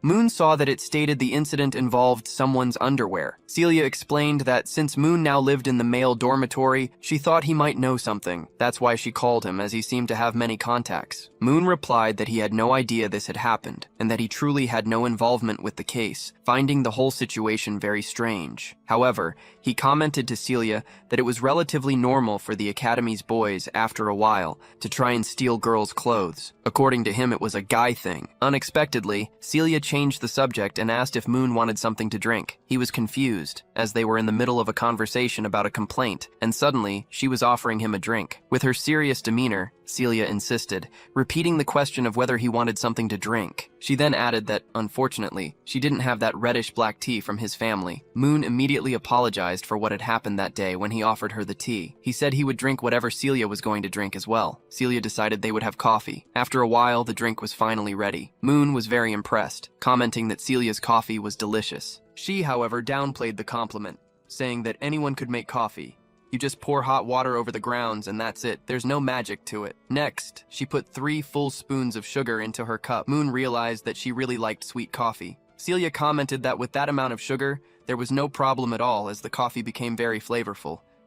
Moon observed that for a girl who took such good care of her health, she used quite a lot of sugar when it came to coffee. He then simply took the opportunity to drink his beverage. He also thought that since Celia put so much sugar in her coffee, she probably liked sweet things. Next time, he would bring her some chocolate or another treat to eat. That way, he could get a little closer to her in a relaxed manner. Suddenly, Celia simply said, "Sorry, Moon." He was surprised once again. Sorry for what? Somewhat embarrassed, Celia explained that she was apologizing for having pulled him out of the room earlier that morning without first hearing his explanation. Moon, however, said that she didn't need to apologize, as what happened with Professor Fran had just been a misunderstanding. He also said that she didn't need to apologize for such a silly thing. However, Celia stated that she had done something wrong and naturally needed to apologize as that was how she was raised. Celia then added that she had one more thing she wanted to tell Moon. She asked if he wanted to participate and join the student council. Moon, once again, was left puzzled. "Are you serious? You want me to join the student council?" Celia confirmed that she did, and Moon asked why. Celia explains that many people have enormous prejudice against Moon because of things he committed in the past, and that he is trying to change. In this way, if he participated in the student council, he would publicly become a much more respected person, as he would be part of the Empire's student council. Thus, people would realize that he had truly changed completely. It was Celia's way of helping him through this process of change in his quest to become a better person. Moon, however, argues that he read the entire school manual. It stated that for a student to participate in the student council, they would need to have several privileges, and furthermore be among the top 20 students in the entire academy to be eligible to apply. What Celia was offering was special treatment. She would simply be bypassing all the academy's rules if she placed him on the student council. Celia responds that all this academy bureaucracy doesn't matter. If Moon truly wants to become a better person, he has to demonstrate it, and if he does, she will accept his entry into the student council. Celia then directly asks Moon if he has truly become a better person. In response, Moon almost shouts at her, stating that he is becoming a better person, but that participating in the student council wouldn't help him much right now. He tells Celia that he is the most hated person in the academy, the worst student, known for being rebellious and a scoundrel. It took him an entire year to learn a single spell, and on top of that, a simple illumination spell. He also tells Celia that if he joins the council,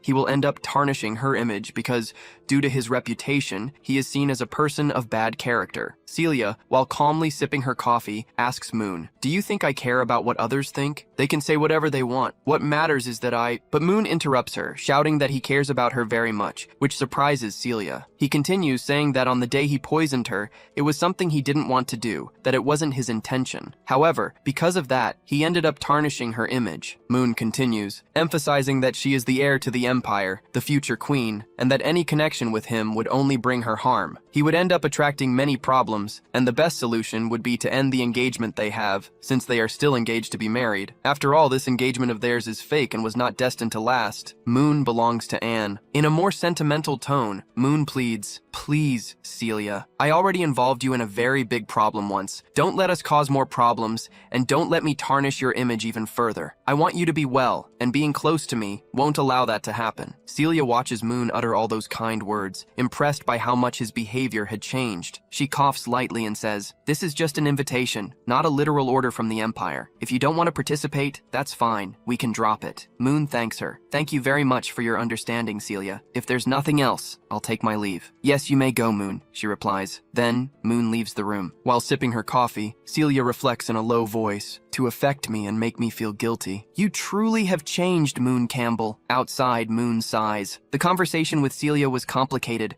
Her coldness created a suffocating feeling. And on top of that, she brought up the topic of him joining the student council. How crazy. He ponders that Celia's intention is genuinely good and that it could greatly change his reputation, but he will find other ways to achieve that. Moon also reasons that Celia and Ariel are the two main MCs of the story, possessing incredible luck that makes them unstoppable. He, on the other hand, is just the young master of the story, nothing more than a background villain, powerless and somewhat foolish. The only power Moon possesses is money, as his family is very wealthy. Little does he know he is the new Batman. While Moon was immersed in these thoughts, someone calls out to him, "Young Master Moon!" It was Crew and Iman asking if he was all right. Moon is surprised to see the two of them standing right at the student council door. Iman asks again if he is all right, since the student council members are somewhat difficult with him. Moon assures them that yes, everything is fine. He then asks, this? Why did you two come all the way here? Crew explains that at dismissal time, they heard the magical announcement summoning Moon Campbell to the student council. They were afraid something might happen to Moon, so they called everyone from Takang Tales. The plan was to go to the student council and forcibly remove Moon if necessary. However, most of the boys backed down, and only the two of them came. Remove me from inside the student council room? Moon asks, surprised. Amon states that the student council has already done many wrong things to Moon, and that they, as his friends, should do something. He adds that last year,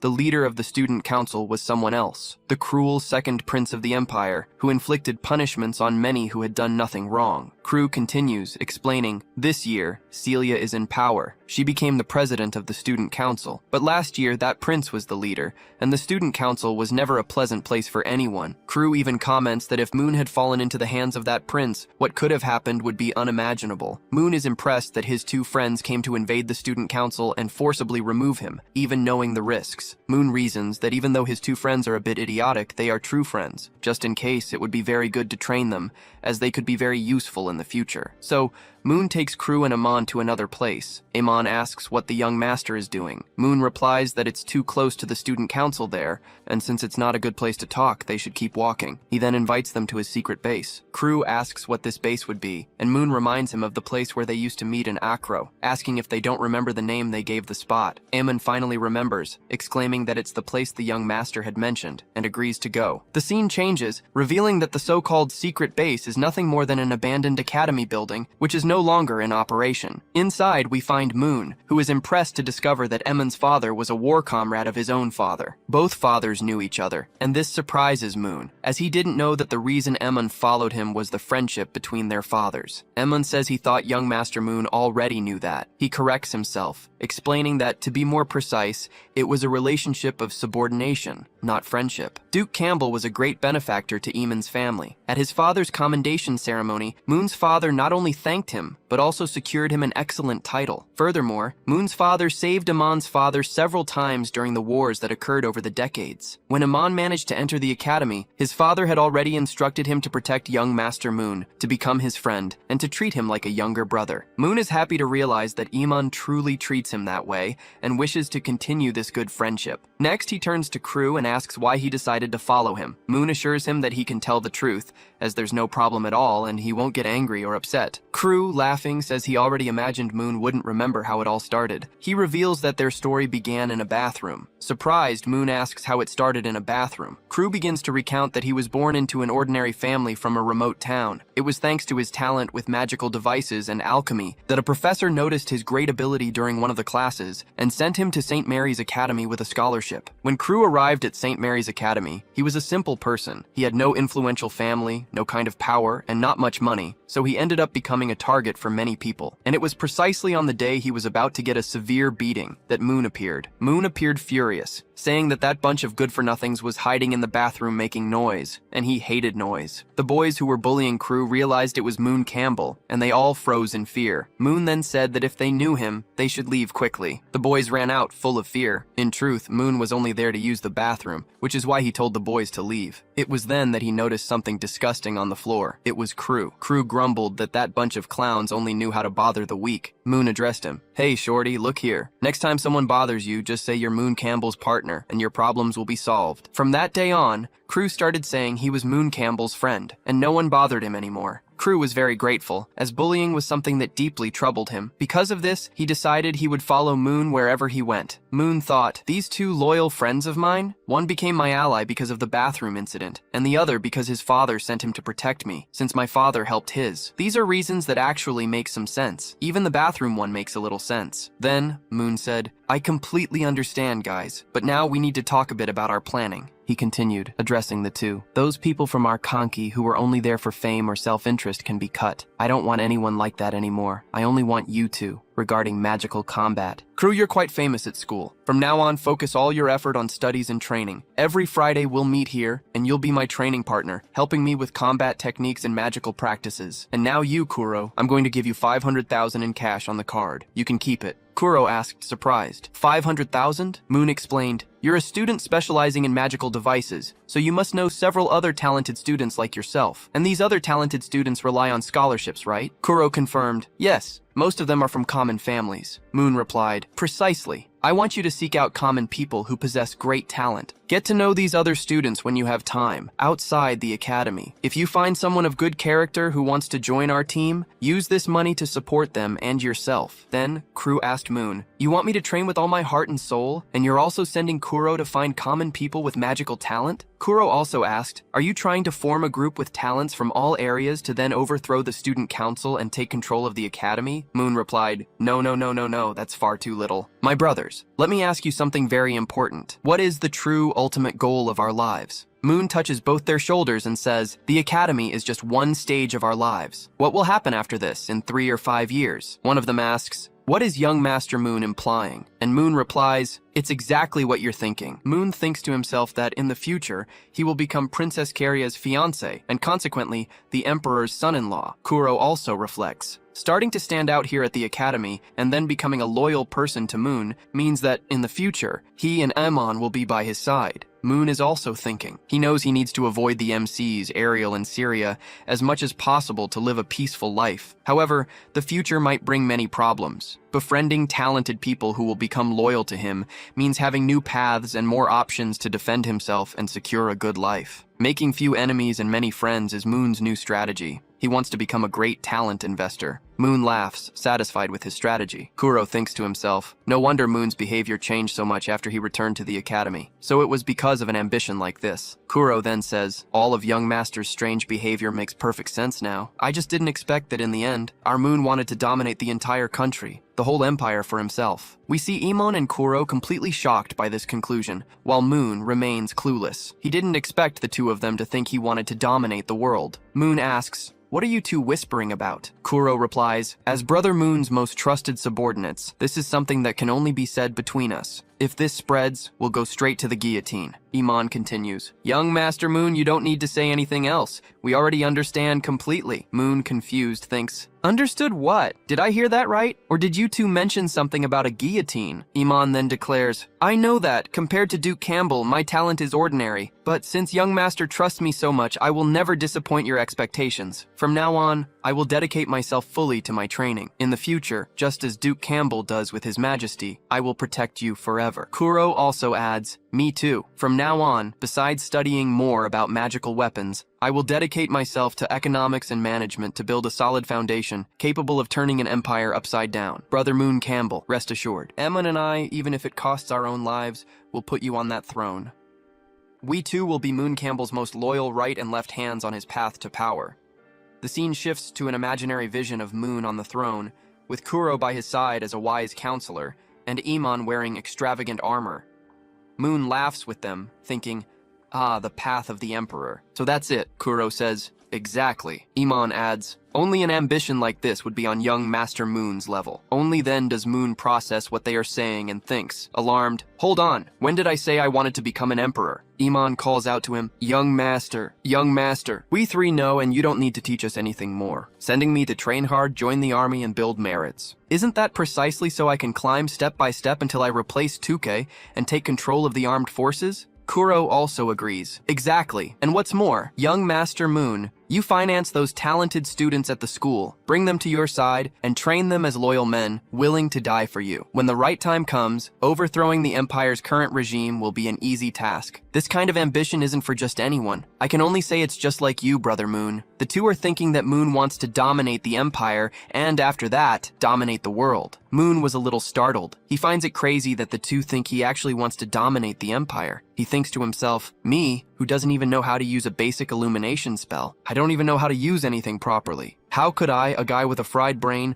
manage to govern the entire empire? Are these two really serious? Moon eventually realizes that the two are talking very seriously. He understands that even if he doesn't want to become an emperor, making them think he has this ambition will make them dedicate themselves and strive much harder. Thus, they will truly become two faithful, loyal, and good people. Moon then says, coughing lightly, it seems you've understood everything. So, let's continue shopping. It's getting late too. He takes both of them by the shoulder and says, "Come on guys, let's go get something to eat now. I'm paying today." And Kuro replies, "Let's go." The three became new brothers. It's very interesting that Emin and Kuro, who were villains, have now become Moon's loyal friends. This represents a significant change in the story. The scene shifts to the Student Guild, which is the student council. We see two maids serving Princess Celia, who is eating a piece of meat. Suddenly, someone knocks on the door, shouting, "President, it's an emergency!" It's Princess Celia's assistant. Celia asks, "What's all this urgency about? You didn't even knock properly." The girl replies, "Sorry, President, it's just that this is today's new campus newspaper. The people from the news department have been writing nonsense once again." Celia asks, "Didn't you go talk to the editorial staff this morning?" The girl replies, "As soon as the opening ceremony ended, I went straight there, but no one was around. So I just slipped the letter under the door." Celia asks, "And what did they write this time?" The girl shows today's newspaper to Celia. They even had the nerve to invent a rumor involving a professor. These people are getting too bold. We see that the news reads as follows. The greatest charmer stirs up St. Mary's Academy. Dissatisfied, he changes his taste. During class, he shamelessly flirted with the intern teacher and invited her to a private activity after class. Celia stands up. Her assistant asks, "President, what are you going to do now?" Celia replies that she will go out for a walk and that her assistant can eat the last piece of cake that was left. She also asks the assistant to take care of today's documents that have not yet been approved. Her assistant agrees. "You can leave it to me." The scene changes once again. Ariel is shouting at the senior Min Conti about the newspaper. So, now tonight, the newspaper finally decided to open its doors, didn't it? Don't you think you should give me an explanation about this Mung Campbell's ex-girlfriend headline? What the hell does that mean? And on top of that, you included mentions of an abortion and everything. Is this the kind of newspaper you run? A story like this with no responsibility whatsoever. We then see a new character, the green-haired senior, Min Conti. He replies, "Oh, that's just sensationalist gossip. Isn't that kind of news normal in newspapers these days? Besides, didn't I leave a very small note at the bottom saying that it's not true?" Ariel shouts at him once more. "That line is so small. How is anyone supposed to read that?" Min Conti replies impatiently, all right, I have more things to do later. I can't waste time with you here. So, just tell me, what's your complaint?" Ariel demands. "I want all of you to recall all the newspapers and publish an apology telling the truth. Otherwise," the senior Min Conti laughs. "Otherwise, what are you going to do?" He comments that if she wants a fight, she came to the right place. "I can promise you with absolute certainty that the newspapers will not be recalled under any circumstances. And if you challenge me, I'll always be ready to put you in your place. By the way, I still have to thank you. Thanks to your story with that blonde idiot, the circulation of this year's first newspaper is truly excellent. I was even worried about the title of the new edition I'll make tomorrow. Perhaps the name could be something like Mun Campbell's ex-girlfriend threatens and intimidates the newspaper to alter the story." Ariel snarls, You human trash." Senior Min Conti even thanks Ariel for the compliment. "If you have nothing else to do or say, you can get out of here." At that moment, someone opens the door, and both look to see who it is. It was none other than Princess Celia, the student council leader. Min Conti immediately realizes that with her arrival, he is in a terrible situation. Ariel asks, "Celia, what are you doing here?" Celia replies, "Hello, Ariel. As for why I'm here, Senior Min Conti should know very well." Min Conti realizes he is in serious trouble because Celia appeared. He then turns to Ariel and says, "Ah, I see. So this was your plan behind my back, wasn't it? Good move, Ariel. Good move." Senior Min Conti continues, trying to defend himself. "My report didn't break any school rules, nor did it infringe upon any imperial law. The press is free, even if the student council president is Princess Celia. That changes nothing." Celia simply ignores him, sits down in a chair, and gets straight to the point. "You know very well why I'm here," she says, "and I will be direct with you." As she speaks, Celia begins to use her ice magic. Ignoring the student council's warning and using the school newspaper as a means to spread unverified information, she begins to list. And, on top of that, intentionally propagating negative public opinion about the school, defaming innocent students and teachers, and causing serious damage to their reputations is not something one should do. As the ice advances, Celia stares at him coldly. "Senior Min Conti Raymont, are you asking to die? Because if you continue like this, that's exactly what will happen." The princess continues to freeze him without hesitation. The scene changes, and now we are in Mon's room. He is thinking that today he will have a special class, the martial arts techniques elective. This makes a lot of sense. Even though St. Mary Academy is focused on magic, fighting with normal weapons must be a skill for a select few, taught in additional classes for those seeking something beyond sorcery. It is noticed that the MC has just come out of the shower, probably after a run or his morning workout. He thinks to himself that this will be perfect. as he hasn't relaxed at all this entire time. He is very eager to find out what his level is compared to the other students at the academy. We also notice the mark of the corrupted king on his body. The scene changes once again. A few hours have passed, and now we are in St. Mary Academy's Grand Combat Arena. Mon is there, along with the other students who will be training martial arts. Mon thinks the situation is exactly as he imagined. Compared to magical duels, which attract both boys and girls, he supposed that this arena for raw combat would predominantly have boys and, rarely, a girl. However, Mon notices someone familiar there. It was none other than Ariel. It turns out she also trains martial arts. She also notices that Mon Campbell, our Manu Mon, is there. Ariel wonders what he is doing in that place. At that moment, someone starts speaking. It was the class instructor, Kate, the martial arts techniques instructor. He then says, "Silence, everyone. It seems everyone is already here. As is customary for the first class of the new semester, we will decide everything by drawing lots and hold duels. I want to see if you haven't slacked off on your training during the holidays." The students seem prepared, as they trained a lot, which makes instructor Kate very happy. He even comments that everyone can go, but warns that if he finds out any student backed down, things will get ugly. He continues, "All right, let's start the drawing. We have number 1 and number 9 here. Those drawn will go to the combat arena, and the rest will just watch." Our Manumon realizes he was one of those drawn, as he is number 1. The other person who will fight him is number 9. He thinks frustrated, what bad luck. The very first one. Mon wanted to see someone fight first to gain some experience, but he didn't have that luck. At least it's not Ariel who will fight me, he reflects, trying to console himself. No matter who the opponent is, I just need to give it my all and I'll win, he thinks, determined. Exactly, Mon. However, Mon's opponent arrives at the arena. It was an immense man. Mon observes him, wondering how it was possible for a student to be that size. The young man seemed to be at least 3 times his build. That student was Ren, the strongest warrior of the academy's second year and of intermediate level. Mon remembers having seen Ren many times before. Ren, in turn, says he also knows Mon. He knows his name is Mon Campbell and is very familiar with his reputation. Mon agrees. "Ah, it's good that you know me, Ren." At the same time, he thinks that in the original memories of this body's owner, someone like Ren truly existed. He was one of the strongest in the second year. Last semester, he had already advanced to the second stage quite early, and now he was at the intermediate level of that same stage. Ren seemed like a complicated opponent, as he was evolving and becoming stronger and stronger in a short amount of time. The instructor then shouts to the two, "Both of you shake hands. After that, bow to each other and choose your weapons." Mon comments, "Go easy on me, Ren." Ren replies, "I'll go easy on you. Don't worry, he'll go easy, all right?" He's going to grab the hammer and finish Mon off. Meanwhile, Ariel observes everything, very curious to understand why Mon is participating in that class. She doesn't understand why he is participating in this, and right from the start. Mon had the chance to fight Ren, but the one who truly wanted to face him was Ariel. Ariel considers him one of the strongest, and really wanted to fight him, but unfortunately, she won't get that chance. If she fought Mon, she would defeat him easily. However, she notices that many students are placing bets on the outcome of the fight, whether Mon will win or lose, and this catches her attention. She observes that the bets revolve around who will be victorious, Mon or Ren. Many of them comment that the battle's outcome is obvious, predicting that Mon will probably lose. Some even mock him, saying that Mon only knows how to flirt with girls and has never fought in his life, and that's why he will be easily defeated. One of the boys leading the betting comments, hold on, everyone. I know very well that the power difference between them is enormous, but I didn't say we'd bet on who will be the winner or the loser. That's not what we're betting on," he continues. "Actually, we're going to bet on time. How long will Mon Campbell last? 5 minutes? 10 minutes? You can choose any time you want. Whoever guesses correctly takes everything. The rule is very simple. So, who's in?" As the boy explains, everyone gets excited to bet, suggesting times like 5, 2, or even 1 minute. The general belief is that Mon wouldn't last even a single minute. Ariel sees a business opportunity in this. She thinks that wretched Mon Campbell will probably take a punch and fall to the ground,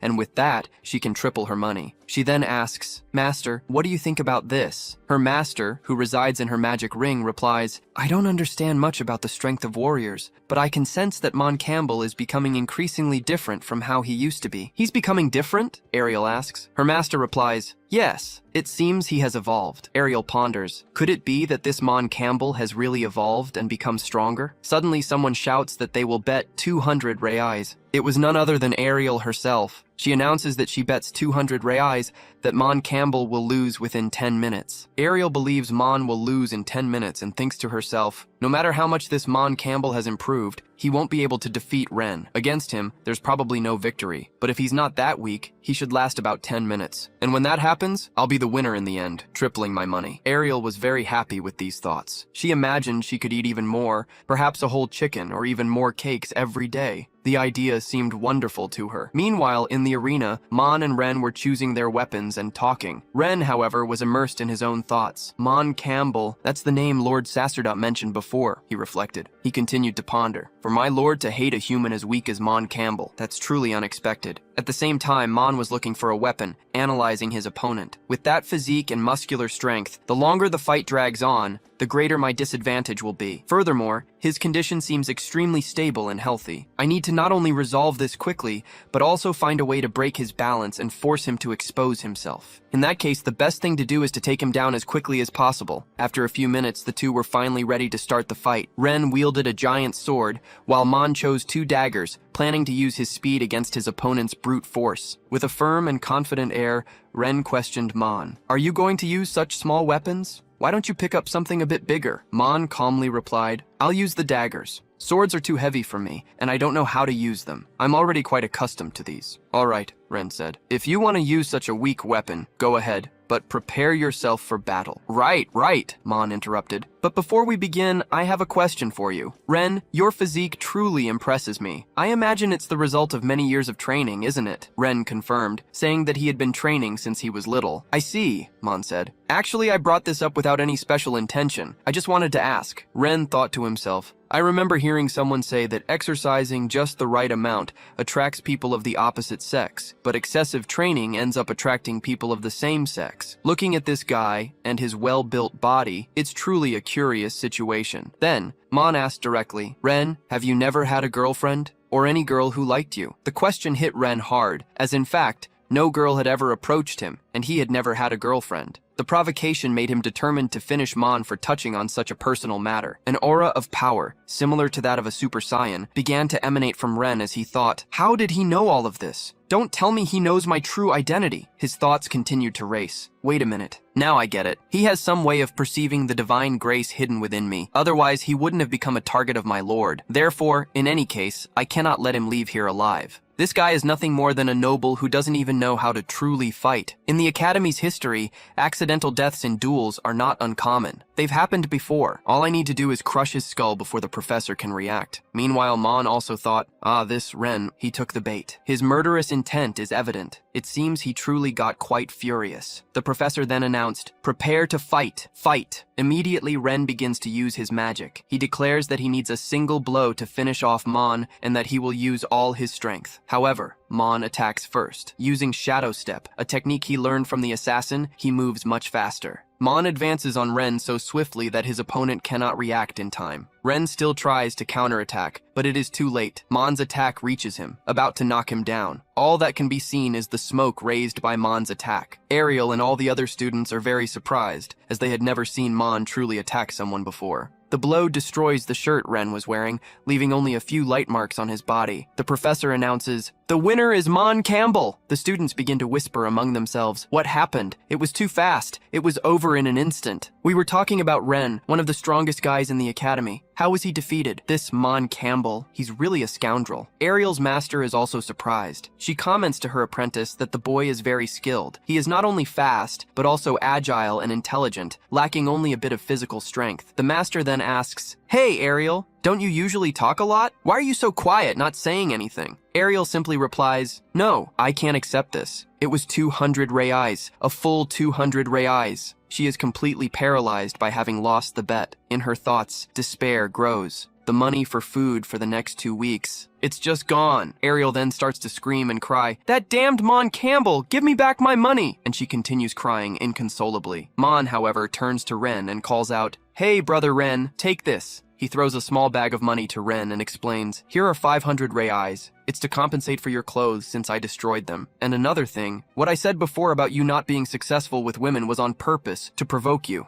I never intended to say something foolish to you." Mon continues, "On the contrary, your muscles are well defined and are living proof that your training truly paid off. Training done day after day. Whether women like it or not, I don't know. But as a man, I see that both your beauty and your discipline are demonstrated in these muscles, and I find that very impressive. As for girlfriends and such, I understand. If you don't have one now, it's just because the right person hasn't appeared yet. Or someone appeared but didn't value you properly. In the future, someone will probably value you very well." What was that? Mon is simply winning the battle. He gave the man some money to buy a new shirt and even uttered kind words. As Mon walks away, he thinks he might have been a bit embarrassed in public. However, he gave the man the money, who would need a new shirt, and also said the right words so that he wouldn't hold a grudge and try to kill him in the future. Mon continues to reflect that, perhaps later, it would be a good idea to invite that man to join his team, as someone with such talent would be a great addition. Ren, in turn, says in a low voice, "Someone who proposes to appreciate me." He continues in a dark manner, "This Mon Campbell doesn't understand my pain. How could a spoiled rich kid by birth understand me?" The scene changes. It is already late, and several good hours have passed since morning. Someone knocks on the door. It is Moon. A voice invites him in. He is in the alchemy club, the potions group. Moon says, "Senior, I've arrived for class." Then, we see that he became completely embarrassed. The reason? The senior is wearing different clothes in the room. Moon asks, "Senior, what are you doing?" She replies that she is preparing a potion and that he just needs to wait a little bit. Oh my. This woman. Moon is shy and embarrassed. He asks about her clothes and she replies, "Oh, this is a dress I wear to sleep. I've been awake until now preparing potions, so I didn't even get proper sleep. And when I finally fell asleep, it was right here, in these clothes." We see her clothes, a style that Anne usually wears. The senior continues, saying, "Anyway, I'm the only one here in the alchemy club. There's no need to wear the academy uniform." She even strikes a small pose for Moon and asks, "And this nightgown is new? I just bought it. Does it look good or not?" Moon replies that it looks wonderful. And she really is very beautiful. We cannot deny that. Moon then asks, "This potion has a very pleasant smell. It's no wonder perfumes are made with these aromas. So, do these perfumes and potions come from here?" And Anne, the senior, replies, "That's right. But not all good potions are fragrant. Some can stink quite a bit. I usually prepare those on the terrace of the classroom building, so no one smells that horrible odor. But it will still take a little while for this potion to be ready. In the meantime, we can start the class." Moon replies, "All right then," and she begins to give Moon a lesson on the chemical elements and the magics that exist in this world, such as metal magic, wood, water, fire, earth, wind, ice, thunder, sound, light, shadow, poison, soul, illusion, 5 senses, stars, primordial energy, tenebrous space. I cannot finish reading this part because there is a mountain in front, which complicates the reading. Meanwhile, our dear Moon is studying. And no, he is not having private lessons with her in that sense. It's not that kind of thing. He is truly focused on his studies. After a few hours, the class ended. "All right, thank you, Professor Anna. I'll head back to my room then." But Anna interrupts him. "Hey, wait a moment, Moon. Don't go yet," he then asks. "Why? What is it, Federana? Do you need something?" She replies that she has a small favor to ask of him. Moon, curious, asks what kind of favor it would be. At that moment, her potion is finally ready. After all that time, she comments to him, "Didn't you just say the smell was very good? So it's no problem, right? This is something I prepared just for you. Especially for you from your Federana." Surprised, Moon questions, "Huh? This was made for me? Federana, didn't you say you had a potions class?" "That's true, but it's still a good time to talk about it now. Because you've joined our ancient alchemy group, and I also need to show you exactly what we do in the group's activities." "Right, Moon," she continues, pointing to the side. "Did you see those ancient books next to my desk? Half of them are part of the Academy Library's organized collection,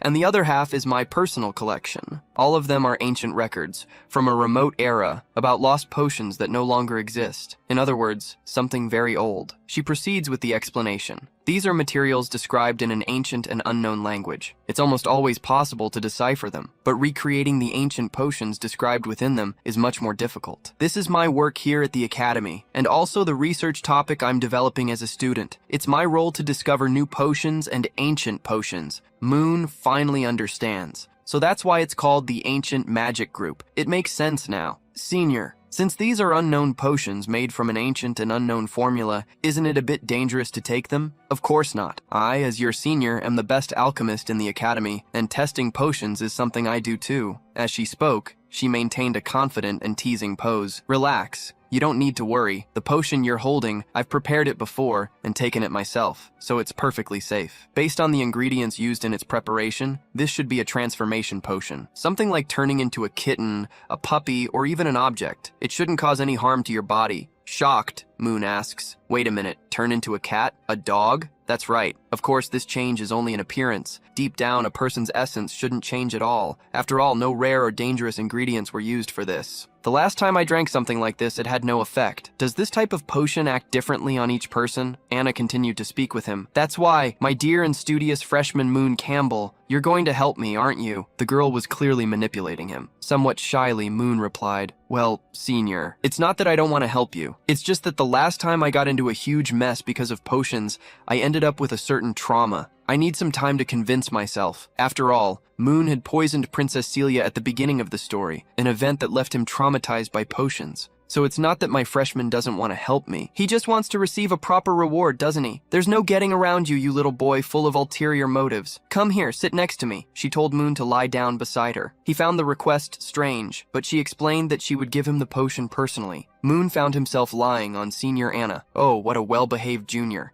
A good boy, he doesn't even get nervous. But don't worry, the senior's potion isn't bitter, it's quite sweet. Senior, relax your body and close your eyes. Next, Anna took a funnel and positioned it near his mouth. Did you know that this potion I made is different from all the others? This one, in particular, even has a fruit flavor and scent. Today's is peach. Do you like peaches, Moon? He replied that he loved peaches. Suddenly, Senior Anna poured the entire potion into Moon's mouth. Literally the entire potion. Drink the entire potion, don't waste a single drop. Moon tried to get up, feeling that he would drown with so much liquid at once. However, Anna used her feet to hold his head. Then, she used the rest of her leg to immobilize him completely, asking, "Where do you think you're going?" She held him with an impressive grip. "You can't escape or spit it out, understood?" Moon tried to say the senior's name, but he couldn't. After a few moments, Moon finished swallowing the entire potion, almost out of breath. Finally, the senior released him. "Phew, senior. You're so mean. I wasn't even prepared and you just... I warned you, didn't I? I'm a bad woman. It's your fault for trusting others too much, you cute freshman. But anyway, let's forget about that. And now, how are you feeling? Have you noticed any changes in yourself?" Moon thought to himself, "I don't feel any different. I don't think anything has changed, actually." Anna commented, "I see. What a shame." So it had no effect at all. It was a failure. But that happens quite often. After all, restoring ancient potions has a very high failure rate. Anna stretched and told him that she had been keeping an eye on that potion all day, and now it was time to relax a bit and even get some sleep. She mentioned that she would sleep right there, and that the group's key was in the third drawer of the desk. She asked Moon to lock the door for her when he left. She lay down on the sofa and said, "Good night, Moon," and simply fell asleep there suddenly. Moon watched her for a moment, then took a coat and carefully placed it over her. He said in a low voice, "Good night, senior. You worked hard today. I'll be going now." She replied drowsily,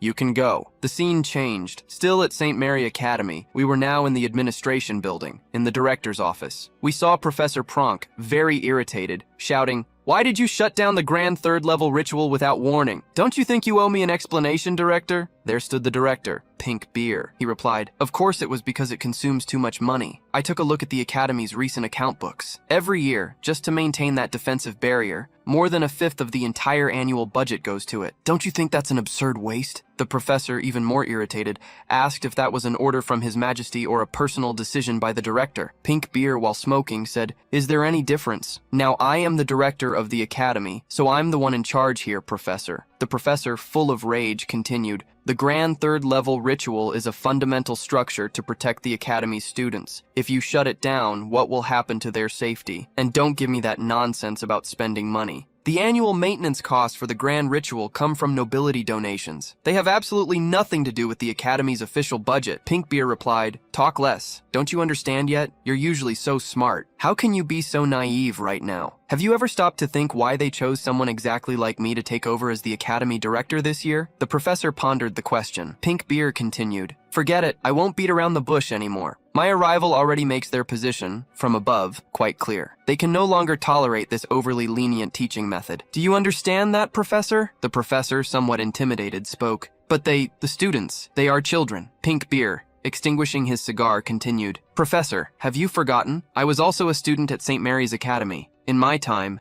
despite many students dying, during that year, our generation became known as the strongest in the entire empire. And it was precisely our generation that became the foundation of the current empire. But since the great third-level ritual was constructed, how long has it been since the Academy produced students as talented as those from our era? Do you understand that, Professor? Do you really think this is a problem of talent? Or is it because we started going too easy on the students?" The professor finally replied, "But isn't all of this too fast? We could start by changing the curriculum first. We don't need to resort to something so radical." Pinkbeard then said to the professor, "There's no more time." As he stood up, he continued speaking. "The original plan from above was exactly as you thought, Professor. First, to intensify the students' training for a period, and only after a month to gradually deactivate the great third-level ritual. But unfortunately, due to a certain unforeseen circumstance, all of this had to be moved up." "The unforeseen circumstance?" the professor exclaimed. "You want to know about the unforeseen circumstance, Professor?" Pinkbeard asked. "Of course, I want to know what's happening," the professor replied. The director, Pinkbeard,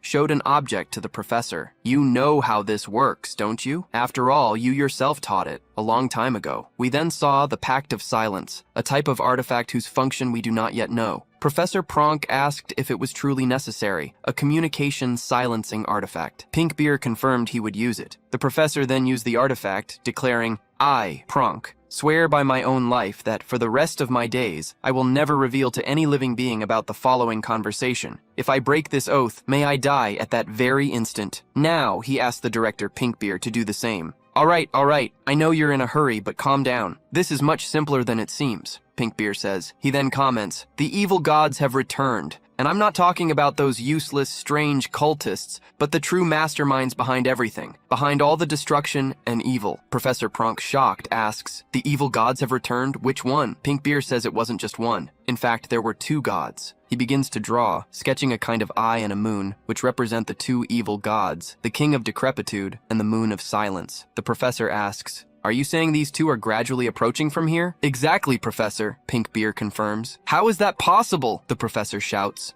"Don't the evil gods live completely separated from each other, always killing each other?" "Who knows?" Pinkbeard comments. "But given how actively that entity is moving and approaching, its intentions are certainly not good, probably not even wine for a friendly visit. In my opinion, those creatures want to destroy everything. It seems more like one of them perceives some weakness in the other, and now that other one is eager to attack and mercilessly beat whatever is in front of it. When they start fighting, things are going to get ugly." The professor then asks, "So, this would be a war between evil gods? Is that why you shut down the grand ritual?" Pinkbeard confirms that it is, and that this also came from orders from his superiors. It is still unknown what kind of impact a war between gods of this level would have on the human world. But, compared to the students of Santa Maria, it's obvious that the priority is to ensure that thing remains sealed and well-trapped beneath the Academy. Apparently, yes, there is a giant creature beneath the Academy. Pinkbeard continued, saying, "Withdrawing the strength from the third level to reinforce the grand ritual of the first and second levels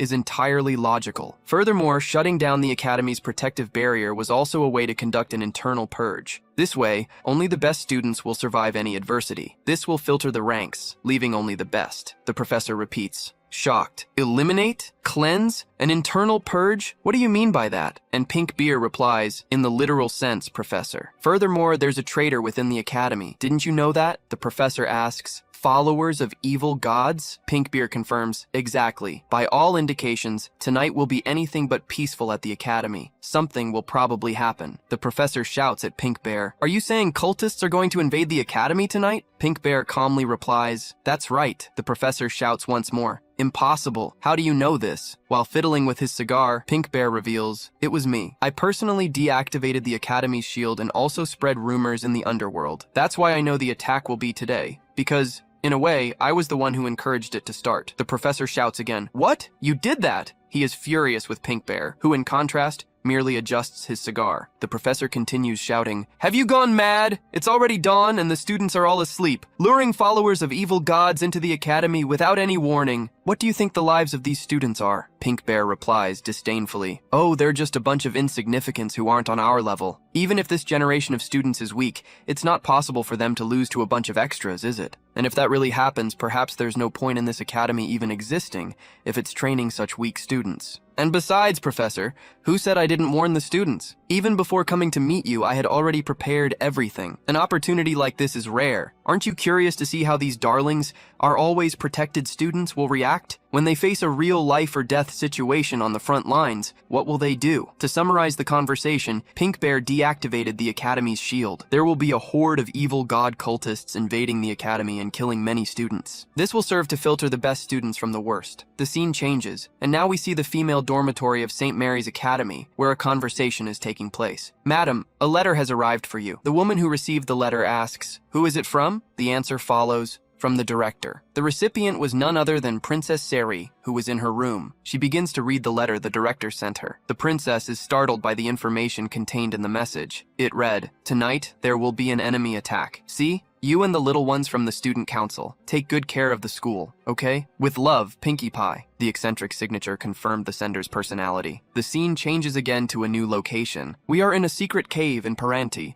the headquarters of the Church of True Love. We see several men, young and old, but only men, gathered to burn another man who is in the center of the group. He looks like a wizard, but he is not. The cultists shout in unison, "Burn this traitor! Burn the infidel! Burn him!" We see the man hanging from a stake, about to be burned, while the others celebrate around him. However, one of them, who appears to be the leader, shouts for everyone to be silent and begins to speak. "First talk, man of the Church of True Love. Only love between people of the same sex is true. Relationships with the opposite sex are heresy. It is exactly as you understood. One can only love people of the same sex, not the opposite sex." The leader continued his speech, addressing the prisoner. "And in this last month, you not only helped an 80-year-old lady cross the street with her groceries, but you also sharpened your own kitchen knife with your own hands. And, on top of that, in less than a month, you spoke with that childhood friend of yours more than 3 times. Yes, the man was being burned for crimes considered basic by that sect." The leader continued, his voice heavy with disappointment. "We were both the first to receive the good news of the God of Love. I always considered you the dearest person, the one I trusted most. And now look at you. You let your hair grow long, shaved your beard. You abandoned everything we had." The man who was to be burned replied with resignation, "There is nothing left to say. Just do it." The leader then asked if he had any last words,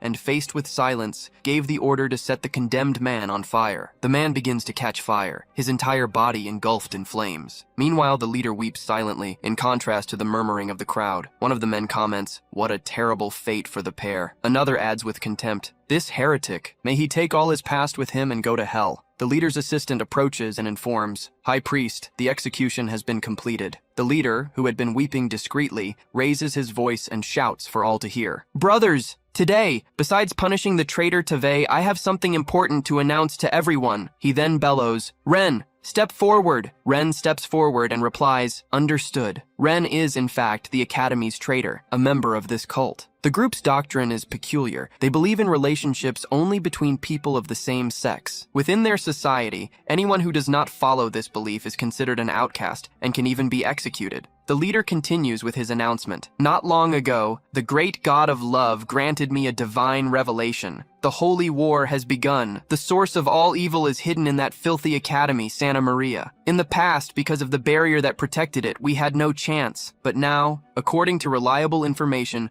the wall that hindered us has disappeared. Ren will guide us into the academy and initiate the glorious holy war." Upon hearing this, all the men begin to shout in unison, "Death, death! Death to those who study at Santa Maria Academy." Ready to invade the academy, they await the final order from their leader, who bellows, "Advance! Kill that wretch who dared to profane our Lord. Kill Moon Campbell." It becomes clear that this group are the cultists of the God of Love. Since Moon killed Urka, who was the god's vessel, they now hate him and seek his death. Ren, being part of this cult, is the missing piece to connect the events, revealing the nature of this sect that preaches relationships only between people of the same sex. Outside, we see 2 other people, and it is not clear whether they belong to the cult or not. One of them asks, "Are you sure this bunch of lunatics won't cause any trouble?" The other replies, "The followers of that god of corruption are all like this." But that's precisely why, when it comes to making accusations, they are the experts. The first character says, "Well, then all we can do is hope everything goes well. Let's get out of here quickly." The scene shifts. It's dawn at Santa Maria Academy, and several hours have passed. Outside, members of the cult of the God of Love are moving about. Meanwhile, Moon is lying in bed in a deep sleep.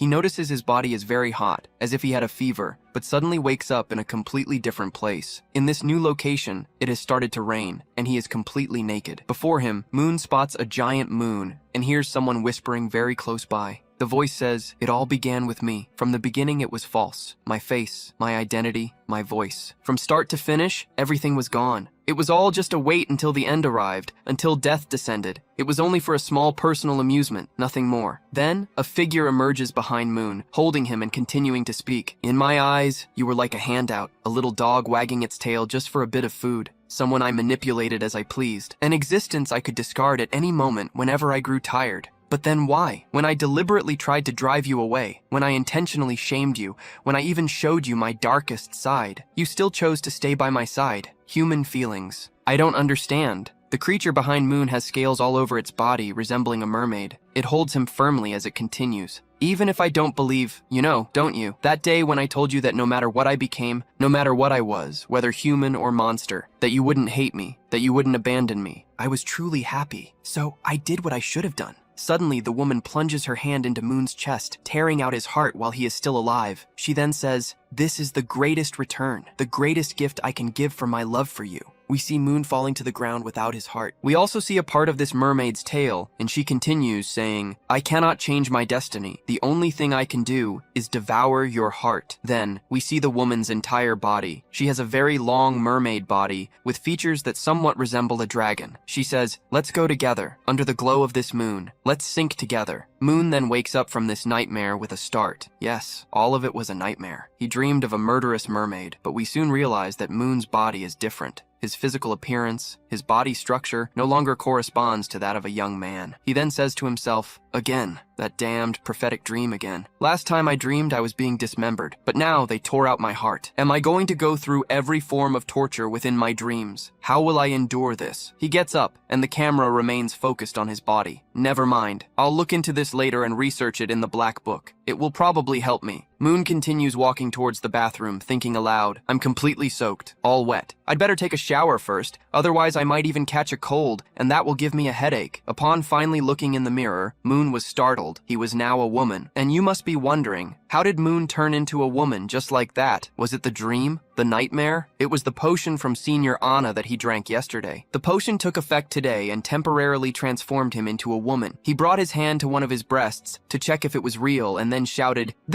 Is this me?" He let out a very loud scream that echoed through the female dormitory in a feminine voice, and only then realized that he had truly turned into a woman. This body, these wonderful golden curls. Who would have thought? Even I, a young master, look adorable as a girl. "Capriel, are you there?" Moon touched his own breasts again, noticing that they were quite heavy and large. He thought, "The touch feels like a water balloon, but my body feels nothing. It's as I imagined. It's all fake." But then Moon started to reason and understood what was happening. He remembered Senior Anna, who had given him that potion. Suddenly, Moon heard the sound of a distant explosion and realized something was wrong. An explosion inside the academy? She opened the door, thinking, "This is St. Mary's Academy, one of the safest places in the Empire. If there's an explosion, it can't be good." Looking at the door, Moon was startled. It was the cultists of the evil god, and they were there to capture him. The invaders threw her onto the bed, where she landed in a delicate position. Moon asked, "Who are you?" At that moment, the prominent curves of her new body were noticeable. The cult leader's assistant spoke. "Didn't they say this was Moon Campbell's room? Where is he?" The man behind him confirmed, "This is room 526. "That's right. This is the place." The assistant, who seemed to be the group's leader, retorted, "I don't care if it's right or not. The question is, where is he?" "All I see here is a pretty blonde girl," Moon quickly reasoned. Their target was him, but they didn't recognize him because he was now a woman. One of the men said he already understood the situation and approached Moon, stating, "This girl is probably Moon Campbell's girlfriend. That guy is a big womanizer.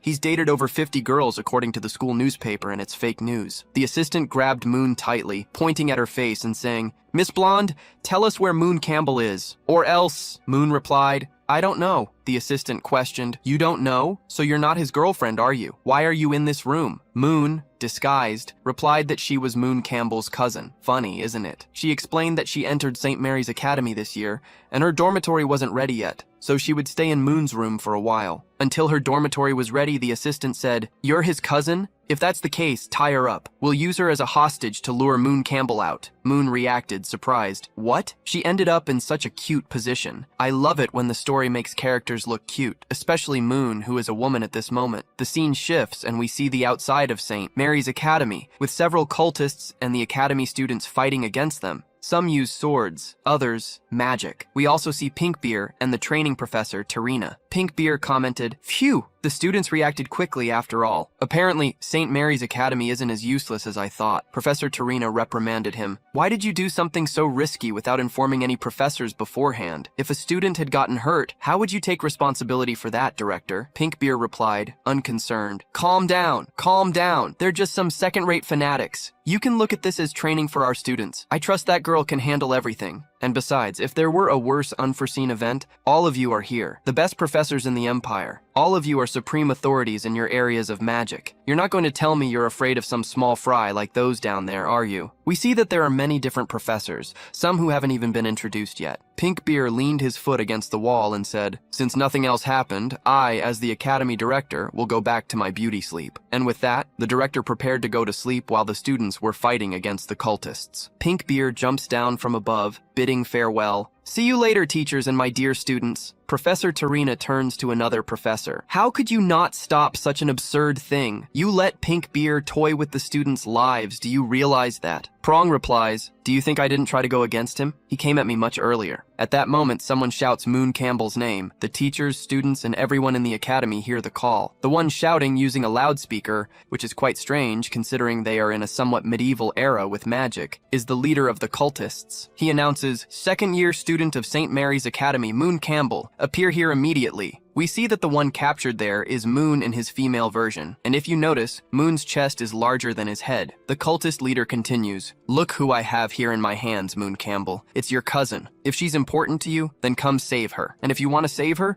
stop acting like a coward and come out from where you're hiding." We only see that Moon is somewhat embarrassed, shy, not knowing what to do. The leader insists, "If you're a real man, then appear here in front of me. I'll be waiting for you." But in his mind, Moon is thinking, waiting for what? The Moon Campbell you're looking for is right here. Damn it, I should have reacted much earlier. I thought this was a stupid prank among students, but who would have thought someone would actually have the guts to invade St. Mary's Academy? At that exact moment, someone landed a powerful punch on one of the cultists' men. It was none other than Leah. Beside Leah was Ariel, her sister, and one of the main MCs of the story. Leah asked if Ariel hadn't gotten hurt, and she replied that she was fine, adding that she heard someone loudly calling Moon Campbell's name. Ariel then questioned, "These fanatics, do they have something to do with that guy? That jerk?" However, Ariel noticed something that would completely change her life forever. She ran off, while Leah shouted her name, asking her not to stray. Ignoring the warning, Ariel shouted back, "Leah, fall back to the student council formation. I'm going to take care of something and I'll be right back." As she ran amidst the chaos, with magic explosions and students fighting cultists, Ariel thought to herself, Who would have thought, she reflected. That soft golden hair, those deep blue eyes, and those absurd curves. I can't believe there was such a beautiful girl here in the academy. The girl Ariel was thinking of, and whom she was going to save, was none other than the MC Moon in his female version. Ariel was very determined to save the girl she found so beautiful and shouted, "Don't be afraid, my beauty! Ariel has arrived to save you!" Will Ariel try to date Moon's female version, unaware that it's the same person she despises so much? Meanwhile, Ariel simply knocked down everyone in her path. It didn't matter if they were cultists or students, she forced her way through. The scene then shifts to the senior, Anna. She realized that the blonde girl was, in fact, the freshman Moon Campbell. The potion probably worked, but she didn't expect Moon to transform into a woman. And with that bone weapon, he, or rather she, hurt a lot of people. You truly never let anyone get bored. The scene shifts once more, now to the student council room. One of the assistants was reporting the situation. The third and fourth year council members have already secured the main entrance and the central courtyard. The second year is still engaging the enemies, and most of the invaders are concentrating near the male dormitory.